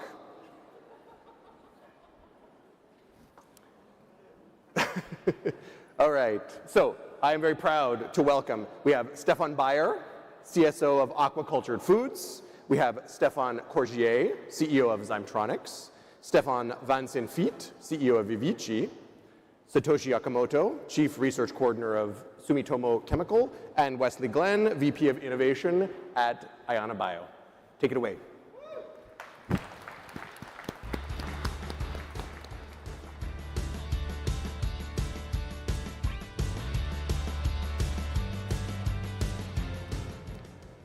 Hi, everyone. Thank you for joining me as we take you on an exciting journey to aquacultured foods. I'm Stefan Bayer, the first of the Stefans, and I'm the CSO of Aqua. Let's start with the problem. Overfishing is a critical issue. Nearly 80% of the world's fisheries are already completely exploited, depleted, or in a state of collapse. Our oceans, as we know of today, could run out of seafood by 2048. Aqua is here to offer a lifeline for our oceans and our sushi addictions. We have developed a new low-cost and scalable biomass fermentation to produce food products. Aqua products can be grown with little to no stainless steel anywhere in the world, providing an impressive sustainability case already at pilot scale.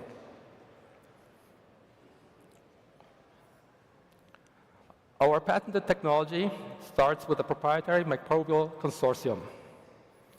The consortium is grown in a fermentation tank, and then we take the seed to grow fiber-containing scaffold in our media in vertically stacked trays until we get the perfect whole cup fillet. Once the whole cup fillet reach the preferred level of thickness, we harvest them and combine the cuts with plant-derived flavors and colors to replicate the exact buttery texture and umami tang of fresh-caught fish. At pilot scale, our grow room is only 500 square feet, but we can produce up to 5,000 pounds of product. Aqua has recently partnered with Ginkgo to optimize our technology and elevate the quality and consistency of our product. By leveraging Ginkgo's advanced services, we can continue to perfect our consortium and scale up our manufacturing process to take a greater step towards healing our oceans. The first application of our technology is seafood. Our hero products are tuna and scallop, which we will be launching in fine dining establishments across the US, starting in Chicago this summer. Aqua is guilt-free and ocean-safe alternative to seafood. Aqua is packed with fiber, vegan, and allergen-free, with none of the baggage of traditional seafood, meaning no heavy metals like mercury or pesticides and antibiotics. Plus, it has an impressive 6-week shelf life. Enjoy Aqua without the consequences of fish farming, an untraceable supply chain, and questionable microplastics. Today, during the cocktail hour, you'll be trying 2 of our products as Aqua Spicy Tuna and Aqua Scallop Crudo. And I'll leave you with a video showcasing the dicing of our tuna scalp.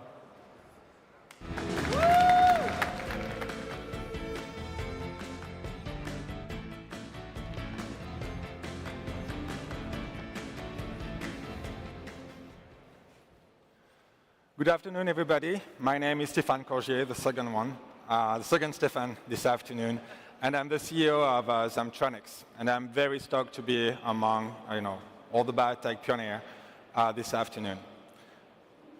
Zamtronics,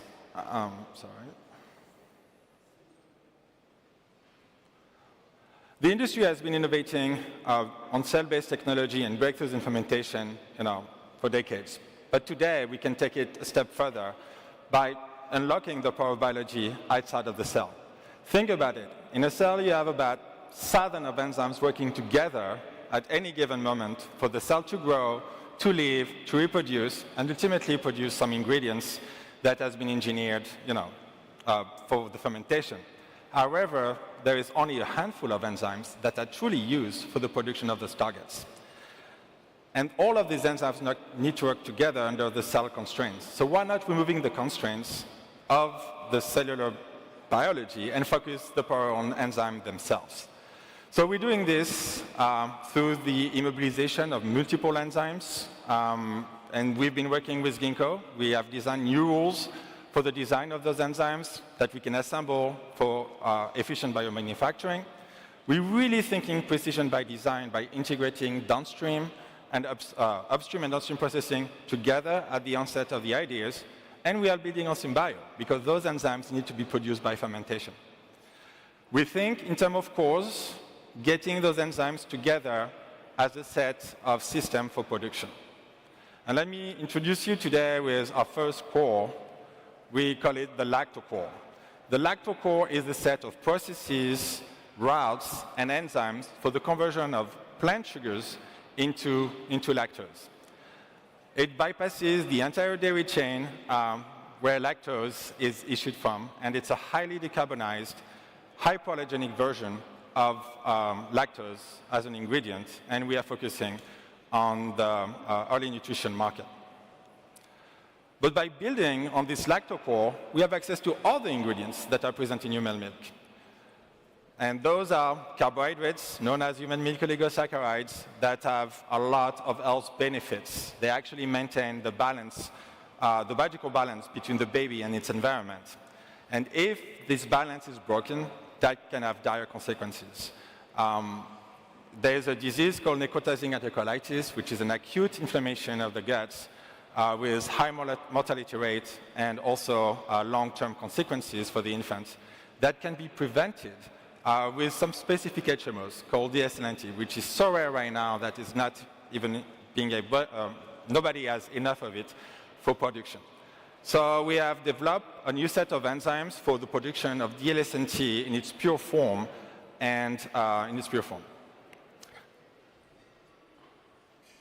So animal-free lactose and DSNT are 2 examples of what our cores and our product pipeline can do. Cells can do a lot, but sometimes cell-based process can struggle. With cell-free biomanufacturing, you can be a process engineer first and a bioengineer second. And that really allows us to unlock new molecules from simple precursors, optimize cost of production, for new commercial opportunities and enhance the power of biology for rapid and sustainable impact. I'm looking forward for more discussion today, and also, if you have any questions, reach out to the Zamtronics team in the room today, and or reach out online to learn more about cell-free biomanufacturing. Thank you so much.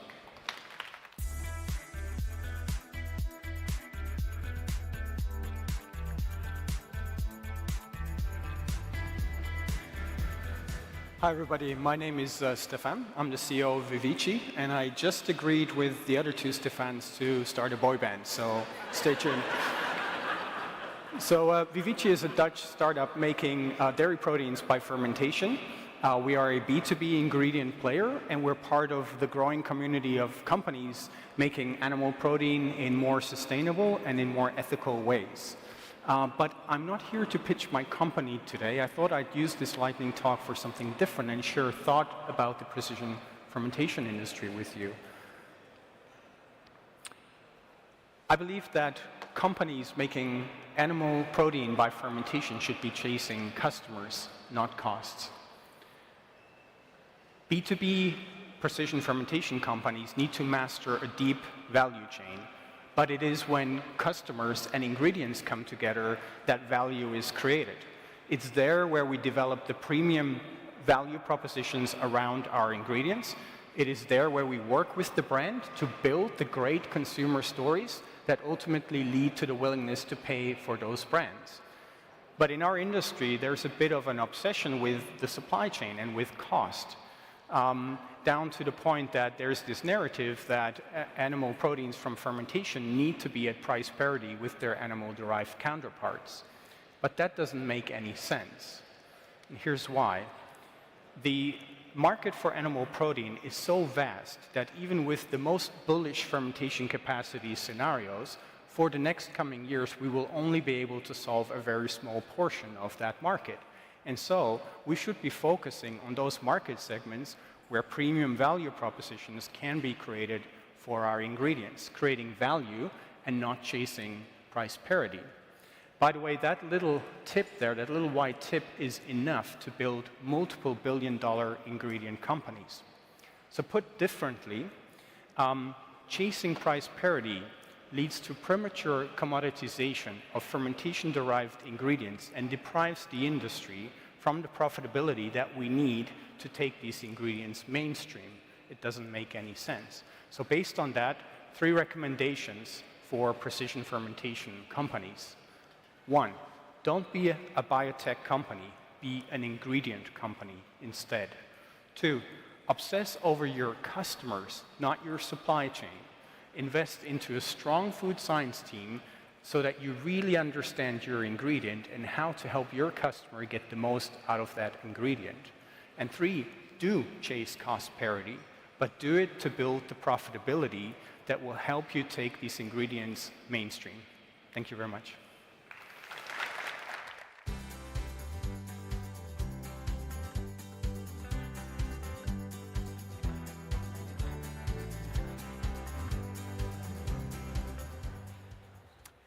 Hi, good evening. My name is Satoshi Okamoto. I'm Chief Research Coordinator of Sumitomo Chemical. So I'm so excited to be here again. So do you remember? Yeah, last year. So I was here, and I introduced several collaboration projects with Ginkgo. Yeah, so the petrochemical replacement, agricultural chemicals, and functional materials. So, as you know, commercialization target, so it's not so easy. So for us. But anyway, so that we have started challenging the collaboration with Ginkgo. So yeah, last year I already explained. So when we started the project, so the Daruma has one eye And if,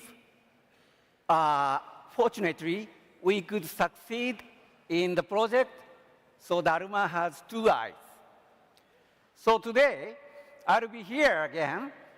So I will inform you 3 things.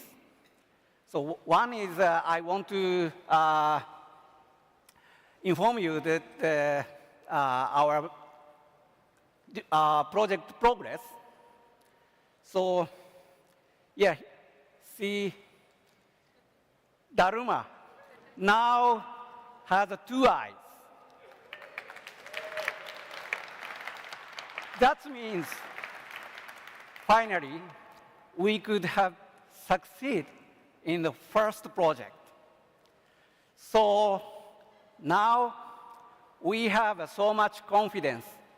So how to collaborate with Ginkgo, and so that we can continue to the project. And second things, yeah, so now I have confidence, so that's why I want to deliver the strong message to other companies. So please consider about the collaboration with Ginkgo like us. So especially the Japanese company always looks like very hesitate to collaborate it. So I want to recommend collaboration with Ginkgo because my dear friend, Pete of the Ginkgo, he can support, and he has already a strong relationship with Japanese bioeconomy. Pete, where are you now?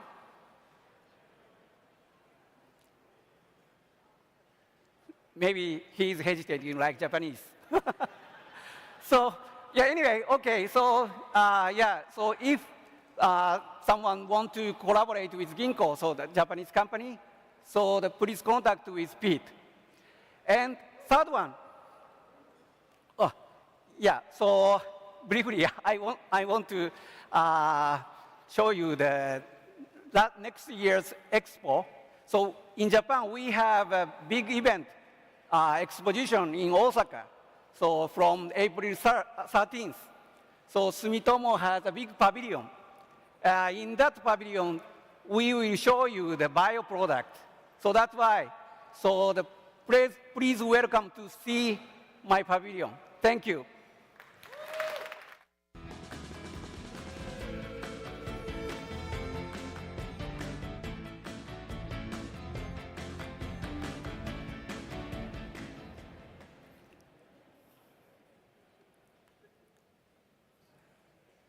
Plants are masters of their environment. They can't move, but they can make molecules to protect themselves. For example, they make a class of molecules called carotenoids that function as sunscreens. We humans can use these molecules to protect our eyes. And there are countless other examples from the plant kingdom that we humans can also use, such as flavin-threols for heart and metabolic health. But plants don't always make these compounds, and they certainly don't make them for us. And as those famous musical philosophers Outkast once said, you can plant a pretty peony, but you can't predict the weather. But what if you could predict how plants responded to stress and in turn get them to make the molecules that we humans are most interested in? I'm going to tell you how we use our collaboration with Ginkgo Bioworks to do just that. We start off very simply. We start off with plant parts. We take a part of the plant, we put it onto a media that allows the cells to re-enter the cell cycle, and that forms what's called a callus. We then put that callus into a suspension culture. We can then break the suspension culture up into what we call a parameter matrix and test it against a variety of different conditions. The way that we test that is using primary screens internally. But we can also walk our samples right upstairs to Ginkgo Bioworks, who will help us by running transcriptomics experiments to help us understand which genes are being expressed in response to stress, and run metabolomics experiments that tell us which molecules are being made in response to stress. And we take this information and we can revise the cell, we can revise the media, and we can revise the process to improve the productivity.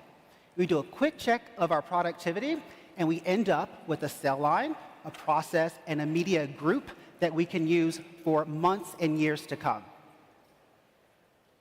So in short, Ginkgo really helps us understand what's going on inside the cell, from epigenetics all the way down to phenomics. But we don't stop there. We use that information that we get from Ginkgo Bioworks to develop innovative ingredients that we can put into consumer packaged goods to make them more nutrient dense. So imagine you have a delicious bowl of mac and cheese. What if we could put carotenoids in there to increase the nutrient density and protect our eye health? And what if we could do that without changing the taste and the flavor profile? Well, I want to invite you all to join us at the bar to taste a couple of our prototypes. We have a Mandarin Spice Immune Support made with our Echinacea plant cell advantage. We also have a blue patch antioxidant boost with Dog Rose plant cell advantage. And please come find us. We'd love to talk to you more about our technology and about our products. My name is Wesley Glenn. I'm with Iona Bio. Thank you for your time.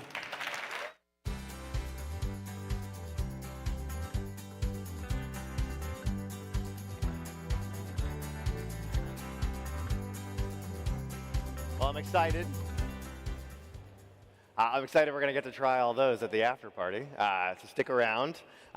So I get to introduce our last panel. I mentioned this earlier. Vesper is, again, in my opinion, the best biotech movie since Jurassic Park. And I want to highlight that I think art and movies like this are what inspire us, right? Myself, a lot of other bioengineers of my generation are doing this because we saw Jurassic Park when we were 13 years old. And I do want to emphasize Vesper is absolutely a dystopian hellscape, okay? But it is one where the bioengineering is so easy to do and so beautiful that I would go there, okay? It is just wonderful, wonderful what they built. And so I want to bring up to the stage Christina and Bruno, the directors of Vesper, Alexis, the producer, Christina Agapakis from Ginkgo, who's going to moderate. And I want to say that they asked me to mention that today is the day they're announcing that they're going to be funding and launching production for Vesper 2. So congratulations and welcome to the stage. Thank you, Jason. Hello. Hello. Thank you. Okay, All right. So today you've heard a lot from all of our amazing speakers about how people are building technology, how people are building data, how people are building partnerships and organizations. At Ginkgo, we also believe that building culture is a really important part of making technology and making the future. Science fiction is, of course, a part of the culture of technology. It's about how we grapple with some of the really interesting questions of our time and about thinking about the future of technology. The science fiction author Ursula Le Guin, she said, "The future is a safe, sterile laboratory for trying out ideas in, a means of thinking about reality." So Vesper certainly is a vision of the future where biology is technology and where technology is biology, and it's definitely not sterile. So I'm going to first hand it over to the team to tell you a little bit more about the film and show you some clips and scenes, and then we'll have some conversation.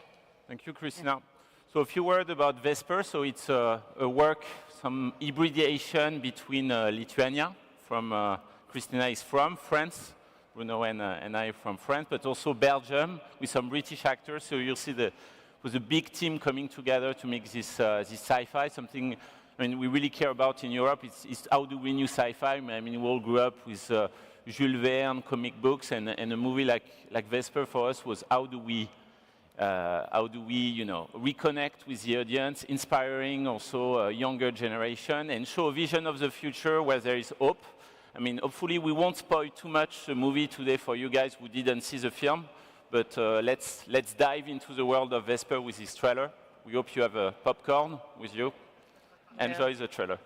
Let's watch a trailer.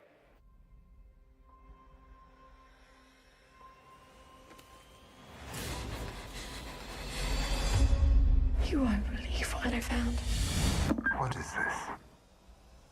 Seeds.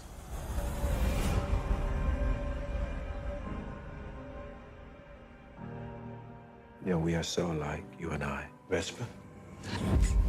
Because we won't let this world crush us. But don't think that you can change the order of things. I have skills. I taught myself. The Citadel likes control. If it opened its doors to everyone, there wouldn't be enough resources. But they left us nothing. I need to find a key to unlock the seeds. Make them fertile, so we never starve again.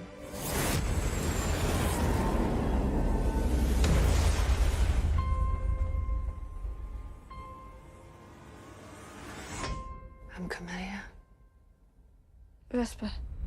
She's not our responsibility. She's from the Citadel. She's taking us there. Let's go.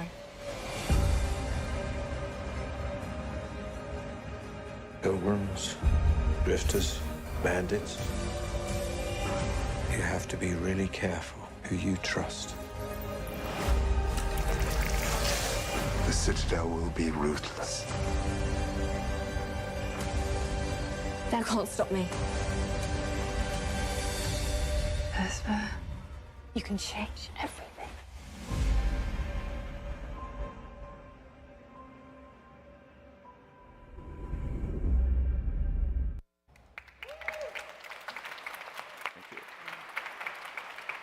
Thank you.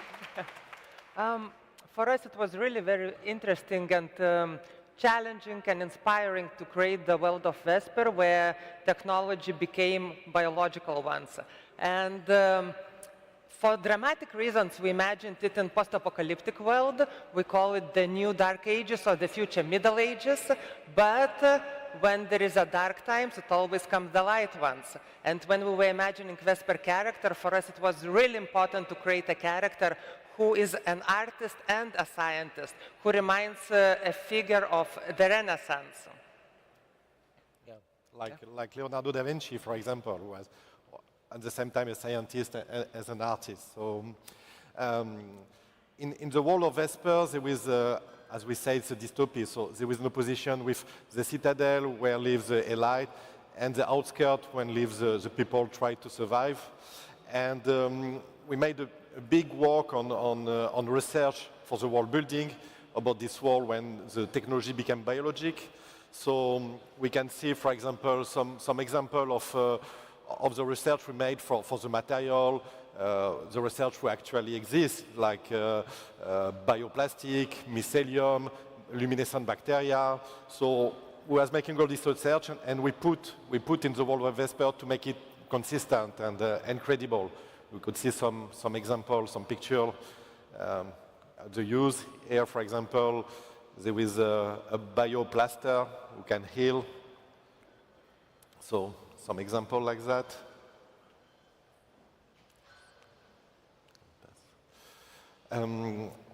Let's say in the world of Vesper, it's about 200 years in the future, let's say.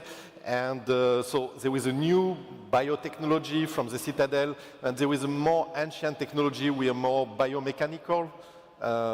We can see some example, for example, here about the father of Vesper, for example, is paralyzed and use a respiratory system with inside a real lung-like, and he can communicate to outside with this drone, flying drone, with in the same time mechanical, but inside is totally biological. It's all his neuron and system is totally biological inside.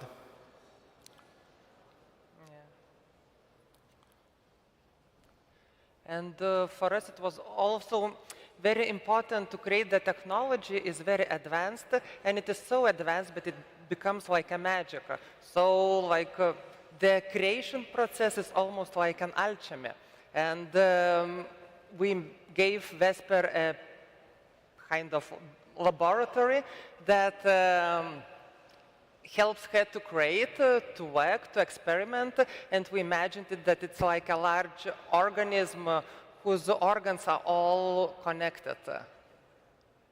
You can, and even in the movie, we give some sound of a cat purr, that when she works, audience also doesn't hear it very well, but subconsciously it affects them very calm.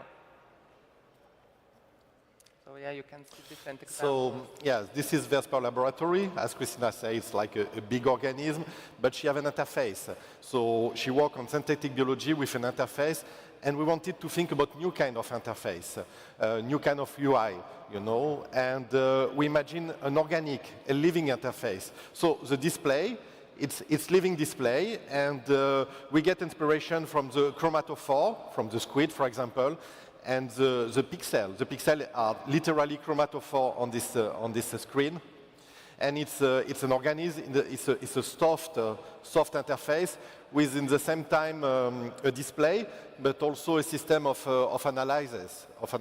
And you can see, for example, she put a drop with DNA, and the screen, the display, will analyze itself. So try to have some kind of perfect interface. I mean, all her experiments she's doing in her lab, and after she's having a garden that she's trying to grow the things that she's creating. And for us it was important to create a character who manages to see the beauty and the potential in all the surrounding. So yes, light flowers that you was able to see them in the second floor today. And so yeah, a bit of concept art. Yes, and Vesper is very curious mind who tries to take the poisonous, dangerous plants from her surroundings and to change them into beauty ones. So here you can see by different generations, and she's like a gardener who works like now. Who is able to see the beauty and to reveal the beauty. By synthetic biology, you reveal the beauty of this world. So this is some example also of some of our creation. Like for example, here we have a hermaphrodite plant who can reproduce themselves. Bioluminescent.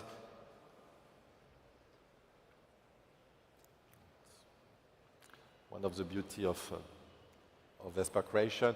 So it shows also a bit of creative process. Then, in fact, we seek and we go to take in the nature from living organisms, from different plants, animals, and we blend together to create that. So it's our creative process, it's very literally similar to the creative process of Vesper.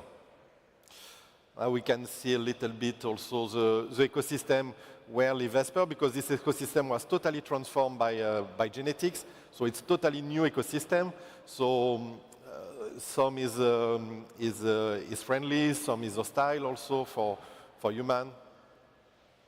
So we was trying to imagine, yes, what could be this new ecosystem. So we see a glimpse in Vesper 1, but the idea is that in Vesper 2 we'll discover really more of this ecosystem, and we will see that it's really more than we imagine. This is example of our inspiration from different artists, from different sources. And as you can see, it's a very dangerous environment where Vesper lives. So as she's smart, she designed these biotraps as kind of a security system, almost like pets that she created to defend herself. So that was also part of her world, something that she built on her own to defend herself.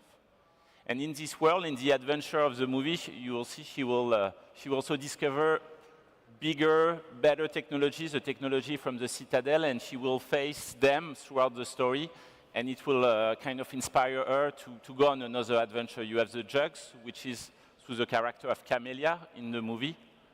Maybe you can talk a bit more about how camellia or the jug are designed? Yeah, so the jug are literally genetically engineered humanoid, and they have, for example, this slit on the back. We are like a bioport, when you can put some data inside and organic data.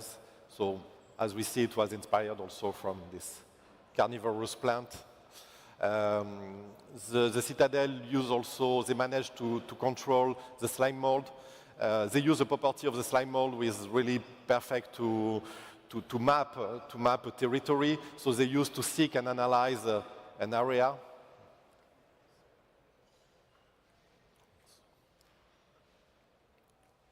And yeah, example of, I think everybody knows slime mold. Taking inspiration from nature. From nature, yeah. And another example of Citadel technologies, they have a carrier drone who carry merchandise, and we get inspiration from mosquitoes, literally. So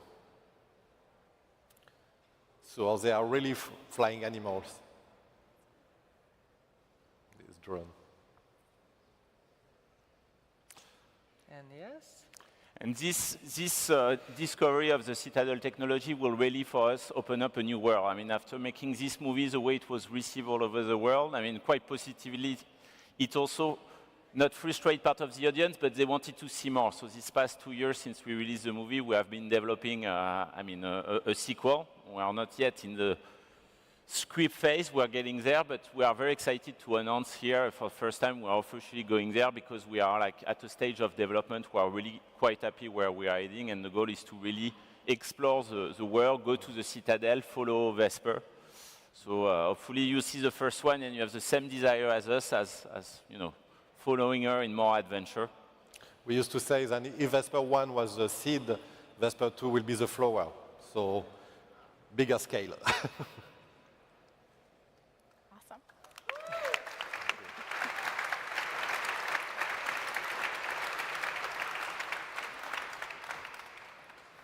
I love it so much. It's so cool. You spoke about this sort of transition in sci-fi from cyberpunk to biopunk. I think, yeah, for my whole life, certainly, like the visions of the future are always shiny. There's lots of screens. It is that sort of more cyberpunk aesthetic.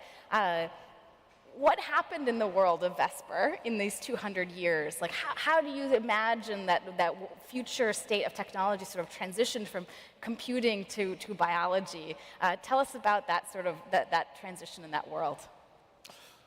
We imagine, and we think we all agree here, that in fact the next big thing in the technology are the biotechnology, and more will go to advance, and more will go to the technology will become organic. And it was this code from Arthur C. Clarke. They say any advanced technology is indistinguishable from magic. We'll say any advanced technology is indistinguishable from biology. And no, but yeah, we believe that more and more, like the computer, for example, like as we use neural networks, so why not use real neural network, in fact, to calculate and to compute things? So we imagine that, yes, little by little, the technology became more organic, more integrated like that. So of course, as it's a movie, we need to go to some dramaturgy. So we was to the dystopic for dramaturgic things. But as Christina say, the world of Vesper is a tipping point to a new renaissance. So we always, by contrast, to show the darker, to after go to the lighter thing. So it's and Vesper, she is the ferment of this new renaissance. So yeah, the world evolved little by little to this biotechnology. So you're saying, so we heard that in 10 years there's going to be dinosaurs, and you're saying that AI will soon be brains in vats. Yeah. Okay. That's you're hearing it here first. The future predictions. So I loved some of my favorite scenes from the film are in Vesper's lab, where she is interacting with that screen and working with biology. And Jason ended his keynote this morning with that quote about inquiry at scale and communing with nature and conversing with nature. I thought the vision of her lab was like the most compelling sort of vision I've ever seen of like what it feels like to work with biology. I wondered if you could tell us a little bit more about like what it looked like to think about that practice of science and the artistry of doing science. As I said, what we wanted to, to come, the technology is so advanced that it is like a child play, and that it is a co-creation. And Vesper is doing co-creation with nature, doing co-creation, always exchanging and playing and trying to see different ways, different outcomes. And we like that approach really a lot. And yeah, we try to bring it to the movie. This is the magic. We really are about co-creation. I mean, in our process, we co-create with other artists. Now with generative AI, for example, there is big debate about that, but we like to think, and we are co-creating also with generative AI, you know.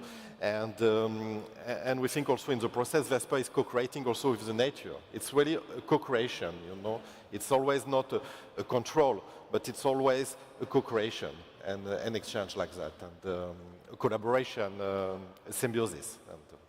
I love that. That's really beautiful. You were actually saying something earlier. You were saying something about like technology, like acting on us versus like technology adapting.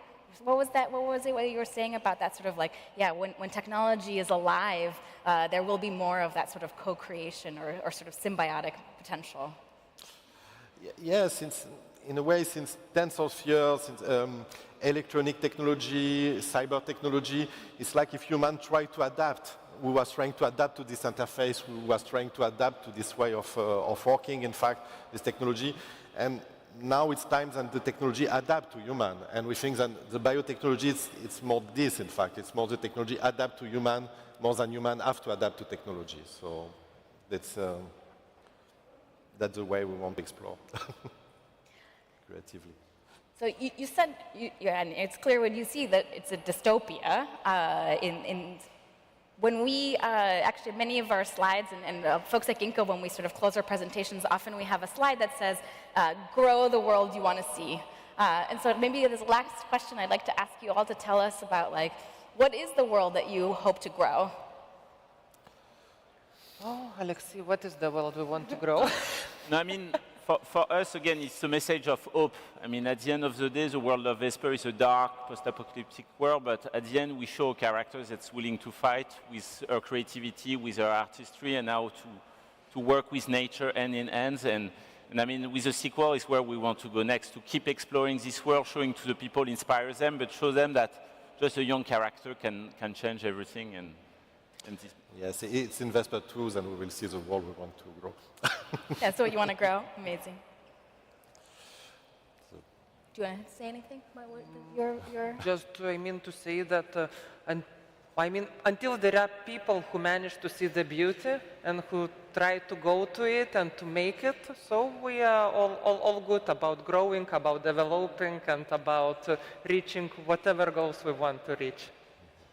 Yeah, we are part of the living world, and so the ideas and technology is always, in fact, we always consider technology not like something outside of the world, like artificial, but natural, because technology it's an emanation of human, and human is part of the world and the ecosystem. So we are very optimistic for the future. That's beautiful. Thank you so much for being here. Thank you, everybody, and let's go grow something amazing. Thank you. Thank you. Thank you.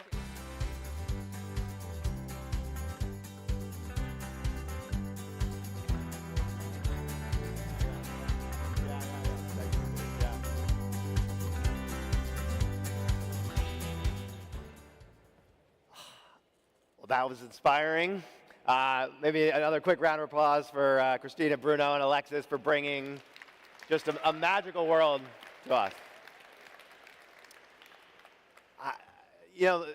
They said that cooperation with nature and sort of bringing artistry and science together is what they were trying to achieve in that future world. And I think that is what has a lot of us here in this room. That is the vision for designing biology in the future. And I will say, all of you being here, getting on stage, sharing what you're doing, it inspires me. It inspires all of us to build the technology we're building here at Ginkgo. And so I want to start by thanking all of the folks that came on stage today, our customers who are sharing their products with us at the party today, all the lightning talks and the folks in the panels. Thank you for your inspiration.